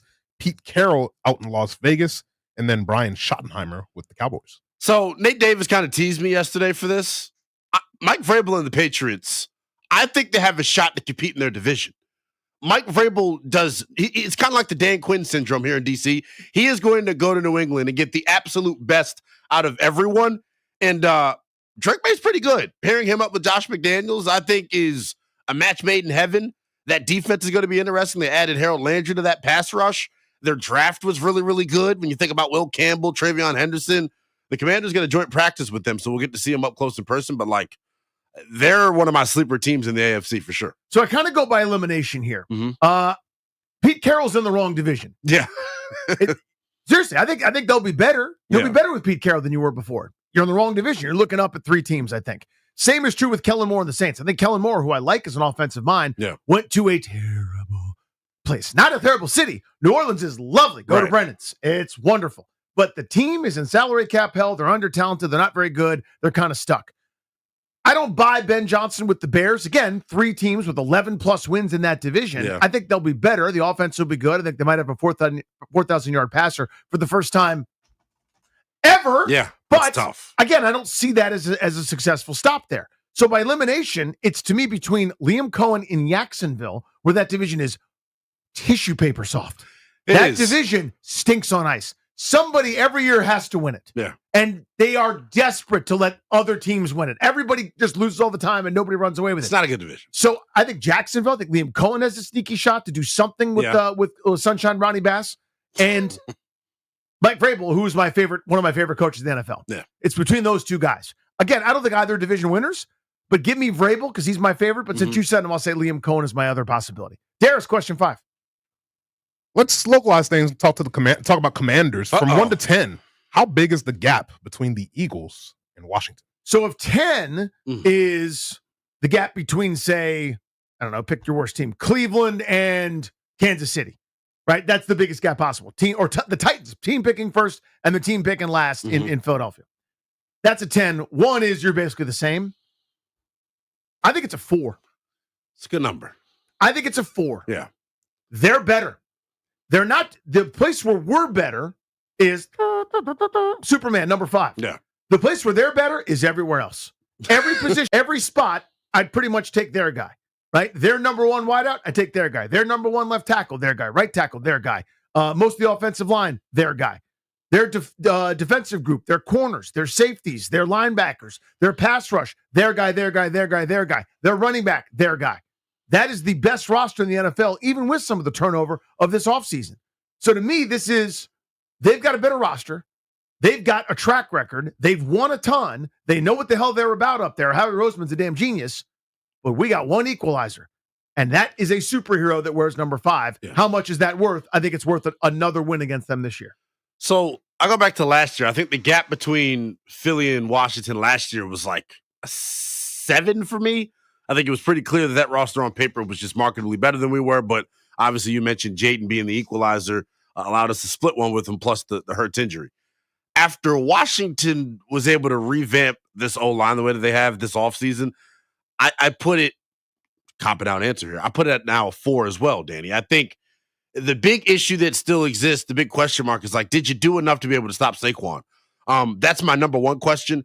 I feel better about matching up with A.J. Brown and Devontae Smith now that you got Trey Amos in the fold and hopefully a healthy Marshawn Lattimore. But think about what the issue was last year in the NFC Championship game when this offense was struggling. Jalen Carter was whipping people. They were getting pressure off the edge with Josh Sweat. Having Connerly Jr. at tackle, having Tunsil at tackle, and then kicking Coleman inside the guard, and I can't wait for the first matchup between Brandon Coleman and Jalen Carter. I think you set yourself up to neutralize their biggest strength defensively, and now it's kind of like, which offense is going to play mistake-free? Let's keep it local. Over under 9 sacks for outside linebacker Frankie Louvu. 9? Under. I'm going to go under. Now, I think Washington's pass rush next year is going to be interesting. I think we kind of touched on this yesterday when we were talking about Dietrich Wise. I think they're going to have a bunch of dudes in between 6 to 8 sacks or 5 to 8 sacks. I think it's going to be kind of pass rush by committee where no guy jumps out in particular. Will they have a double-digit sack getter? Maybe not, because I can see Payne ended up with 7, 8 sacks. I can see Dorrance Armstrong ended up with 6, 7 sacks. Louvu 6, 7, same thing. So I think it's a committee approach. He had 8 last year as a part-time pass rusher. Louvu did. He had 8 last year, man. You don't think he gets 1.5 more than that? Now is pretty much, and unless I'm wrong, and this is not the plan, and we're doing the same thing. To me, when it's a passing down, he's rushing the passer. That's why I think that number goes up. I think it's a 9.5 sack season. Not because he's going to transform or take some kind of leap. He's just going to get more bites at the apple, more cracks at it. Which he should, by the way. Which I think he will. I think that's their kind of solution where they go, okay, we couldn't go get a Myles Garrett. We couldn't get Trey Hendrickson. We didn't want to go pony up for one of these aging pass rushing veterans who may not have as much gas in the tank anymore. Where are we going to get the pass rush from? I think their internal answer is Louvu with maybe more Jordan McGee, maybe more. That's the key right there. Big safety / linebacker hybrid packages to kind of deal with some stuff. But I think to me, he rushes the passer more, and that gives him a chance at more sacks. Pretty revolutionary thing. Yeah, it's a good formula. Right? What's one thing across the NFL that we are not talking enough about right now? I've already touched on this. We're not talking about the Chargers at all. Like, there is no conversation about Jim Harbaugh turning a moribund franchise that could get out of its own way. Yeah. They charge all over the place. You know what it means to charger? You lose a bunch of games. You have some sort of weird gaffe. They went 11-6 in a pretty damn tough division last year with cast-offs. They got rid of the Keenan Allens of the world. They got rid of all the guys that we were there that were part of the furniture. The Eckler, Allen, offensive wide open window group went with J.K. Dobbins and Gus. What is goony goo Gus? What is goony goo? You have no file. That's Eddie Murphy. You stink, you stink, you stink, and you stink. Anyway, the point is they mauled people. Huge improvements on defense. Solid offense. Justin Herbert is still a star, in my opinion, that has never gotten enough credit because he's toiling away as the second team in L.A. We're not talking about the Chargers. I don't know what their prognosis is. I don't know if they're like an AFC title team, they're going to lose to the Chiefs because the Chiefs will be in the AFC title game again. I don't know that they're good enough to challenge the Ravens or the Bills or some of the royalty. I just feel like no one cared that they went from 5-12, got rid of everybody that we knew was good, took on a bunch of cast-offs, and I'm even blanking on the dude's name. Small little guy, Ladd McConkey, had 1 million yards as a receiver, and no one gives a crap. Nobody seems to care about the fact that they went from 5-12 to 11-6 with Ladd McConkey and Goony Goo Goo Gus and J.K. Dobbins at running back. It's unbelievable to me, and everyone's like, this is my impression of all of you. Back to you, Leno. It's stellar coaching job from Harbaugh. So I'll give you that. There's a team in the NFC that I think no one is talking about as well. The Tampa Bay Bucks quietly have had really good offseason. Drafted Emeka Egbuka. You're able to get Chris Godwin under contract. I think losing Liam Cohen is kind of the thing that is going to be the determining factor here. It's what I don't know about them. That's the only thing is can Baker, build off of last year's success, which was like the best year of his career. And then on defense, I just love what they have. Hassan Reddick was a complete jackass his last 2 stops. I think under Todd Bowles in Tampa, he gets his act together and he helps that pass rush out that has Kalijah Cansey and Logan Hall and Yaya Diaby. I love that group a lot. Their key, what do they get out of their second-round pick, Benjamin Morrison? That's what I'm interested in. He's a corner from Notre Dame that had first-round grade during the season, had some injury woes, and he kind of slipped. I think they have – it always feels like what's his face? Todd Bowles is like on the hot seat, it always feels like, for whatever reason. But they have like quietly won that division like 4 or 5 years in a row. 5 years in a row now, right? So like they own this division. I expect them to continue to own it. Yeah, I'm done saying that this is the year Atlanta figures it out. No. I just will not be saying that. It might be the year, by the way. And because I've stopped doing it, this might be the year it actually happens. Yeah. I'm not. By the way, I like Penix. I like the Falcons. I like Raheem Morris an awful lot. I love Bijan Robinson, for goodness sake. Love Bijan. Yeah. I just don't know that they have the fastball to get all the outs. Tampa does. People are sleeping on Tampa. I'm with you, actually. Yes. That is in fact, one guy I was reading, his sneaky hot take was that the Bucs were going to the Super Bowl. Wow. This year. So when you think about what they have to stop Philadelphia, they got the big, beefy defensive front that can neutralize Saquon Barkley. That's the reason I think they can spar with Philly. Yeah, so it's health dependent, but they've got so many good pieces. Like, I love Bucky Irving. I don't know what the offense looks like without Liam Cohen. Yeah, and if you can, because it was Canales first saving Baker Mayfield, then Liam Cohen kind of helped usher that along. I mean, he turned it over a bunch, but he's Baker doing Baker. Exactly. But anyway, that's a sneaky good team. And I'm trying to remember who beat them in the playoffs last year. Anyway, it's time to win off the field. We'll do that next. 800-636-1067. Don't you dare.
Then what, Mr. Khaled? Welcome back to the program. Great and Danny here on The Fan. 4 o'clock, we Beltway Blitz. It's how we do it around here. Linnell is in for GP. You know what time it is. 800-636-1067. That's your telephone number. 800-636-1067. A little thing. Mm-hmm.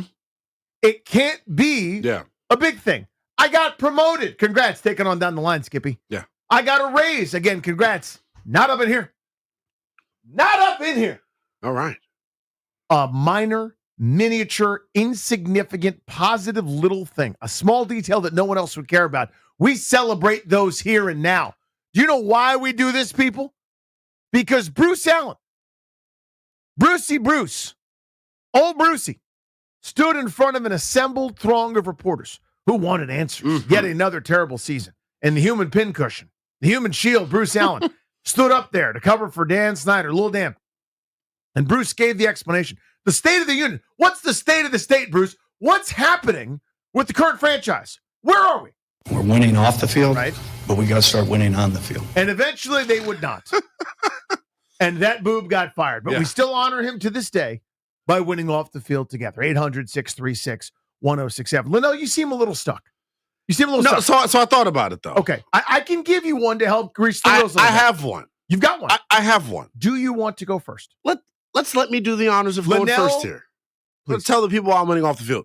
So, as you all know, being a 27-year-old part-time radio host is not the most lucrative gig in the world. So I don't have cable. I had to choose and make sacrifices as a young adult. I pay for Wi-Fi. I pay for my PlayStation Plus subscription. Sure, yeah. I pay for other subscriptions. There's one subscription I don't pay for, and it has to do with the NBA. So I've been trying to illegally pirate games all year via the TV app.to. And tonight I was worried about, well, how am I going to catch the Wizards Summer League opener? How am I going to do that? They're not streaming Summer League games on my illegally pirated site. But I remembered that our old pal Screameroni, the Rooster, Chris Russell, gave me his ESPN Plus login back during foosball season so I could read an article. Wow. So tonight, I remembered I get to watch the Wizards, so I am. Winning off the field. Courtesy of the most benevolent man that ever was, the giver. Yes. We call Chris Russell the giving tree around here. Literally. He just gives and gives and gives. Can't stop giving. Gives headaches. Yes. ESPN Plus logins. All of those things. Giant bags. All his credentials for all the seasons. They're always here. I'll give you an example. You'll notice, I'm a married man. You'll notice on this ring finger, I'm not wearing my ring. Okay. I thought I lost it. It's been 5 days. Okay. I can't find the thing anywhere. I mean, anywhere. I have not told, or had not told my wife yet, because I wanted to exhaust every potential possibility and really look everywhere instead of do the thing that happens to every husband every time, where you are frustrated beyond belief. You cannot find the thing. You've opened and closed every drawer. You've thumped closed every cabinet. Where's you make the old those old man sounds of frustration, and your wife in the other room is sitting there just going, waiting. Where is the whatever? She walks in, opens up a thing, and then hands it to you. And it looks at you like, you simpleton. You subhuman piece of hot trash. Wow. You suck, Danny. You try to avoid that situation. Yeah. But I've been looking for days and days and days and days. What I've got in my mind is that I took the ring off while playing with my kids, right? Because they want to roughhouse, they want to throw the ball around and stuff. And it's like, I'm afraid of it being outside or something, it flying off. So I put it in a shorts pocket and forgot about it. I went through every pair of shorts. I went through the laundry. I went through every laundry trap. I went through the lint trap in the dryer part. I went through. I'm taking pieces apart. There's a little thing that's like, supposedly, I'm looking at YouTube where they're like, yeah, the smallest little deal can get stuck here. Take that out. I did that. Yeah. I looked through every drawer, every bottom of the barrel, whatever. The other day, I'm taking my laundry down, thinking about how I'm going to tell my wife that, hey, I don't have my wedding ring anymore. I lost it while playing with our kids. And when I put the laundry basket down, I heard a sound that didn't quite belong. I said, but I've already looked here. I had, but not in the right way, I guess. There's a mat or a little blanket kind of thing. I don't know how to describe it. It's not a blanket, but it's a thing that goes at the bottom of the laundry basket. For some reason, it's one of these things that apparently became a necessity. Can't just be a regular basket. It's got to have a thing at the bottom. But the thing kind of slides around a little bit and has just enough folds so that when I put that basket down, I heard a little extra thud, a little extra sound. And my keen hearing and sense of direction and smell and taste, I'm like Wolverine without the healing or adamantium claws. I rifled through that laundry, tilted on its side, and sure enough, there's Old Faithful. There we go. There's that wedding ring. So I'm good. Therefore, I am. Winning off the field. And that's how you do it. That's incredible. So, like, when were you, if you didn't stumble upon it, or if she didn't give it to you, I guess, what? Exactly. Yeah. 800-636-1067. Matt in Stafford. How are you winning off the field, What's up, sir? Matt? Hey, guys. Yeah, I got to say, I think that's probably an on-field win, Danny. I'm really happy that worked out for you.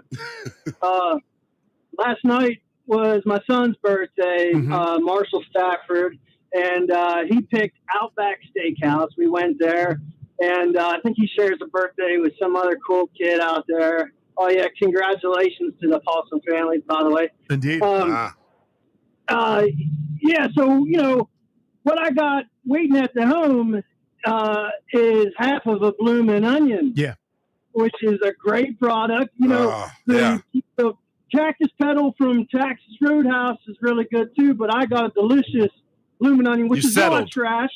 It's very good, and it's in my fridge, therefore I am. Winning off the field? Kinda. Matt, thank you. Linnell, I don't know if I'll allow that. Not on this program. I mean, my take is my take. It's just not good enough for me. You can't sit there and tell me a bloomin' onion isn't incredible. I'm not going to tell you it's not incredible. I'm just not going to say it's better than what Texas Roadhouse has to offer. But again, you're doing Darius, you're catching trap. You're doing the Darius bit where you claim you love duck sauce and you have it once and then eat all the mustard. Guy. To say you prefer one over the other, this is what you young people do, and I'm lumping everyone together here. If like, let's say one's a 10, one's a 9, you're like, oh, the 9 sucks. No, it doesn't. Now, I'm not telling you the bloomin' onion's a 9. I'm telling you the bloomin' onion's wonderful and it stands on its own. I will not have the bloomin' onion disparaged on this program. Yeah, it's just tough for me, Danny. I don't think it is, respectfully. I think it's very easy. It's great, and you could just say that. And the portion size, I would say, too, from Texas Roadhouse, a lot more plentiful. More plentiful. You sure about that? You sure about that? Look at the bloomin' onion. Look at this bloomin' onion. Enlarged to fit the screen. You read the small print. It's okay. I clicked the enlarged to fit the screen. You're telling me the bloomin' onion's not substantial enough for you? No. Well, no. That you're makes eating me a bloomin' onion by yourself? No. That makes me sound like a larger man than I am. I believe my sons would call you a big back if that's the case. Oh, geez. I was supposed to do a mukbang yesterday, by the way, Danny, of the snack wrap. Please I did not. What that means so we don't dump it. That sounds so filthy. It's when you sit and eat a bunch of different foods from one restaurant. It's called a mukbang. It's not the one where you pay extra and there's honey on you? No. 800-636-1067 is the number. Oh, my God. Max in Kensington, how are you winning off the field? Max. Hey, guys, long-time listener, second-time caller. Oh, thank you, Max. I am midway through chemotherapy, and I have not had any of the side effects. Therefore, I am. Winning off the field? God bless you, That brother. is fantastic, my friend. Seriously. Wow. Wishing you well. Many of my family members have done that. I have friends who have done it. It ain't easy. No. You keep grinding, dude. Love it. Yeah, God bless you. you, man. That is awesome. incredible. That is big time stuff. Very, very cool. You know what? Let's end it on that note. Hell yeah, Max in Kensington. Pumped for you. Beltway Blitz time is next. And I got a question about the Local 53 and about this organization. What can they do for us old folks? We'll explain that. But the Beltway Blitz is next.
We're brought to you by the Reynolds and Power Home team at Keller Williams Realty. We had Nats baseball last night here on the Fan. It was the series finale out in St. Louis, and the fellas struggling at the plate, registering just 4 hits.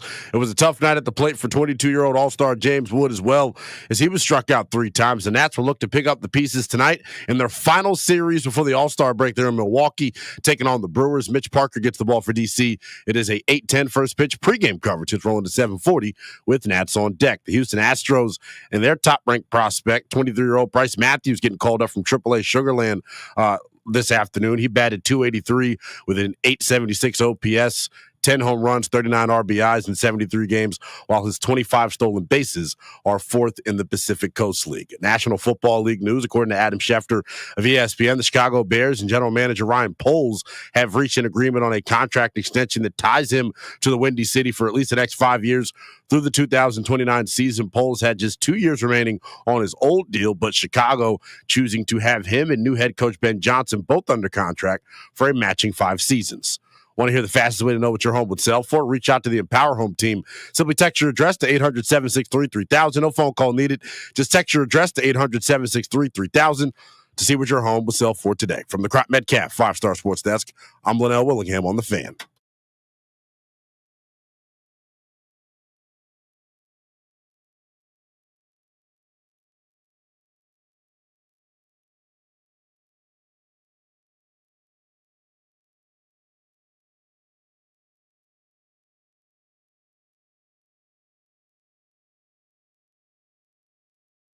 Grant Nanny here on the Fan. Linnell in for GP. We're exclusively sponsored by the law firm of Condor and Morad, estate planning, elder law, real estate transactions, probate administration. Their attorneys are always there to protect you and your family's assets. Schedule a free consultation with their team today by visiting kmlawyers.com, and be sure to let them know that we sent you. That's kmlawyers.com. Time for the Beltway Blitz, people. Spin you around. What's going on in the world of DC sports? I'd like to start on the diamond, please.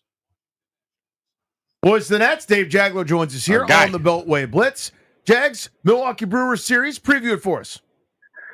Yeah, the Milwaukee playing very well right now, just coming off a sweep of the Dodgers. They're on the heels of the Cubs. Speed, they put pressure on you with their ability to steal bases, go first to third. A good pitching staff, power arms in the bullpen.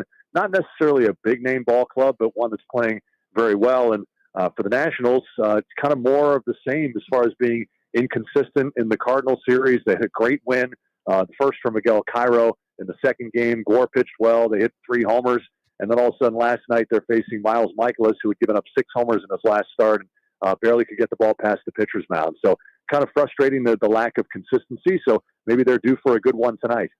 Mark Zuckerman of Masson, Dave, posted some video pregame of Dylan Cruz working out, getting some work on field. How close do you think he is to potentially returning to this lineup? Well, I mean, I was hopeful. I mean, there has been no timetable placed on it. I was hopeful maybe around the All-Star break, but he's not even taken on-field batting practice. So it's almost like he's starting over, kind of going through a spring training 2.0. So, once we see him on the field, taking the full batting practice, then you're talking about a rehab assignment, seeing some pitches, and then that could be a week, that could be 2 weeks. So we're still a pretty decent amount of time away. He is doing more. But the thing with the oblique, and a pretty serious oblique strain that it was, is you don't want to come back too soon, because then if you tweak it again, maybe you're looking at something that might carry really deep into the season. And it's with the oblique, it's not the full swing. It's the possibility when you get in a game of the check swing, and that's how he injured it in the first place. Yeah. The kind of that aggressive turn when you start the bat and then stop. That's what caused the strain in the first place. So they've got to get it fully strengthened and ready to go before they can even risk putting him on a rehab assignment. Jags, you mentioned Miguel Cairo. How will we know, just kind of to the untrained eye, something that's a Miguel Cairo touch, something that's different for him than it might have been for the previous group under Davey Martinez and company? Or is there a way for us to tell?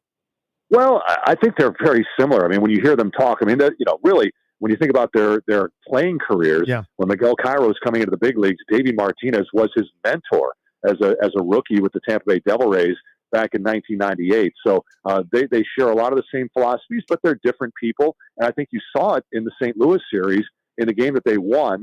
The Cardinals were starting a right-handed pitcher. When I saw the starting lineup, I went, wait a second, when did Andre Palante start throwing left-handed? Because the Nationals started Alex Call and they started Ahmed Rosario. Normally guys were going to play against lefties, but Palante had severe reverse splits in that right-handed hitters hit him better than left-handed hitters. And really, I mean, under Davey, it was pretty much kind of by rote that you were going to go with the strength. I mean, because Garcia hits righties better, Dalen Lyle, whereas Rosario hits lefties better. So you wouldn't think of starting Rosario against a righty, but they kind of went toward the pitcher's weakness and said, well, we're going to tailor a lineup to try to score and take advantage of what the pitcher doesn't do well. And that was the night they scored 8 runs. So, I mean, at least in the first 3 games, that's one that stood out to me. There was something that they really didn't do a lot of under Davey Martinez.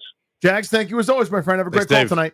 All right, take care, guys. Thank See you, brother. There he goes. That is Dave Jagler joining us for his portion of the Beltway Blitz. Now, live and in color, we'll talk about the local 53 dares.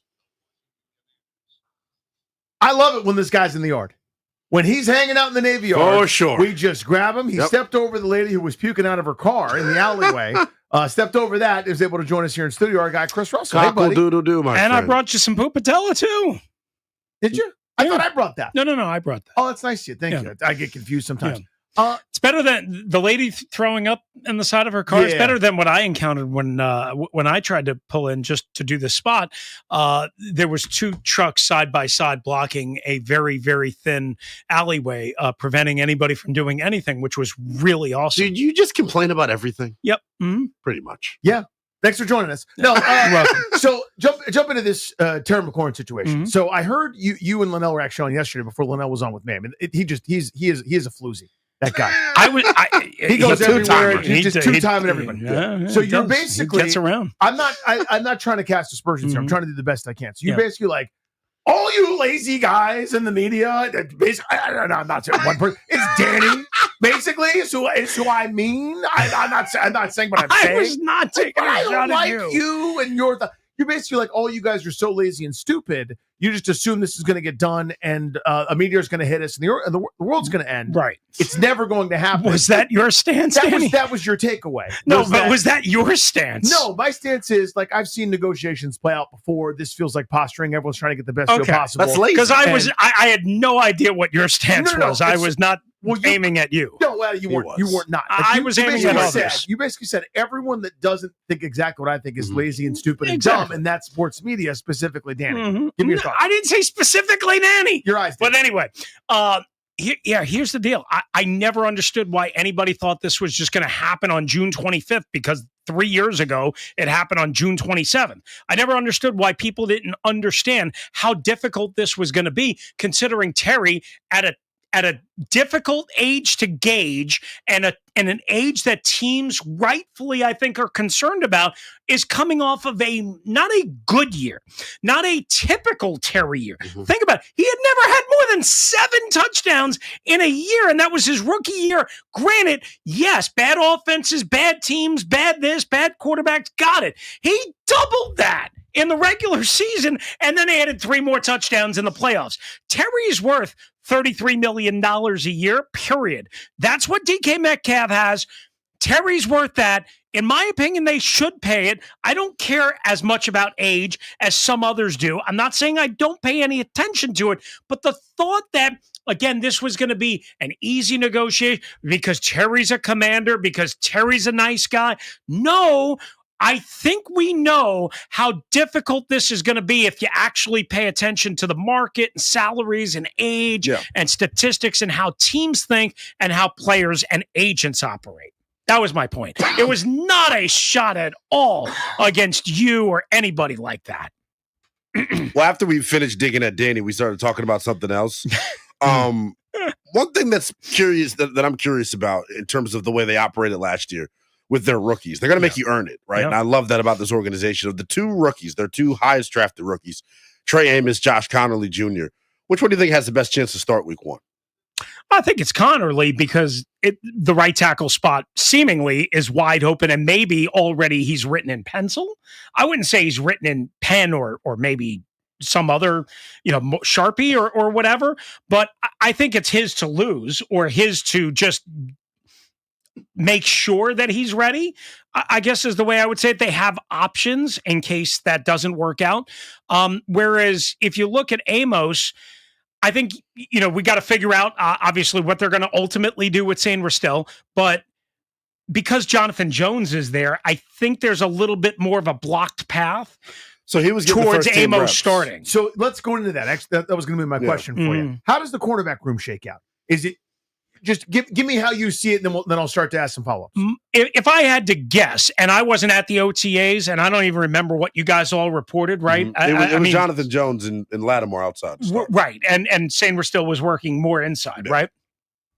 I still think that's ideally where they would like Sainristil, even though he had to go outside. So I would say if you told me week 1 against the Giants, Latimore, God willing, he's healthy, Jones on the outside, Sainristil in the slot with Noah Igbenogany and Amos. Am I forgetting anybody? No. What's it? Backing up as you know, so 5 cornerbacks active because you can help on special teams as well. That's the way I would see it right now. Of course, a lot of that could change with Latimore's injury history, and just if for whatever reason Sainristil felt more comfortable and they see it over training camp and whatever he plays in the preseason outside than inside, which was his natural position to begin with, or the position that they wanted him to play, in the position that he started at. So to me, I'm fascinated by it because Amos, to me, I think needs to play. Yeah. And I think he'll earn his way onto the field, but at whose expense? So to me, it's a Jones Sainristil question where I see those guys as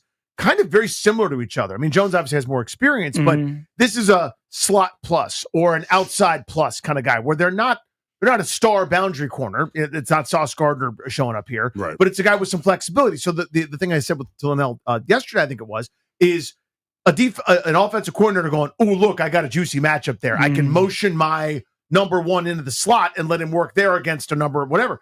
You may not, you can negate that because those guys are more interchangeable. You don't have to banjo it or push someone outside, or you don't let offensive coordinators manipulate you that way.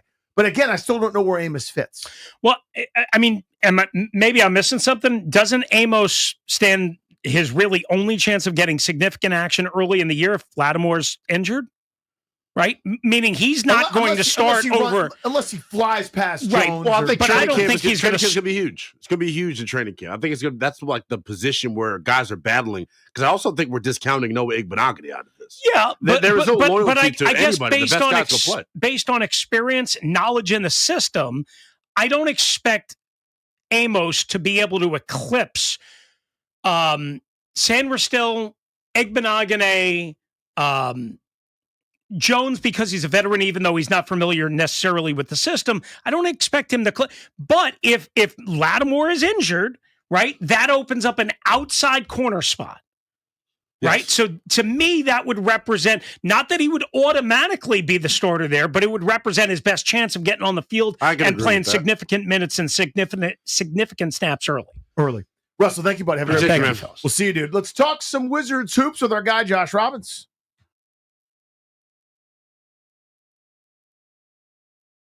And to talk about the Wizards on the Beltway, Blitzer guy, Josh, don't you dare call him Joshua, Robbins, live in Vegas. Wizards tip-off tonight in Summer League. What are our main themes, big takeaways? What are we looking for? Well, they need to play hard. They need to play with some defense. And then the returning guys especially have to look like they know what they're doing. They're going to be implementing a few new things, but they've got to be able to move the ball around. They've got to pass up good shots to try and get great shots. Returning players such as Bud Carrington, Keyshawn George, Alex Sarr need to show a little bit about what they've worked on. Yeah, they have to be a little stronger, a little bit more physical. And this is a summer league when they have to outshine a lot of the less experienced competition. Yeah, you touched on it, Josh. Some of those guys that have, pretty good, some pelts on the wall, not for a winning program just yet, but made some strides as rookies. They're returning for their sophomore summer here. How long do we expect to see them? Is it a game or two? Will they be there for the duration? Kind of what's the mandate there? So they're not saying fully. My suspicion is maybe two games, maybe 3. And I don't expect them to be playing regular season level minutes in terms of percentage of the game. They're not going to, that I'm sure of. It's not, so these are 40-minute games. I'd be surprised if someone such as Bub Carrington plays 30 minutes or even 28 minutes. But when they do play, show a little bit about all this extra weightlifting they've been doing, and they all seem bigger to me, larger to me. I think they've put on some productive weight this offseason. I have put on unproductive weight this offseason, Josh. That's just slightly different ways to approach it. Some of the young guys, I want to get to Trey Johnson and company here. What's your axiom? What's kind of your guiding principle for Summer League? I'll give you mine that I want you kind of either agree, disagree, respond, etc. I basically go, if you look like you belong, that's my only prerequisite, right? If you look like you can't do it and you can't get your shot off and you're overwhelmed by the athleticism, etc. See, that's kind of my Johnny Davis corollary. Then I kind of start to panic. Other than that, I'm not going to take too much out of stats or shot selection or the like, because I'm not sure what everybody's working on. Just kind of, I want to see, do you look like you belong athletically at this level? If you do, I'm good to go. Give me your thoughts. Well, I think that's exactly right. And with the caveat being, sometimes it's difficult to know. Yeah, I can think of a bunch of guys over my time covering the league, where they had really unaggressive summer leagues where they looked lost. I'm thinking Franz Wagner in particular. And then by the 5th preseason game, they had snapped in a good way. They knew what they were doing. The Johnny Davis example, I remember that very well. 1 game in, 2 games in, colleagues and I were talking to me. One person said he cannot get to where he wants to go. And it was so true then, and it remained true. So, yes, sometimes you can see the confidence, the ball handling, and the athleticism in Summer League. But the trick for you and for me and for anyone else who watches the league is to try to determine whether that is systemic, endemic to who the player is, or whether it's just growing pains. And that's the trick, for not just for us, for these front offices, to try and figure out who these guys truly are. When we see Trey Johnson, what are we going to see? Well, you're going to see most likely a very confident player with a beautiful shot, almost a picture-perfect shot. Now, I don't expect them all to go in. I'm not even sure he'll hit 40% in Summer League, but that's okay. And I think your point is so good. Can he get to where he wants to go? Can he get that ball off without getting challenged too much at the top of his release? One of the hallmarks of his shooting motion is that he releases it so high that even at 6'5", it's very difficult for fellow perimeter players to block. So I think he'll be confident. He might have some trouble finishing at the rim, but that's okay as long as he ultimately learns to finish at the rim at this level. And he's not going to show that in game 1. And if he does show that in game 1, well, that's a bonus.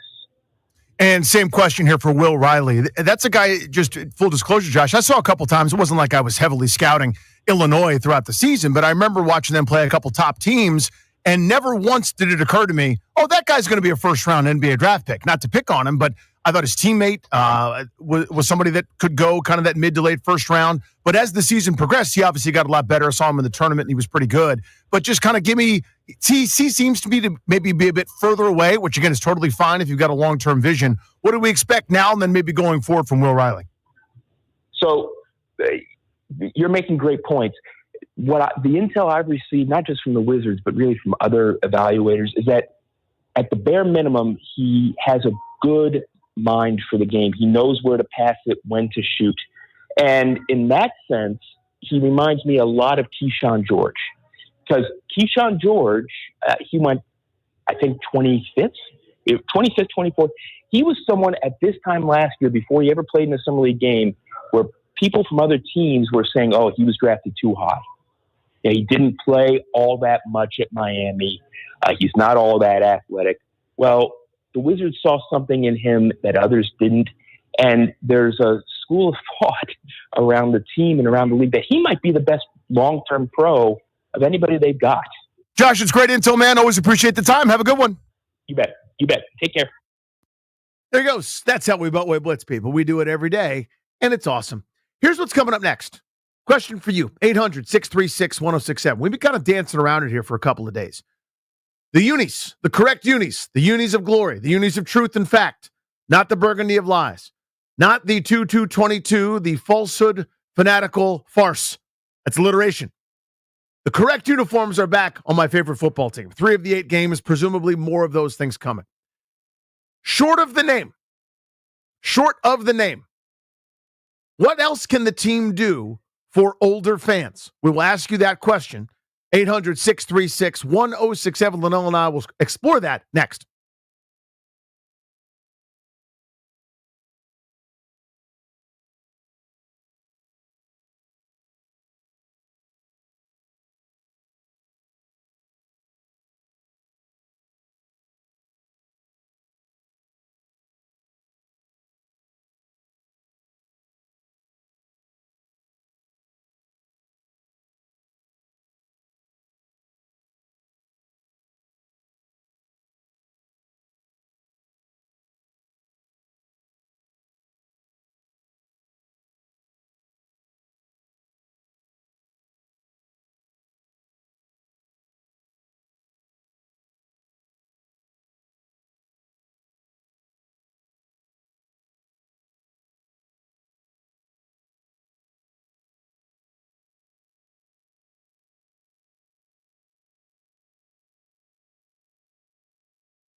We're brought to you by Foley Mechanical, proudly installing Amana. We got Nats baseball right here on the Fan tonight.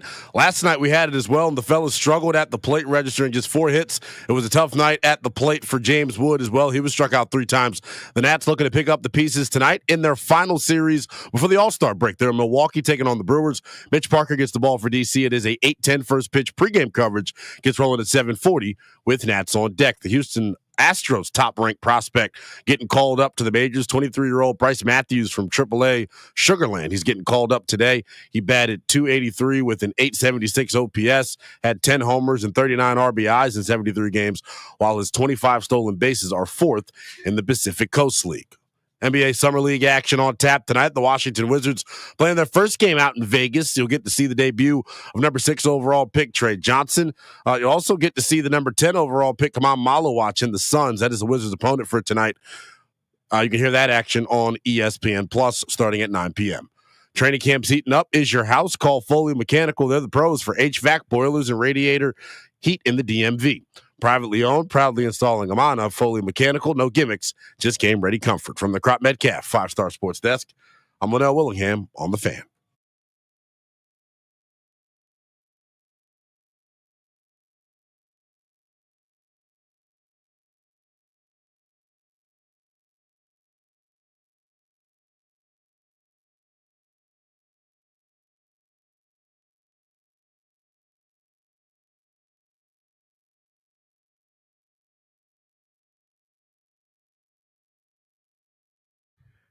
It's great Nanny here on the Fan. GP joins us at 5. Give us a baby update and talk a little MLB draft with Linnell and I, Danny Rouillet, and Linnell sitting in for GP. So we discussed the uniforms of truth. We saw them. Everybody, for the most part, I think. What do you think? Probably a 95% positive rate, even among the young folk. 97. I can go 97. Yeah. High, right? Pretty high. There are a few that are like, come on, come up with something new. Yeah. The occasional, hey, don't tease me. Like you're going to go back to my old thing. And that's what kind of got me to thinking about this topic here, Linnell. 800-636-1067. I'll turn over to you first, and I'll give you a couple of my hypotheses. Or hypotheses, if you will. I don't want to hear about the name. Okay? This is someone who hates the current name so much. I hate it more now than I did on 2/2/22. It has grown worse. It has become a boil on my skin. Every time I hear it, I'm reminded of Snyder, of consultants that are long gone, of the ineptitude that Ron Rivera was involved. Everything about it to me screams amateur hour, pathetic, ridiculous, unserious. So when I hear it, I think of that stupid song that you guys pretended to like for 5 minutes. That was wild. Just again, that was the one part of that I insane. Couldn't get with. And it started off as a joke, and then people kind of like said, no, this is really a thing, and now people are still kind of doing it, and it was cringeworthy at first. It's still cringeworthy now. Everything about it is embarrassing, okay? So I hate the current name, but I'm also not sitting here telling you, it's got to be the thing it was when I was a kid. I get it. It ain't coming back. Stop having that discussion. Stop tagging me on Twitter about it, okay? What else can they do, short of the name, to build that bridge again to folks, not necessarily like me? I'm in this thing. I work in sports radio, for God's sakes, because I'm obsessed with it. But I told you the other day, Linnell, my group of buddies, all in between 44, 46, 47, 48 years old, that I grew up with. Some of these guys I've been friends with since kindergarten. Our week used to center around watching the Redskins. Now, 80+% of those guys don't even watch the games. We got together once in my buddy Duck's house to watch a playoff game, and guys are going, okay, so who's this? Is this guy important? Is this a big deal? Is this dude fun? Right? Or do we care about him? What team are they playing? Who's the coach? I mean, we were obsessed. Right. And the only person that's still in it is me and my buddy Pat in New Mexico. But for the most part, that group and older, this newfangled thing, that's not the group that they grew up with. It's not the fight song. It's not the stadium. It's not Joe Gibbs. It's not the thing that they loved that we all were part of when we grew up. It's different now. What else can they do to help build that bridge back, to help welcome back some of the older fans that might have been turned off? And if your answer is just win, okay, again, relax, pal. I get that. We're all trying to win. Everyone wants to win. I want to win too. I'm talking more from the business, marketing, outreach, community type side. What can they do? Honestly, it's the simple answer, but more of what they just did. teases. And I know we made fun of the one caller that called in. It was like, oh, stop teasing me. The tease is what you all want because you can't get what you really want. And that is the old name and everything that comes along with it. I think the quick answer is, just continue to pay homage to the past. Major Tutty, I thought, was paying homage to the past. I know you hate Major Tutty. But that was supposed to be a way of, honoring the past of the Hogs and all that. So I think that's how you do it. It's gear, it's swag, it's giving out old merchandise. I think that's how they do it. But the short answer, the other answer that I have is low key, there's nothing they can do. Because there's a sector of this fan base that's just stuck in their ways and are not coming back. And I don't mean to sound cruel here, but we're a better fan base without you. Honestly. Anybody out there that is wavering in their fandom and not sure if this is what they want, and I guess this is me trying to tell people how to fan, but I don't care. We don't need you. We're better off for it. We're better off without you if that's the mentality that you're going to have. I'm more of a you get what you get and you don't get upset type of cat when it comes to this type of stuff. We are already being thrown a tremendous bone by them listening to us in the first place and going back to the old uniforms. I think we'll get a burgundy alternate next year, and I think after that, the conversation will be over, right? See, I'm a bigger tent guy. I think because that's what we thrive on here. Selfishly, just at the radio station, we need give a damn. Yeah, that's it. That's the alpha and omega. When people ask me, in general, how do they decide if things are going well or not? You tell them about how kind of the measuring system works, all this other kind of stuff, and they're interested in it because it's new. But to me, the entire ingredient, the sauce for us that we thrive on is give a crap. We need people to care. Yeah. Right? For us, just personally here in our thing. If you guys don't care, you're not watching the games, you're not reading the stories, you're not tuning into the sports talk radio guy flapping his gums because you don't care. If you don't care, you don't care. That's the enemy of all of it. Yeah. So you need people. You need the bigger tent. So just selfishly here in this chair, but just for the fan base in general, you watched it shrink. And maybe part of that shrinking led to Snyder's ouster. But I'm not trying to ouster anybody now. Right. You know what I mean? I want to be able to watch the game with my buddies. I want to be able to have that casual conversation with the dad at the sporting event, right? I want to be able to say, hey, we got, down the line, I'm never going to Nubbs Field again, but down the line, if they ever get back to RFK, I want some of the local dads to be like, hey, I got tickets. Do you want to go? Yes. Yeah. Because I didn't get to do that, dude. Growing up as a regular that. old middle-class kid, it was the only time we got to go was when the Tremonti family, who runs the Italian store, couldn't use their tickets. Just a couple times. That was it, dude. You could not get the seats. I want that back. I want that excitement. I want that joy. I want that you're walking down the street, you're wearing the gear, they're wearing the gear, you give each other a what's up. Just like when the Nats were on the way to the World Series in 2019, when in the middle of that Cardinals series, that's when it wasn't just they beat the Brewers and it was fun. When they beat the Dodgers, it was awesome. And the people started to get awakened. And it was the middle of that Cardinal series when they went down there and the same sons of bitches that stole your joy in 2012, Anibal Sanchez turned it sideways and stuck it straight up. All the candy asses. And Max Scherzer took a no-hitter deep into the game. And you're up 2-0. Everybody's wearing red. The blink of an eye.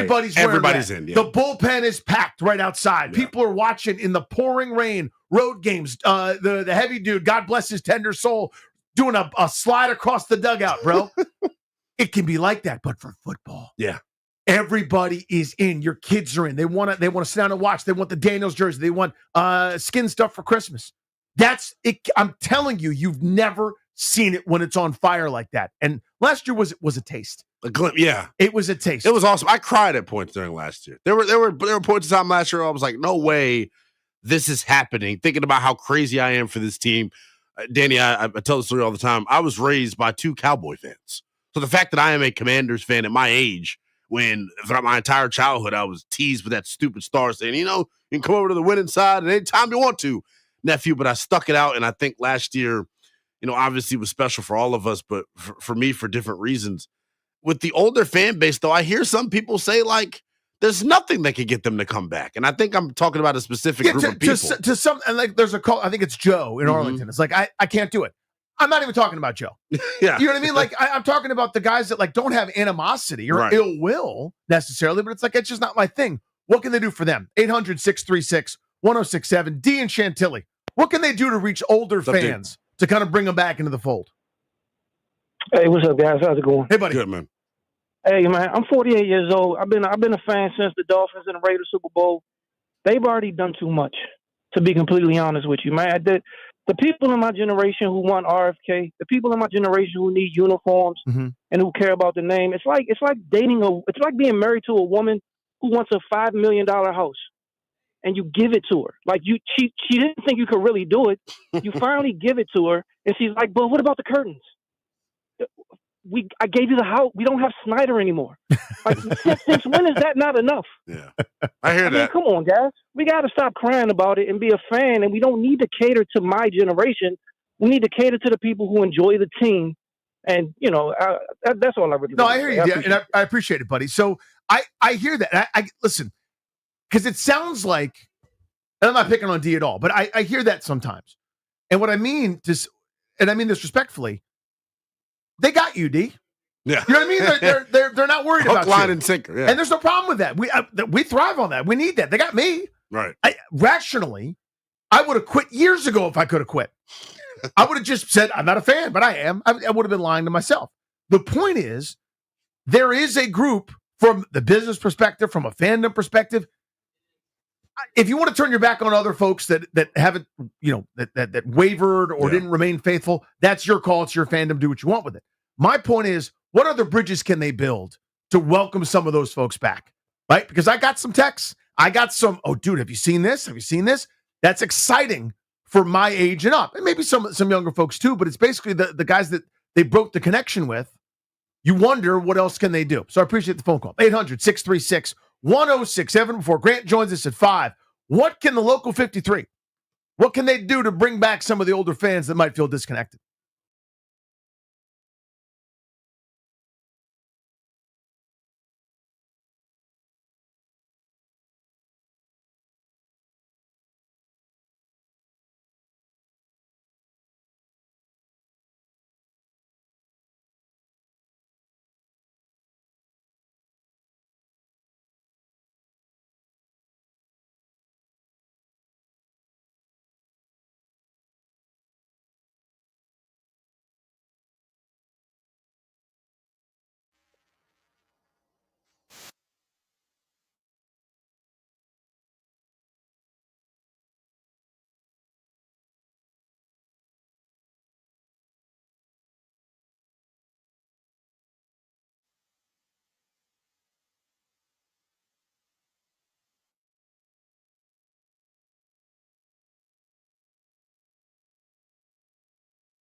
Want to get to many of your calls as we possibly can here. We are locked and loaded, as they say, on 106.7 The Fan. It's great. Danny Linnell in for GP. Question is simple. What can the local 53, what can they do to try to win back, build the bridge, whatever we'll call it, to the lapsed fan, right? To the guys maybe my age, older, that don't really feel the connection to this new thing. They've done a huge major step in my mind, getting the right uniforms back. I think that's something they can control. What else could they do?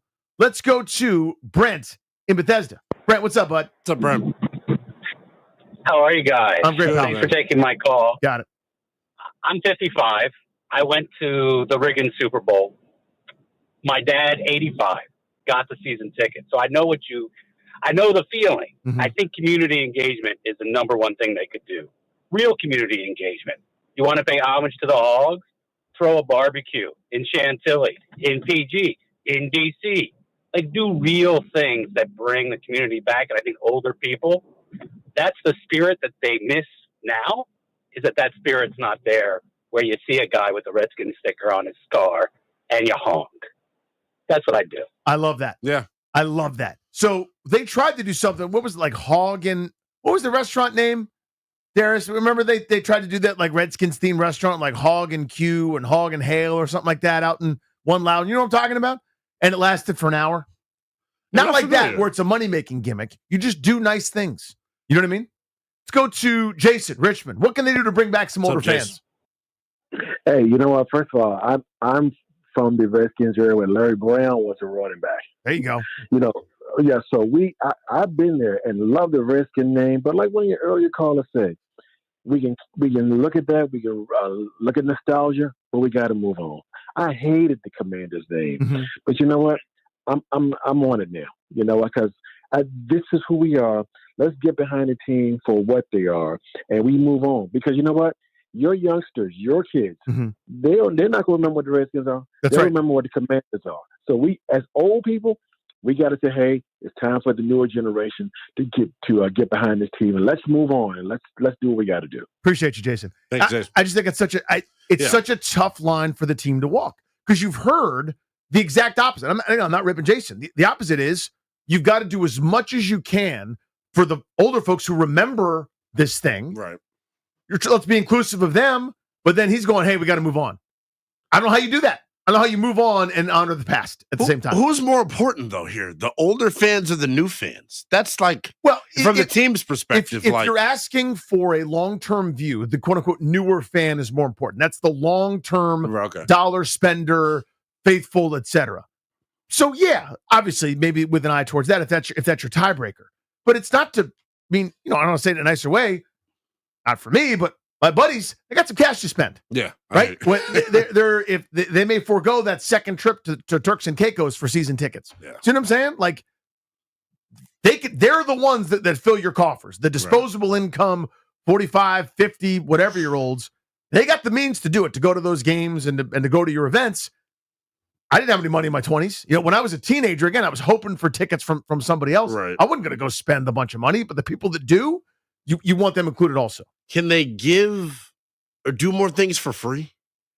That's the one other thing. It's like, how much are they just doing for free? I know they do the bit where they go out to schools, and DC public schools have gone out, Loudoun County public schools. I don't think they've hit like PG County or Montgomery County yet, but they're working their way around the DMV, donating football equipment, gym equipment, etc. More of that stuff, right? Like host a backpack drive, host a cleat drive, to where you're killing two birds in one stone. You're reaching the younger fan by their parents have got to bring them, though. Right? Yeah. And that parent is normally an older fan. So yeah, it's like advertising during Saturday morning cartoons back in the day when I was a kid. Exactly. I had no buying power, but I'm going to tell my mom, like, we have to get the crayon I can do on the wall in the bath. Let's go to Randall, Mechanicsville. How can they win back some older fans? Hey guys, love the show. Appreciate you. So I got a little different mindset on it. It's what if, because this whole tone the line thing just doesn't seem like it's worked. It's hard, right? for however long they've done it. Now, outside the box thinking, what if they never tried to do that in the first place? And hang with me. What I mean is, what if when the Redskins name went away, right, and they were called the Washington Football Team, what if they just went completely different? Like, blue and white color, and just does that make sense? Just it does, completely, because I think towing the line is almost making it worse with the older ones, not better. If that makes, because if you would have just put something out brand new, people would have loved it. I don't think people necessarily would have hated it. It's just been like, okay, let me learn to like this. So when you try to connect it to the old, they're sort of like, no, this isn't it. I don't like it. Nope. I know what you mean. Okay, well, let's just do something completely different. Randall, thank you, buddy. Appreciate you. Yeah. So Interesting. Well, the only point I would differ with, but I think there's an interesting view there. Is then he goes, the new thing, people would have liked it. They wouldn't have. Well, that's the thing. People would have hated it. So I will say that, that would have gone over like a fart in church. Eventually, people get over it. I mean, again, my example is you're too young for this, but the Wizards is a terrible name. They should not be called the Wizards. That was wrong. Right. It was stupid. It was foolish, right? To do it. Whatever. Point is, they changed it to the Wizards. I eventually got beaten down. It took a long time, and now I don't think about it anymore. Right. Now, that's not an endorsement of the name. It's just I don't care anymore. I can't explain to people that it should have been this other thing or whatever. I'm not fighting anymore. Right? Yeah. Again, that's not an endorsement of a brand because all they've done is lose my entire life. Yeah. But whatever.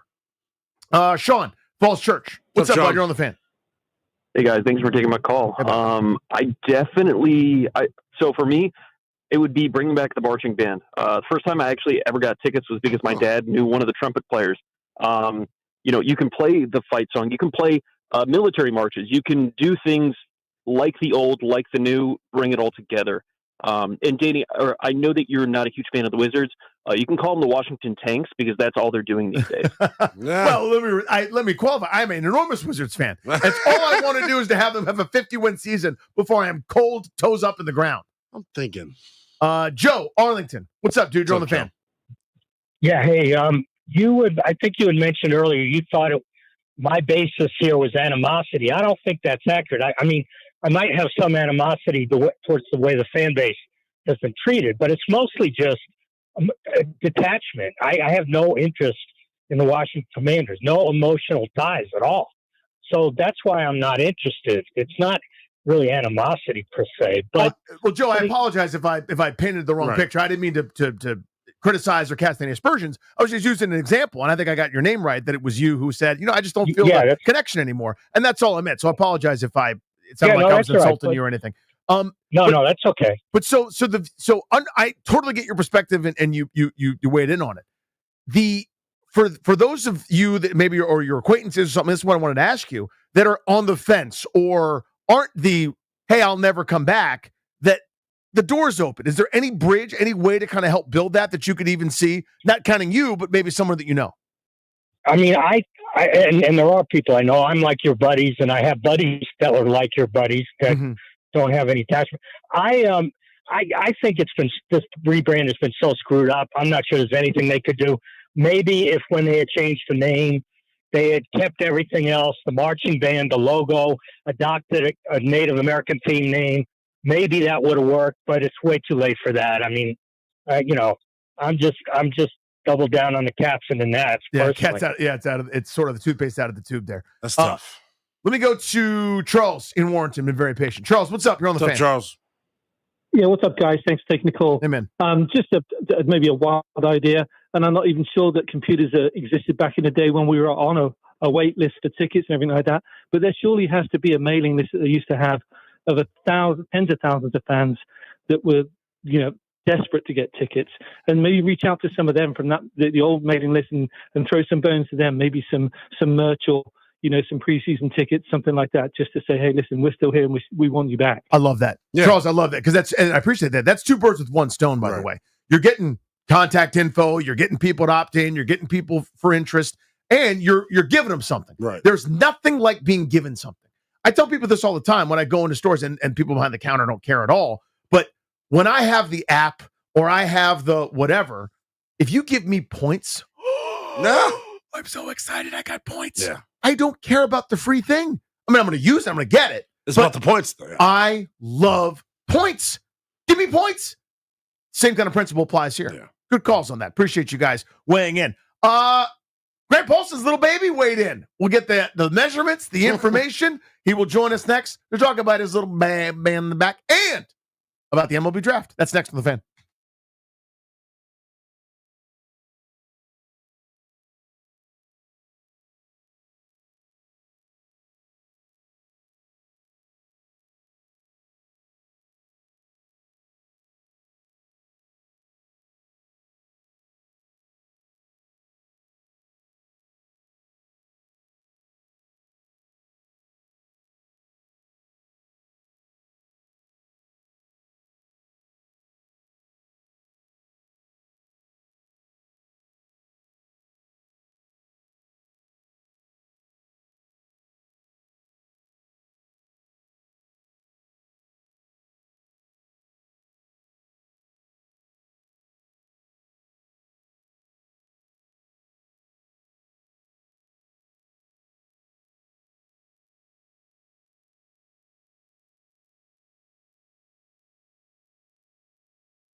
I'm Linnell Willingham, and here's what's happening. We had Nats baseball last night right here on the Fan. It was a series finale with the Cardinals and the fellas struggling at the plate, registering just 4 hits on the evening. It was a tough night for James Wood as well, as he was struck out 3 different times. The Nats will try and pick up the pieces and right their wrongs tonight in their final series before the All-Star break. They're in Milwaukee taking on the Brewers. Mitchell Parker on the bump for DC. It is a 8:10 first pitch. Pregame coverage gets rolling at 7:40 with Charlie Slows and Dave Jagler bringing you Nats on deck. NBA news, the Pelicans and two-way star Herb Jones have agreed to terms on a 3-year, $68 million deal. Jones now has a total of 5 years and $97 million on his current Pelicans contract, including a new player option for the 2029-2030 season. Tennis news, legend Venus Williams accepting a wild card invitation to play singles at this month's DC Open, which would be the 7-time Grand Slam champion's first tournament in more than a year. Williams, who turned 45 in June, is listed as inactive on the WTA Tour's website. She hasn't competed in an official match since the Miami Open back in 2024. Wizards basketball on tap tonight. Their first game of Summer League comes your way at 9 p.m. Eastern time. You can check that out on ESPN+. It'll be the debut of number 6 overall pick Trey Johnson, as well as the 21st overall pick Will Riley. From the Crop Metcalf 5-Star Sports Desk, I'm Linnell Willingham on the Fan.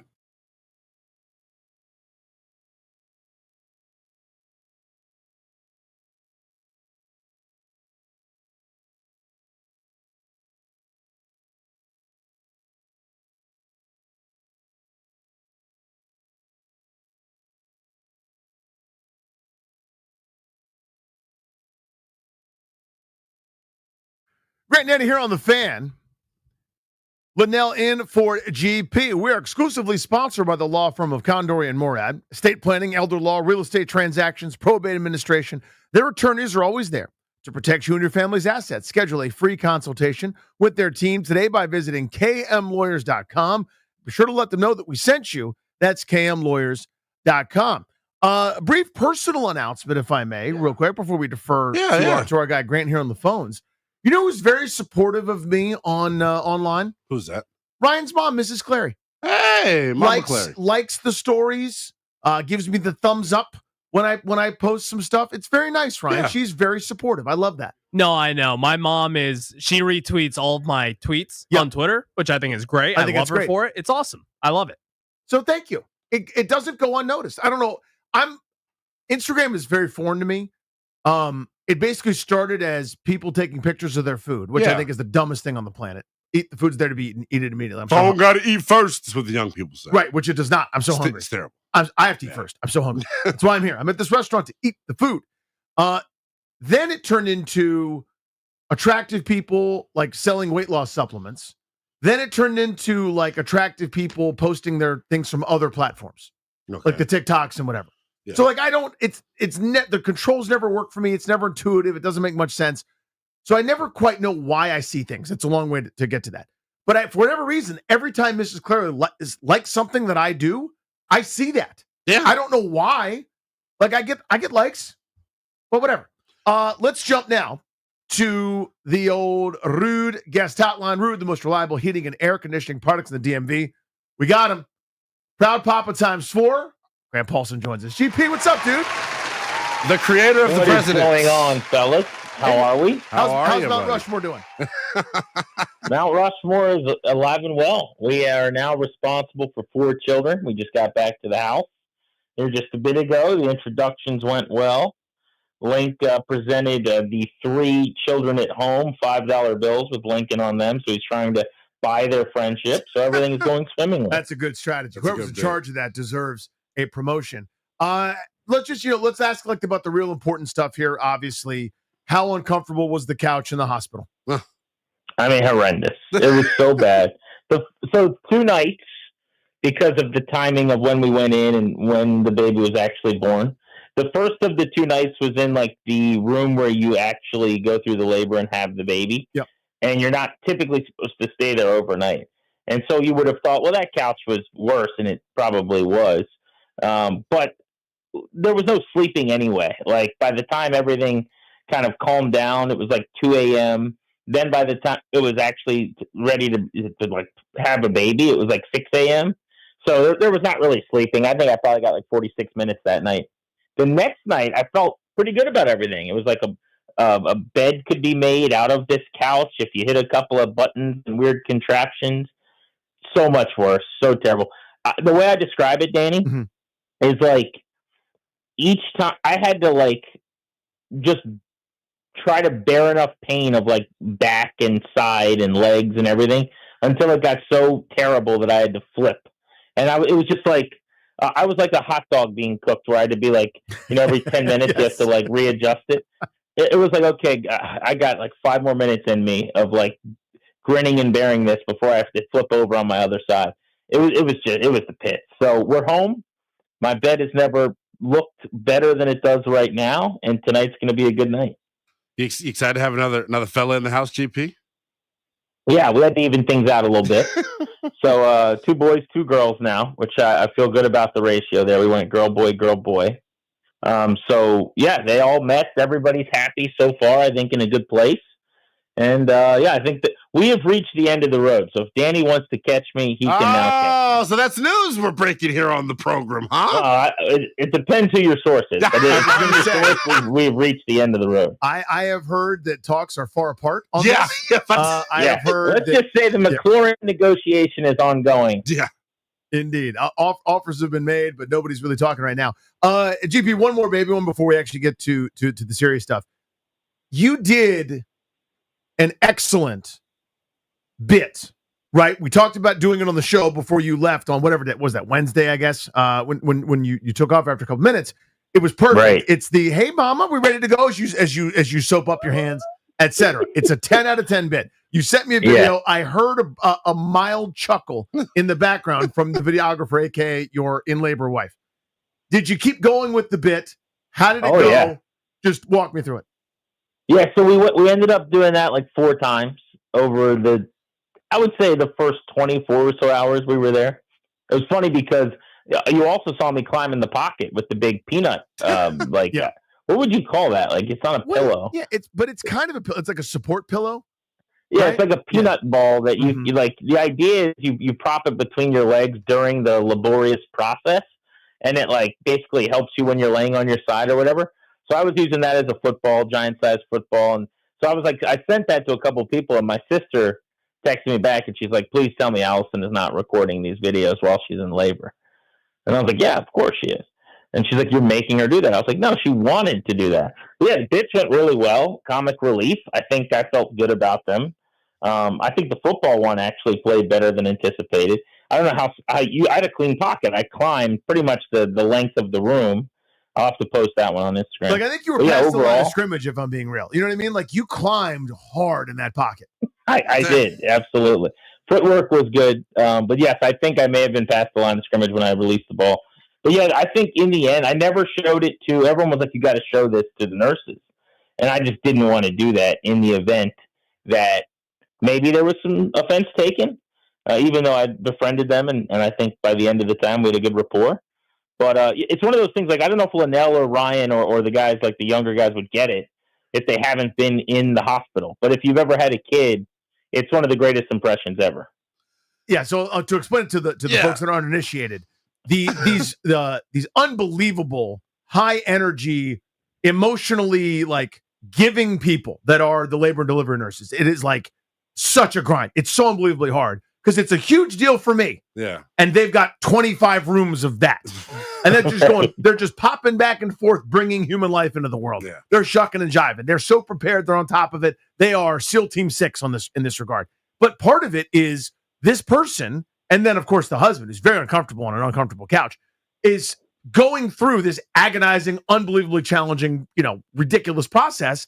And so they come in with this, like, sing-songy musical sprite type energy where they put the little hand sanitizer on their hands, and as they're wiping it in, it's like, hey mama, how's baby? Is everyone good? Ready to go? Are we ready to get this baby out of here? You need anything? Any ice chips? And Grant mastered that impression and is doing that bit every time he leaves the room and comes back in. That's incredible. I guess when you've been there enough, we have our own wing over at Inova Alexandria. Seriously. You're able to study and analyze the tape. We've had a lot of practice. I will say though, Danny, you got Kirk's notebook on everybody, right? That kind of style. Yeah, exactly. Yeah, absolutely. But Inova Alexandria, the best if anybody is in the area having children. As you said, they're doing this all day long with one kid after another. And so to me, it's the biggest, most important moment of my life. For them, it's like the fourth time today that they're doing this, and they make it very special and cool. And I got nothing but love for all of them. It was awesome. All right, so Grant Paulson with us here on G&D. Linnell sitting in for Grant. You have to bet the entire Paulson fortune. So the kids would have to give back those $5 bills that Link gave them. Okay, if you're wrong. Who are the Nats taking 1-1? I think it's got to be a high school bat after Rizzo's departure. And I don't necessarily think him leaving is going to be a game changer. I don't know where you're at on that, Danny Linnell, but so much of the work is done, right? So this is a 12-month process. Danny Haas, Brad Sillick, those guys are still running the operation. Mike DeBartolo would have been heavily involved from an analytical and assistant GMing standpoint anyway. He's now running point. I just think with Rizzo at the controls, they did have an MO, which was to move prospects quickly, to prioritize college pitching. That has gone away a little bit, especially with this change recently. But over the last, I think it was 4 drafts, 70% of their players in the top 10 rounds have been bats, matter of fact, and they have gone more high school heavy. So I think there's been a movement toward that organizationally anyway. But if they really want to be a model organization, as we call it, like the analytics play here, and they want to be a little more R&D in how they do things, that screams high school bat. So it's interesting to me because I've thought all along Cade Anderson, the lefty from LSU, would be the pick at 1-1 who threw the complete game shutout with 10 Ks in the College World Series. He moves fast. He'll be in the big leagues by the end of next year. He will be in the rotation probably early in the 2027 season. And he could help time up maybe if Mackenzie Gore's still around, if C.J. Abrams still around with this window. But without Rizzo there, I do think maybe you just swing big here. You swing for the fences. So that's Ethan Holiday very likely, Jackson's little brother, Matt's son, who's the big power bat in this class, who's the best high school slugger in America. Or another high school player that I really, really like that's a little off the beaten path is a kid named Eli Willits, who's working his way into the top of the draft board. But I just think he's a more complete player. He's going to stay at shortstop. Nobody talks about him, but he's also from Oklahoma like Ethan. His dad also played in the big leagues. He's not a 7-time All-Star like Matt, but really Reggie Willis is with the Angels. Same way as Ethan's got family that coaches at Oklahoma State. You know, Eli Willis' dad is an assistant coach at Oklahoma in college. It's the same bloodlines kind of deal with a former major leaguer and a coach in the family, a brother who plays college ball. And he's going to actually stay at short, whereas I think Ethan Holiday ends up at best at third as a power hitter and probably in a corner outfield. So I just like the value there of a speed guy who's got hit tool, who's going to hit for average, who's going to be bat the ball, whereas Holiday has more swing and miss. And I'd probably go Willis, you know, if I had to decide it. But who are they going to take? I guess the safest thing to assume is just to go chalk and say Ethan Holiday. But what would be stunning is if all these guys get together now without Rizzo as analytics types, so to speak, and they take the college pitcher, Cade Anderson, when normally you would prefer to go bat over arm. You mentioned the timeline of this thing, GP, and I think that's super interesting in terms of their decision-making moving forward here, specifically talking about the deadline here. When you look at the timeline of this group or when they're expected to be competitive, doesn't necessarily match up to when, you know, C.J. Abrams and Mackenzie Gore, they're slated to be free agents in about 2 years. You're probably not going to be good then. Because of that timeline, do you consider picking up the phone if you get calls on those guys coming up at the end of the month? So I think there's 2 answers to that that are a little bit different. I mean, the first thing is I don't agree, Linnell, with the premise that they're not going to be ready to win in the next 2 years. Now, if you mean win a World Series, then you're probably right. Okay. I mean, but they may not be ready to win a World Series for a long, long time if they don't start investing some money, because none of the smaller or medium market teams, even the ones that do a good job and compete, actually make World Series runs here in the recent history. That having been said, I actually think they're one good offseason away. I think they are pretty close with the core that they've got if they spent a little money. You know, if they were able to go out and sign a starting pitcher like a Dylan Cease or a Michael King, or bring in a power bat. I don't think you go big with a Kyle Tucker who's going to take a few $100 million, but you know, someone who could hit home runs and drive in runs. If they were able to upgrade at first base, then I think pretty quickly they're an over 500 team. And if you get, you know, the 83, 84 wins on paper going into the season, you know, now you're in a wild card mix, and now you're a decent trade or two in season away from actually making the postseason. So I actually think, as odd as it sounds right now, they're way closer than people think to just being an over 500 team, which is kind of the first of a few goals. That having been said, I think the reality is that Mackenzie Gore is very likely to be on the trade market, whether that's at the deadline this year, which would surprise me a little bit, or this offseason. And I think I probably would. I wouldn't want to. I think it'll do pretty severe damage to the fan base initially in the short term to trade another one of your stars, especially after he came off an all-star year. But I think if you could trade him for 2 top 50 players, the deal Garrett Crochet just netted the White Sox with the Boston Red Sox, and they're not going to get quite as much as Crochet did, but they did really, really well in that return. I think you'd probably have to do it, and I'd be perfectly fine with them doing so this offseason if they could get a couple of bats for Gore, just because I don't think he's coming back. He's a Boris guy. I've long been told there's a little bit of Anthony Rendon to him, meaning as good a dude as he is and as happy as he is right now, I mean, he doesn't plan on being here for the duration of his career. Whereas a guy like C.J. Abrams, I would try to extend every single day between now and free agency. He's not a Boris guy. So I think both things can be true. I'd probably trade Gore this offseason. And also, I think with a good offseason, you could still be in the conversation to go over 500 next year. I think you could thread that needle and do both. Does it influence your thought process on Sunday then? Whether or not you're trading Gore or not? It's a good question. I mean, I don't think you draft that way, right? Especially at number 1. Maybe in other rounds or some other, choices that you might make down the line, 3rd, 4th round, when you got a guy that maybe you want to roll the dice on who's a college pitcher who can move fast or help you in the bullpen in a couple of years or something. But at number 1 overall, it's just so rare to get that pick and to pick that high. I think you got to try to hit a home run. You got to draft on ceiling. You got to trust your staff that you're going to develop the player. And if they like Cade Anderson to be Mackenzie Gore, to be a number 2 type starter, then you should probably take him. Now, I've talked to a couple scouts this week who say he's probably more of a 3, realistically, like the floor of a 4. Well, if he became a 3rd or a 4th starter, and Ethan Holiday's a 30 home run bat at third base, then you should have drafted Ethan Holiday. The kid I really like, Eli Willis, I think what he turns into is back-to-ball average hitting speedster who might hit 15 or so home runs at the big leagues, which doesn't sound great. But when you're playing plus defense on the infield at shortstop, and you're hitting 15, 18 home runs, and you're stealing 25 to 30 bags, all of a sudden that's a super valuable fringe all-star type player. So I think you got to use this opportunity to draft the best player regardless of what the window looks like in the next couple of years.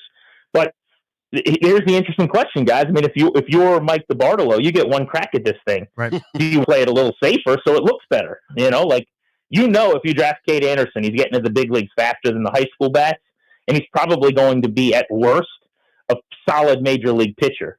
If you draft the high school bat, how often have we seen that around here? That guy might be Carter Kieboom or Elijah Green. So do you want your first pick, so to speak, on your ledger to be a little safer? I don't think he's that kind of guy, but it's something you got to consider. Jeeps, last one for you here before we let you get back to whatever it is you're up to. I can't even remember. But the last one I got is, after this draft, how will we know? And here's where I'm going with it. Twofold. One, that DiBartolo was kind of allowed to do what he wants. Like, the learners are not interfering, right? Or just think over the next couple of weeks, like, how will we know that he's been allowed to put his imprint, or it's been, dude, you're just here in name only, interim. You don't have any real authority. We're not letting you trade away a prize piece because fans already aren't coming. And how will we know that his imprint was visible on this draft? Maybe not in round 1, as you said, with 1-1, but second round there at pick 49 and kind of as you go. Once the draft is done, will we be able to tell, you know what, you could see his influence here, blank? So that's a good point and question. I mean, I would say it's going to be hard to come away with that after the draft, because they have done a lot of the things the last couple of years with this newer group that a analytics heavy organization would do. And because there's not like, you can't spend over your slot. It's not like they can all of a sudden break a record for how much they've spent or something. You're given an allowance to spend and you can spread it out over rounds. I would have said, well, if they, spend more than they normally do in the draft, then that's indicative that the ownership cares and is investing again. But that's not really a reality here. I think the trade deadline is actually the answer to your question later this month. Like, if he were to trade Mackenzie Gore, as an example, I think that is a sign that ownership is giving him some leeway here as an interim GM. Like, you're not letting an interim GM trade your ace that just went to the All-Star game, right? That tells you has a really good chance to be the GM and that they really are empowering him to make the moves that he thinks are best for the organization. But I think draft-wise, you'll know that it looks different than if Rizzo is running it if it's super high school bat heavy throughout. Because that's not something, like even if they did that early, their whole strategy last year was Seaver King at 10 so that they could get Luke Dickerson to a record amount they've ever spent in the second round of high school bat out of Jersey with Trout Comps, who's in Fredericksburg right now. Like, that was a strategy early, but they still got back to home base with a lot of the collegiate, safer, quicker moving type players. If that doesn't happen, I'd say it'll look different for sure. Jeeps, happy for you, dude. Congrats to you and your beautiful wife. Amazing, amazing, amazing. Thanks for joining us, man. I appreciate you fellas. Be good. And we'll catch up next week. I'm still going, believe it or not, oddly, to the All-Star game this coming week, and I'll be at the draft Sunday for MLB Network the Radio. The show does not stop. Amazing. All right, good luck with Dad. Dad is out of here. I'm going to go check out some prospects. The best. See you, buddy. I mean, damn. All right, take care. He's a machine. He doesn't stop. Nothing stops him, quite literally. He literally doesn't stop. But I knew that. I don't know why I'm acting surprised. I know, but when you see a new one, a new example, it's where he's like, all right, she gave birth an hour ago. I should probably jump on the plane because the MLB Pipeline All-Star ball signing is in Atlanta in 2 days. We've done a couple of lists here lately, Linnell. We have. That, frankly, haven't been terribly kind to Washington. They pointed a couple position groups that, frankly, are a little bit not so hot. Let's flip the script.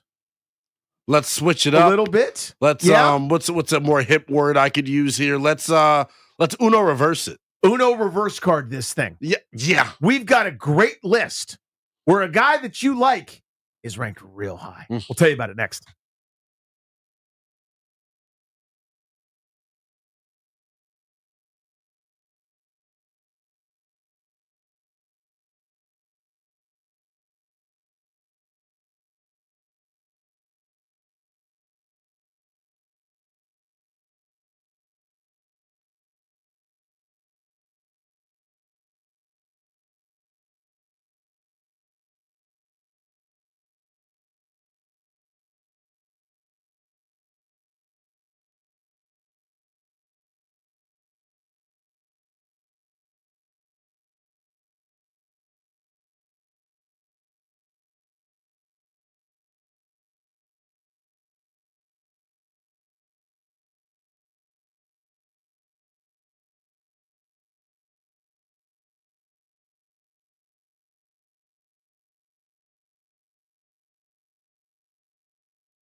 I'm Linnell Willingham, and here's what's happening. We got Nats baseball on tap here tonight, right here on the Fan.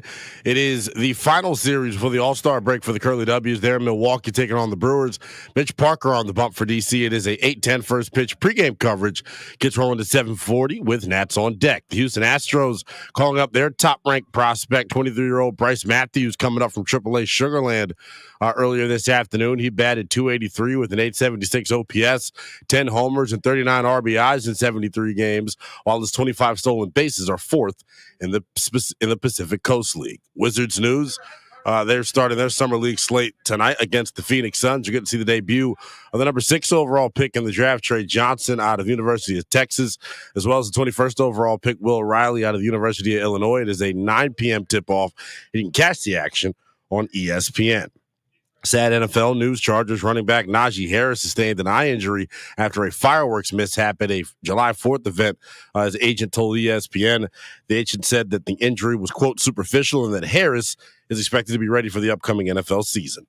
From the Crop Metcalf 5-Star Sports Desk, I'm Linnell Willingham on the Fan.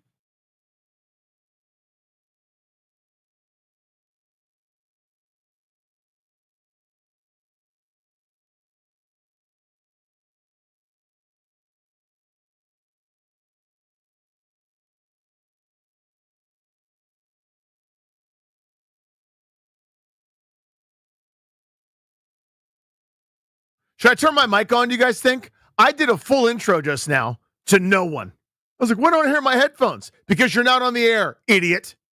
Grant Danny here on the Fan.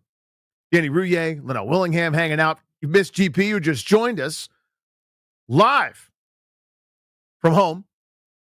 Little baby Paulson's back home. Fam's doing well. So cool. So happy for those guys. And GP celebrating by leaving and going somewhere else and doing some extra work. He loves it. He's heading down to All-Star Weekend for his annual pilgrimage down that way. A little bit of a nugget I want to get to before we give you this list that's favorable to the local 53. Did you see this? Apple TV has reportedly offered Formula One $150 million to $200 million annual for the U.S. media rights to broadcast races on Apple TV. That's a lot of money for Formula One, isn't it? It's a lot of money for anything that's not the NFL. Yeah, I'm about to say, holy cow. That's a big chunk of change, dude. Where's the return on investment for this? Like, why is it worth it to Apple TV? That company does okay. They have other programs that help them out, but damn. Yeah, ESPN currently paying $90, by the way. This is one of those, is that what you're bidding? Watch this kind of offers. People need to understand this. They wanted it. That Netflix documentary show, Drive to Survive. Yeah. And new leadership at FS1. Not FS1, excuse me. Formula One. I'm sure FS1's doing fine. Yeah. Formula One basically made this giant change where they went, why are we ignoring a huge marketplace in the world? Yeah. And thumbing our noses at these guys. We should be embracing this entire thing. And it's happening right in front of our eyes. Again, the NFL has its own standard or its own sort of setup. The NFL is the number one most popular sport in America. College football is number 2. Yeah. Then there's a million miles. NBA is third. Then it's, baseball, hockey, and kind of whatever in some order. There have been moments. Golf had its moment when Tiger Woods was very relevant. There have been times. Tennis has been up there. Tennis has had some times. And that's Reggie waned. But there have been a lot of sports that have kind of come and gone and kind of had their individual. Everyone's always told me how soccer is going to catch on, and it's been regional. There are certain places where it's very popular. People watch international soccer around here more than anywhere else per capita, according to every bit of data that we can find. But once this finally got here, this Formula One situation has been wildfire. Multiple races in the States. People are so invested because of how good that Drive to Survive show is. I wonder, what it did to the popularity of the sport. That's all. I don't know if there are any direct numbers that can translate to that and show you, well, hey, after the debut of the show, we had X amount of viewers tune in to our next race. I think big picture, though, it goes to show how much of an asset, if you give them the access, how much of an asset Netflix could be for a sport. Kind of a tangent here. If the WNBA is trying to grow and thrive and survive, And I think that the rivalry that exists right now between Angel Reese and Caitlin Clark, it could have a similar impact to what Magic and Bird had on the NBA back in the day. But I think we need more access. We need more drama, more storylines. How do you do that? I'd watch a WNBA in-season documentary if they followed a player around all season long. Yeah, they need to do that. They need to do something like that. Because I will tell you, they're not short on drama. No. In fact, that's the entire thing at this point. And Yes. it's to me, it's incredibly off-putting. Really? Like, Okay. I guess we're going down this road. Let's just have this conversation real quick. For me, I was not an active watcher, and I have no interest in it. Right? Okay. I went. So that doesn't mean anything other than I don't watch professional ping pong, pro lacrosse, pro tennis, the UFL. I don't watch a lot of things. Yeah. Right. That was on my list of things that it's fine. Win games, lose games. I'd rather DC win than not, but I never reference it as one of the championships we've won because I'm not a fan. I didn't really care. Yeah. And again, that sounds dismissive, but there's no ill will. There's no animus, right? I now have animus. I used to not. I do now. One thing about me, as a 45-year-old, just a dude, I can't be yelled at. You can't scold me into liking your thing. Yeah. You can't yell at me. So when this thing happens, for whatever reason, Caitlin Clark comes along and people are very intrigued. The casual fan that has never been a fan before is interested. Yeah. The casual fan shows up and goes, hey, what's going on? People that were always interested turn around and yell at the new people. They yell at them. We're very angry that you're here. Okay? I'll see you later. I'm about to say, goodbye, everybody. Right. I'll never bother you again. Trust me, I will never bother you again. I think there's but I would watch that documentary as my second follow-up to that. There's like a pride in it, I think, Danny, with the original fans of the W is how I would put it. Mm-hmm. The pre-Caitlin Clark era fans. Yeah, and congrats to you guys. You were there first. Exactly, and I think that's all it's about is like, oh, you all are only here now. You're not real fans, and then we do the whole bit where we police how people root. I'm definitely not a real fan. So exactly, and I think it's interesting. I'm like an advocate of the league. I do national radio on the Infinity Sports Network every weekend, and it's something I've taken calls on, and I had this ridiculous thought to some people, but to me, it made sense. I'll run it by you here real quick. I think if they could properly market it with the drama and the storylines that they have and the new stars that are being ushered into the league, I think that the W eventually over time could compete with, dare I say it, Major League Baseball and the NHL. It's like the third biggest professional sport. I know that probably sounds super off base, but if they maneuver the right way, if they get the Netflix doc, if they're able to, this is the one thing that's kind of off-put me about the W. They're expanding the league, and like the conditions for the current teams suck. Yet they're bringing more teams into it to have them deal with those same terrible conditions. So that's the one thing about the league I'm kind of not on board with. I know prominent players have come out and discussed how they're being lowballed in CBA negotiations, but like I think the drama of it, while it may be off-putting to some, for others is what keeps them glued to the television. That's why the NFL is king and why it runs the world, 12 months out of the year, because there's always a storyline. There's always something going on with it. And I'm about to go off on a complete tangent. Well, respectfully, it's number one because of fantasy football, gambling. Yes. And each week is the most important event of the week. Because the games are so few and precious. Exactly. Whereas when you're grinding over 82, like they do in the NHL and pro basketball, or 162 like baseball, you can never give that one game the level of import. Whereas it is the most must-see thing that week because your entire season could ride on it, your fantasy week rides on it, everybody can live or die, and it's the easiest thing to do in the world. So that's how it superseded everything else, is the fantasy football game. But anyway, that's a good digression. We digress well. We got a little sidetracked there, but I like that.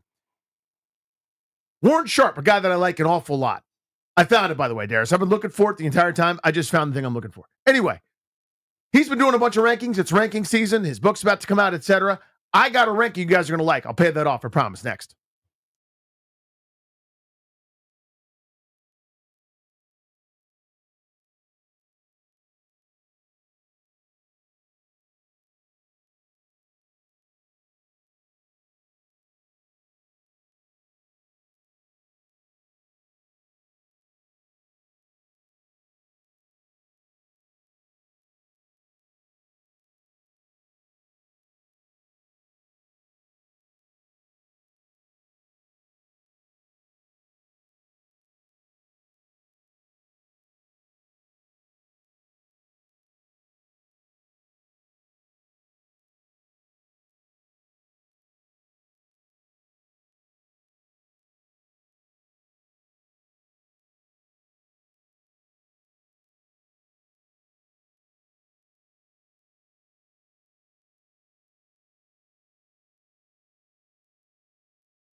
In 13 minutes, we will spin the wheel for the local 53 and discuss whichever player it lands on.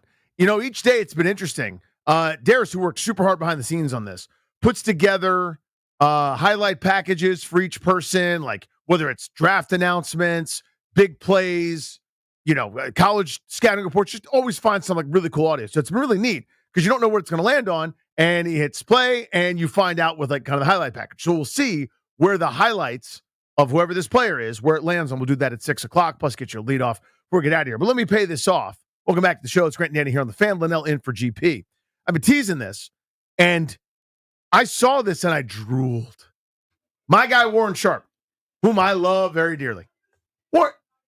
I think Warren likes me just fine, to be honest with you. But I love that guy. I am such a fan. And he'll be on the radio program next Wednesday, I've been told, which is very, very fun. We'll talk about this and more. But he did a quarterback tier based on expected performance in 2025. So in his A tier, he's got a handful of players. People are expecting, by the way, Kyler Murray to have a pretty monster year this year. I've seen a lot of people say that. Murray's in there. Dak Prescott's in there. Brock Purdy is on that list. A couple guys, A-tier players. A-plus tier. Joe Burrow. That's pretty good, right? Pat Mahomes. S-plus tier. That's above A-plus tier. Lamar Jackson. Josh Allen. Jaden Daniels. Wow. Jaden Daniels. And dude, it's refreshing. I got a little verklempt. Yeah. I got a little steamy. The hairs, look at the hairs. Look at the hairs on my Literally arm. stood up. What are they doing? They're standing up. They'll stand up. It'll be anarchy. Bro. You see where I just put him? He did it. You see where I just put him? And it's crazy because think about the crew over at Yahoo Sports that ticked everyone off, leaving him out of the top 10 of both of their lists from, I think it was like Nate Tice and then Charles McDonald. Both omitting him from the top 10. This is putting him in the top 5. The S-plus tier, which is like the stupid, tier. Ludicrous, etc. So dream on it with me. What does that season look like? What does that year look like if he does this? Man, because that's an MVP candidate. Think about it last year, right? If he ended up throwing for like 37-50 or something like that, and you think about the Panthers game where he only plays the first possession, and then you think about the Cowboys game at the end of the season where he only plays the first half, he was close to throwing for 4,000 yards and then rushing for, 850? Yep. Or something like that last year in his rookie season. So 891, by the way. 890. Sorry. So that's damn near 4,000 yards through the air, damn near 1,000 on the ground. Like he was very close to those numbers. I think this year, if he is to be viewed as a S-plus tier guy, it's 4,000 yards passing. It is 26 to 28 touchdowns. It is single-digit interceptions. And I think the rushing total goes down in terms of the yards, but I think the touchdowns go up. Talking 11, 12 rushing touchdowns, something like that. He was only 15th in pass attempts last year. 15th. Now, you mentioned it. Two reasons why. One, leaves the Carolina game after, the first series or whatever. Doesn't play second half Dallas game. I'm trying to think of others. Sort of walking wounded at times for some of these games. Yeah. They're blowing some teams out or had a let's ground and pound running plan against New Orleans, for example. Yeah. But even still, as a rookie, didn't sling the ball near as much as Joe Burrow. I think it was nearly 200 attempts less than Burrow. Now, Bengals couldn't stop you or me. Yeah. And they're slinging it. But Aaron Rodgers threw 580 times. Mahomes 580. Geno Smith 580. Baker Mayfield 570. A lot of guys are slinging it a lot more. I expect that number not to go up dramatically, but go up some this coming year. Would you agree with that or no? Or do you think they'll kind of stay right around that time? He was 480 last year. He and Lamar Jackson almost comparable. When you think about what they did this offseason, addressing the offensive line, two pass pro, blocking savants in Connolly Jr. and then Laremy Tunsil. Yeah, I think you're on base with that. I just, the elephant in the room with him that no one wants to talk about and that I'm fearful of, and I'm going to sound like Chris Russell here, I hope they can keep him upright. And I know the moves that they made signal that, yes, he should have the same good health that he had last year, but that's my fear. I think he's great. I think he can win from the pocket. I think he can win from outside of the pocket. He doesn't turn it over. when he got bent backwards against Atlanta on Sunday Night Football, I don't ever want to feel anything like that. Yeah, my heart stopped. Like it was, I couldn't, it felt like I had my life snatched away from me.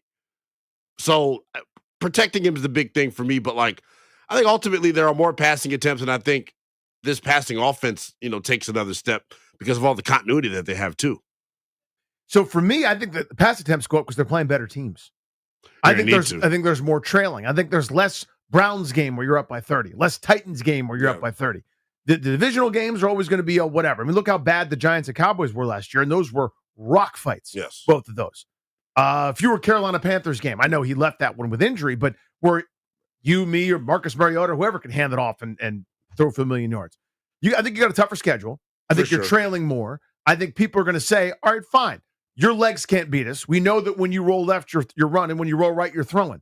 We're not scared of a lot of stuff. We're going to make you do something else. I think there's going to have to be more pass attempts, more first down pass attempts, more getting guys kind of off what you want them to do. But just kind of a thought there. So to me, the numbers could start to look, if this is right, these numbers could look insane.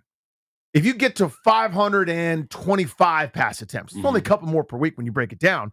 That's about how many times C.J. Stroud threw it, Matt Stafford threw it, despite missing a game or two.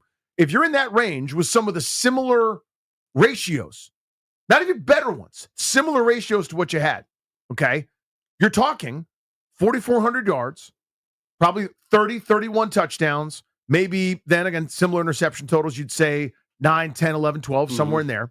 But then you add in the rushing totals. I hope he doesn't run for 900 yards this year because it means offense didn't work as well. But add another 600 yards there, 5, 6, 7 touchdowns.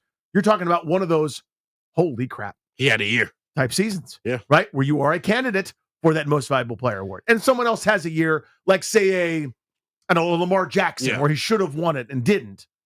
Maybe they give it to Lamar Jackson. Maybe they just say, fine, we're less bored. We'll give it to Lamar Jackson again if he does what he did last year, which is lead the league and everything. But it's a good conversation. That'd be a lot of fun. I would take that season, by the way. I would too.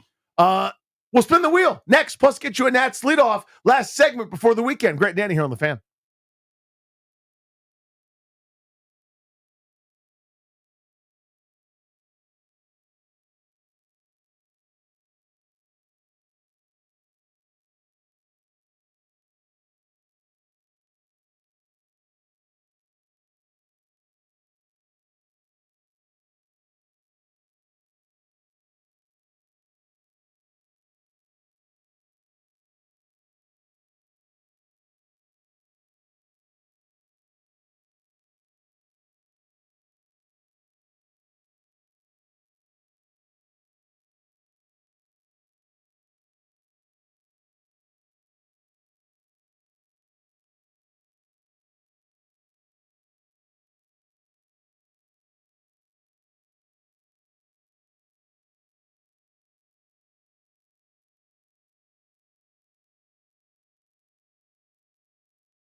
We're brought to you by the Reynolds and Power Home team of Keller Williams Realty. We had Nats baseball last night here on The Fan. It was a series finale out in St. Louis, and the fellas left the offense in St. Louis.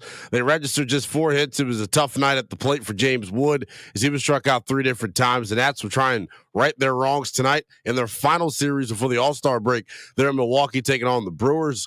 Mitch Parker on the hill for DC. It is a 8:10 first pitch. Pregame coverage gets rolling at 9:40 or 7:40 rather, with Nats on deck. NFL news is coming from the agent of Chargers running back Najee Harris. He told ESPN that Harris sustained an eye injury after a fireworks mishap at a 4th of July event. The agent of Najee Harris, Doug Hendrickson, saying that the injury was, quote, superficial and that Harris is expected to be ready for the upcoming NFL season. Some tennis news. Venus Williams accepted a wild card invitation to play singles at this month's DC Open, which would be the 7-time Grand Slam champ's first tournament in more than a year. Williams, who turned 45 this past June, is currently listed as inactive on the WTA Tour's website. Williams hasn't competed in an official match since Miami Open back in 2024. Summer League action on tap tonight. The Washington Wizards debuting their first-round picks. Trey Johnson out of Texas, Will Riley out of the University of Illinois getting their first NBA burn tonight against Kaman Malawach and the Phoenix Suns. It is a 9 p.m. tip-off. You can catch the coverage on ESPN. Want to know the fastest way to know what your home would sell for? Reach out to the Empower Home team. Simply text your address to 800-763-3000. No phone call needed. Just text your address to 800-763-3000 to see what your home is worth today. From the Crop Metcalf 5-Star Sports Desk, I'm Linnell Willingham on The Fan.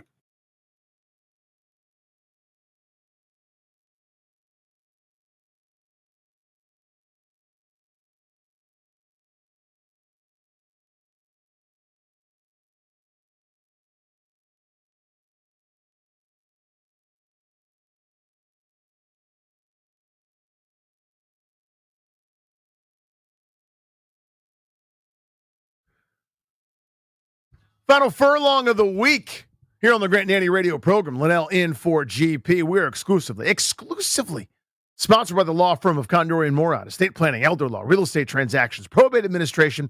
Their attorneys are always there to protect you and your family's assets. Schedule a free consultation with their team today by visiting kmlawyers.com, and be sure to let them know that we sent you. That is kmlawyers.com.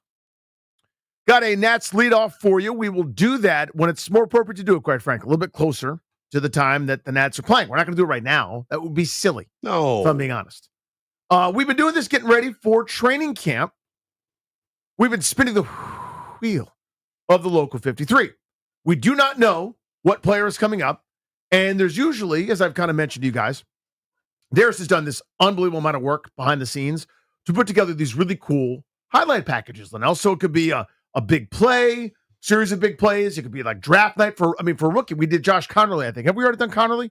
We did, right? Yeah, we did Connerly. And it was all it was some highlights, but it was like the Washington Commander selects Josh Connerly. And it's really, really cool. A lot of production, a lot of really neat stuff. So we don't know who it's going to be. So without further ado, let's spin the wheel. Darius, go ahead.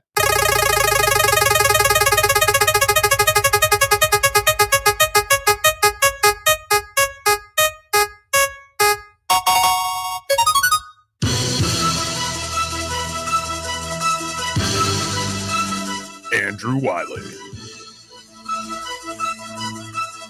Oh, there's no highlight. That's it. Because he's a lineman? Yeah, that was it. That wasn't recently drafted? I see what he did. Yep. Still good work by Darius, though. Yeah, pulled the rug on us a little bit. Yeah, Andrew Wiley. I think Andrew Wiley, his relationship with the fan base has been super interesting since he first got here to town. Year one, everyone thought he stunk. Year two, everyone thought, well, with Eric Bieniemy in town, he'll be better. He proceeded to stink again. And then last year, when everyone left him for dead, he had his best season as a member of the Commanders, giving up 0 sacks on the year. Now, was that a byproduct of having Jayden Daniels as your quarterback and him having cat-like quickness? Probably. But Andrew Wiley is somebody that I think is going to be a sneaky important piece of this team. Maybe not as a starter right off the rip, but when you think about the injury bug and how it kind of escaped this team last year, you assume you're going to deal with some attrition up front along your offensive line. At worst, he is a quality backup for you. Did he really give up no sacks last year? 0 sacks given up by Andrew Wiley. Because the year before, I think he gave up 10. It was incredible. It was UGLY without an alibi. That's pretty good. That was tough. So for Andrew Wiley, I'm actually fascinated. So Russell and I disagreed about this, and you were at OTA, so you saw where guys lined up. I don't necessarily put all the stock in that, not discrediting anybody, simply saying where they have guys lined up now may not be where guys are lined up later. Sure. Maybe they're looking at something. Who knows? But it was noteworthy that he was not at right guard, rather. Where was he to start? So during mandatory minicamp, Larry Tunsil did not participate in that. He was there, but just was off on the side field. It was Andrew Wiley getting first-team reps at left tackle. So that's the first time since he's been here in D.C. that he's played left tackle. And I know the other second position that people have kind of penciled him in at is the guard spot, something that he did earlier in his career in Kansas City. If he can play both tackle spots, I think it makes him clearly more valuable. But I also think it, increases the chance that he makes this 53-man roster. The other thing is this. And do you think he's not in danger of making the team? I don't think he's in danger. Okay. I think he's like your swing offensive lineman at this point. Yeah, I think he could play 4 spots in a pinch. I don't want him at left tackle. No. I got no interest in left tackle. But if it's one of those, this guy's got mono, this guy's got a sprained ankle, right. All right, let's do a possession where I leave John Bates over there too. For sure. And I think with Wiley, the interesting thing to me is this. I think we assume because they drafted Josh Connolly Jr. in round 1 that he is going to be your week 1 starter. Remember what they did last year at left tackle with Cornelius Lucas and Brandon Coleman? Would not stun me if we saw a similar situation with Wiley and Connolly to start, and here's why. The big issue for Josh Connolly Jr. is play strength, right? Struggles to drop his ass and anchor versus bull rushes. What if, to start, he's playing on obvious passing downs? And when it's an obvious rundown, if it's a rundown, it's Andrew Wiley. If it's a pass down, it's Josh Connolly, so that he's not having to deal with, the run blocking portion of it, not having to rely on the play strength, so on and so forth. I'm curious to see how his body changes from when they packed up for the summer to when we first get there. And then how does his body change from the beginning of camp to the start of the regular season? Because he's got some work to do. The technique is all world. I say all that to say it wouldn't stun me if Andrew Wiley got the nod over Connolly to start. With eventually the idea being that's not your long-term answer. Correct. I don't even mean long-term over years. I mean this season. Correct. Yeah. Maybe a month into it, they've switched it at some point. My hope is that it's before then, but I see your point, right? You're not in a rush because you actually have some depth there. It's not a hurry up, kid, figure it out. So here's what I'd had penciled in. Tunsil, left tackle. Yes. Brandon Coleman, left guard. Wasn't sure about that, but then Dan Quinn said as much. Yeah. That he's going to play left guard. Biotish, solid. Thank you. Love you. You're my center. I don't know Cosby's timetable. I think it's a little foolish is the wrong word, but I think it's a little presumptuous to assume that he's back early in the season and that once he's back, he's just Sam Cosby again. That's probably, I don't think that's fair to Sam Cosby. And this is not a criticism of him. All he's been is good. Right. Yes, they figured something out. He's not a tackler, but he is a guard. He's pretty damn good over there. He is still my long-term starter at right guard. Yes. Okay. 100%. But I don't know when he's going to be Sam Cosby again. I learned my lesson with Chase Young and that knee where every week you thought it was the week, you thought it was the week, thought it was the week. I'm not doing that for a late in-season knee injury that was pretty severe where the rehab sort of lines you up. Okay, September this, you're supposed to be ready and the same guy. Again, that's not fair. I just don't think it is. So I'm not counting on Sam Cosby for months. So I'm basically thinking to myself, not that this is a lost year, but maybe. Yeah. I'm not going to, if I'm the team, and I think they've done this to their credit, by the way, I'm not going to make a plan that includes Sam Cosby. Totally. Cosby being Cosby again, bonus to me. Oh, no, I have too many good offensive linemen. I'll figure that out, please and thank you. Yeah. Right? But to me, I'm basically making my plan where I go, I think Andrew Wiley's their right guard as the placeholder. Maybe it's Nate Herbig from Pittsburgh, who I think they like. They went out and got, so obviously they do. Or Allegretti. Yeah. But I think there's competition there. Certainly. I think Wiley pencils in as that guy to hold the place and do just fine, especially next to Connolly, veteran, been around, played both spots, could give you plenty of tips, pointers, help you with cadence. Hey, sit this way. Hey, move this way. Hey, look at that. This guy's knuckles are white on the ground because he's pressing down, which means he's pass rushing. I want all that veteran savvy right next to my young kid. Totally fine with that. that was my thought. But do you not think that way? You don't think he's their right guard? Yeah, I don't know. I think they won like. I think they like Herbig. I think they're fans of Allegretti. Another guy that's kind of in a contract year that didn't talked about, but I think is going to be a depth piece is Chris Paul, whose body looks completely different coming into camp. He looked completely different in mandatory minicamp, looked different in the voluntary OTAs. Put up or shut up time for him. And again, he's a 7th round pick. He's already made it. It's really, really cool. But second regime, there's a lot of other bodies they went and got. Yes. And there's competition. You're now climbing over some spots. So it's make or break time for him in this regime, I think. 100%. And my thing with Chris Paul is like, John Allen gave him the best compliment during his rookie season, saying once he gets his hands on you, they're like vice grips. Tremendous strength.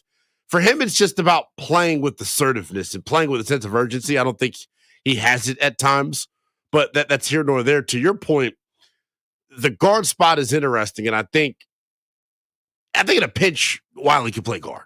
I think you're very much spot on with that. I don't think he can't do it. I just think right now, the spot that gets him, the spot where he's best utilized, that to me would be tackle, and being your like third tackle. And I know him and Trent Scott are going to duke it out for that. The other thing is this: Trent Scott started at right guard during the NFC Championship game, so maybe he's in that mix at guard as well. So when you say Wiley in a pinch is the guard, he was a guard in Kansas City. That's where he had his most success. Right, meaning like he could do it. Like he's more than capable of doing it. But I want to clarify that. I know maybe I'm being annoying to you. To me, yeah, he can do it. Is like he can also do that.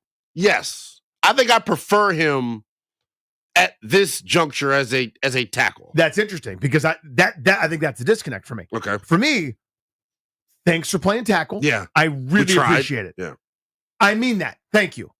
Slide a little to your left. You're a guard. I think you're a guard who was masquerading as a tackle. But that was my feeling. I mean, to me, there's a reason they upgraded with a first-round tackle. Well, yeah. Right? Pretty loud. And they try to go get Ronnie Stanley for that same reason to kick. And Coleman could have been your tackle on the right side. I think here's why I like Wiley at tackle over Wiley at guard. I think at tackle, his athleticism stands out. At guard, it would stand out. But I think the play strength on the interior for him would be a problem. I don't look at him as a guy that's strong in his lower half of his body. He's not a monster. I mean, he's over 300 pounds. All those guys are. But by relative standards, yeah. He's top heavy. It's kind of how I would describe him. It's kind of how I would describe him. But all in all, I just think it's cool how far he's come in terms of my respect level for him, because the first couple of years was rough. Last year, he was markedly better and did not stand out nearly as much, which for his position is normally a very good thing. Well, yeah, he got beat up. The first half of his first year here at 23, he was not good. At all. Say what you want. I mean, dress it up and call it a different name. He was not good. He played better as the year went on, but our impression was already kind of set. Yeah. I thought last year he was perfectly adequate. And there's nothing wrong with that, but my point is there's less right about that. I don't want to do perfectly adequate. I'll do perfectly adequate at off-ball linebacker. Yeah. I'll do perfectly adequate at a couple spots. Not at tackle. And again, they thought the same thing as me. And this is my favorite thing that happens in sports for teams that I care about. When I see it and they see it, I think along with you and they do the thing, I go, all right. Yeah. Now, if we're both wrong, egg on my face. But they saw what I saw and they went, we could, go Ezaraku. We could go a number of things in the first round, draft a defensive end because that's the obvious need. A tackle spot, man. You need it. It's directly, it sort of, it's 1 degree removed from Jaden Daniels, which is what matters more than anything else. Yeah. So we drafted Conroy.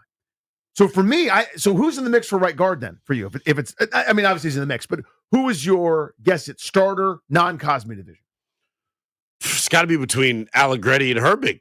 To me, I would think that is the way that they go. Herbig missed all last year with Pittsburgh because of an injury, has started in this league before. The reason I say Herbig and give him the nod, he's more along the lines of what I think they want. He's the bigger, girthier guy at guard. I think that's what they're looking for. They want on the interior big dudes that can move people. And I think their running woes last year toward the end of the season was because of that. Cosme was not good down the stretch. Their interior three struggled down the stretch. Biotish, Cosme, Allegretti. Allegretti to me, I know he's a darling to the media. Everyone loves interviewing him. He gives you great sound bites.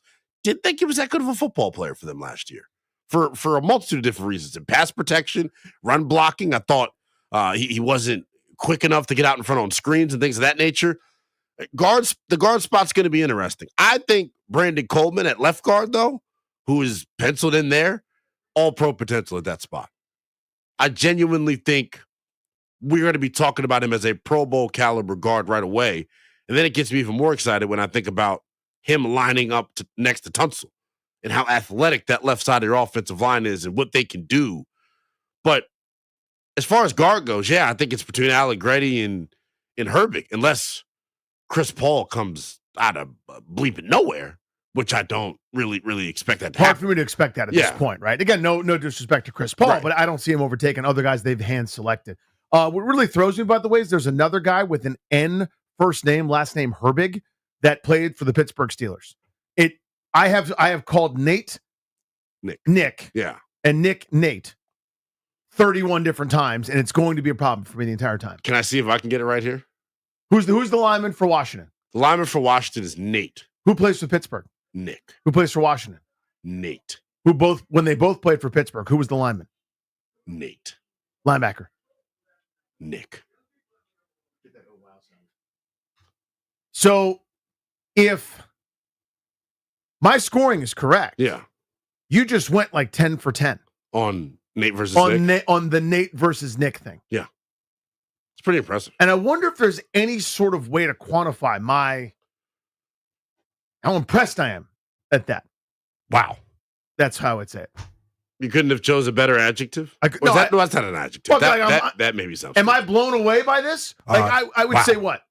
What would I say? Wow. Wow. Was that like a remix? Wow. The Wow remix. Wow. You know that old bit? Yeah, yeah. Yeah, it's a song. From Disturbed. Wow. Yeah. Oh, wow. Well, yeah. Oh, wow. That was a really rough moment for me yesterday. No, it was fine. It's fine. If you missed 245 earlier today, get that on the Always Free Odyssey app to hear Danny Ridge dunk on your boy. It was, stop it. It's not a dunk. It was fun. I'm a good sport. I can't wait to see, because we got the leadoff coming up here soon, and then I'm going to have another update.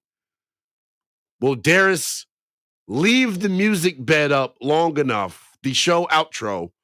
Oh, and he's got to hit the weekend bit. So he's even got even more time today. I mean, I'd be fair to say. Well, exactly. Yeah. Let me haul ass over to the update studio. Let me be a pro. You're going to leave the studio again? Would you face your fears for the last I did it week? last night, and I completely omitted. God, what's his name? You tell me his name. What's his name? That's absolutely ludicrous. Well, Darius, let's help Linnell remember. Okay, let's go through all the data that we know. So LSU, a football player, he's committed. Okay, so let's just go through. What do we know about this guy's name? Don't look it up yet. LSU landing the number one recruit in the class of 2026. Yep. The defensive lineman. Wow. LSU landed the number one prospect in the class of 2026. Okay. A defensive lineman. And what's his name, though? Wow. Yep. So we know. I was trying to remember what we know. Lineman. Yeah.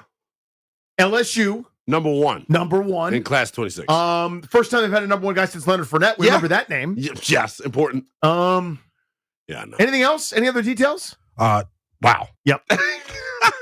It's significant. And Ryan dunked there we go. Ryan Here's my big butt. Yeah, he caught that oop and slammed it. Wow. Let's do a little Nats lead off here, Darius. Here we go. What's up, Al? I don't miss you. Again, you've had a great career. Enough. You know, that was something that we didn't get to on the rundown, our old top sports analyst. This is gonna go the way of like Tom's Salt and Pepper Athletes or Brendan Strip the Duke, the one we just never end up doing. I'm gonna keep putting on the rundown every day. I'm gonna keep begging to do it. Don't even worry about what the topic is. Time for the Nats lead off. Brought to you by The Window Man. Since 1989, The Window Man has been the educational window company. Get your free in-home estimate or visit thewindowman.com's all-new Fairfax showroom. When we go pitch, Mitch Parker, behind Mitchell Parker, leading off playing shortstop. See. Jake. Abrams batting second in left field. That's James Wood. He's batting third He really is batting third. Josh Bell, your DH. Wow. He's playing. Thank you, Linnell. He's batting fourth. He's playing first. Nathaniel Lowe. Batting fifth in right field. Woo, buddy. Here we go. Alex Call. Batting sixth in second base. Luis Garcia Jr. Batting seventh.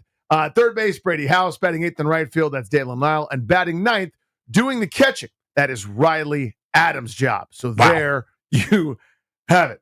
Huh. Okay, so I guess you mix and match there with no Jacob Young. That's how you do it. And that is the lineup. I am leaving these parts, and I'm going to go play some pickleball. I'm wearing a Yola t-shirt. You can see that if you're on the stream.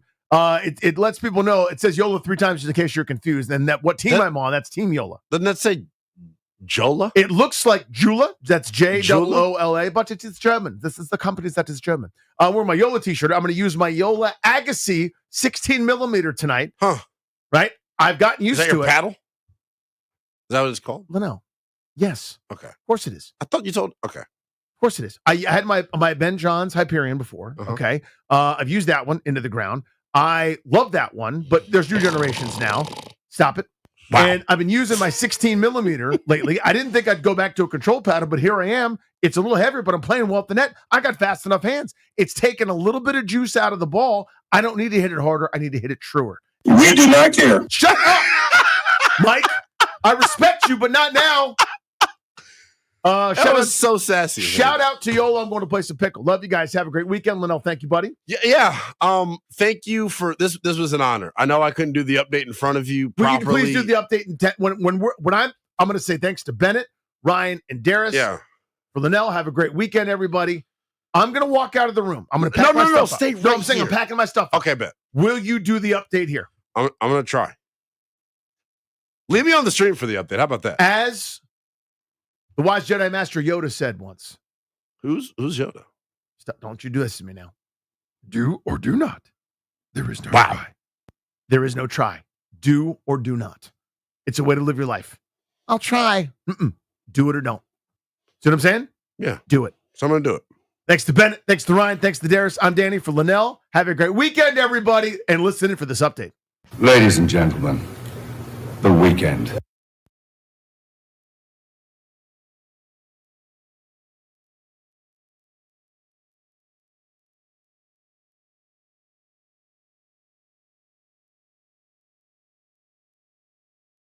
I'm Linnell Willingham, and here's what's happening. We had Nats baseball last night right here on the Fan. It was a series finale out in St. Louis, and the fellas struggling offensively, registering just 4 hits. It was a tough night at the plate for the 22-year-old All-Star James Wood as well. He was struck out 3 times. The Nats will look to right their wrongs tonight in their final series before the All-Star break there in Milwaukee, taking on the Brewers. Mitchell Parker gets the ball for D.C. It is a 8:10 first pitch. Pre-game coverage gets rolling right here on the Fan at 7:40. With Nats on deck. Other baseball news, the Astros calling up their top prospect, 23-year-old Bryce Matthews from AAA Sugarland. He batted .283 with an .876 OPS, 10 homers, and 39 RBIs in 73 games in the minors, while his 25 stolen bases are the 4th most in the Pacific Coast League. The Pelicans and two-way star Herb Jones have agreed to terms on a 3-year, $68 million extension. Jones now has a total of 5 years and $97 million on his new Pelicans deal, including a new player option for the 2029-2030 season. Tennis news, Venus Williams accepted a wildcard invitation to play singles at this month's DC Open, which would be the 7-time Grand Slam champ's first tournament in more than a year. Williams, who turned 45 in June, is listed as, quote, inactive on the WTA Tour's website. She has competed in an official match since the Miami Open back in 2024. Wizards tip off their Summer League slate tonight out in Vegas. They play the Phoenix Suns, led by Kamal Malawash, the 10th overall pick. Wizards fans, you'll get to see the debut of the number 6 overall pick, Trey Johnson, as well as the 21st overall pick, Will Riley. From the Crop Metcalf 5-Star Sports Desk. Yeah. That's Linnell Willingham on the Fan. Yeah, it is.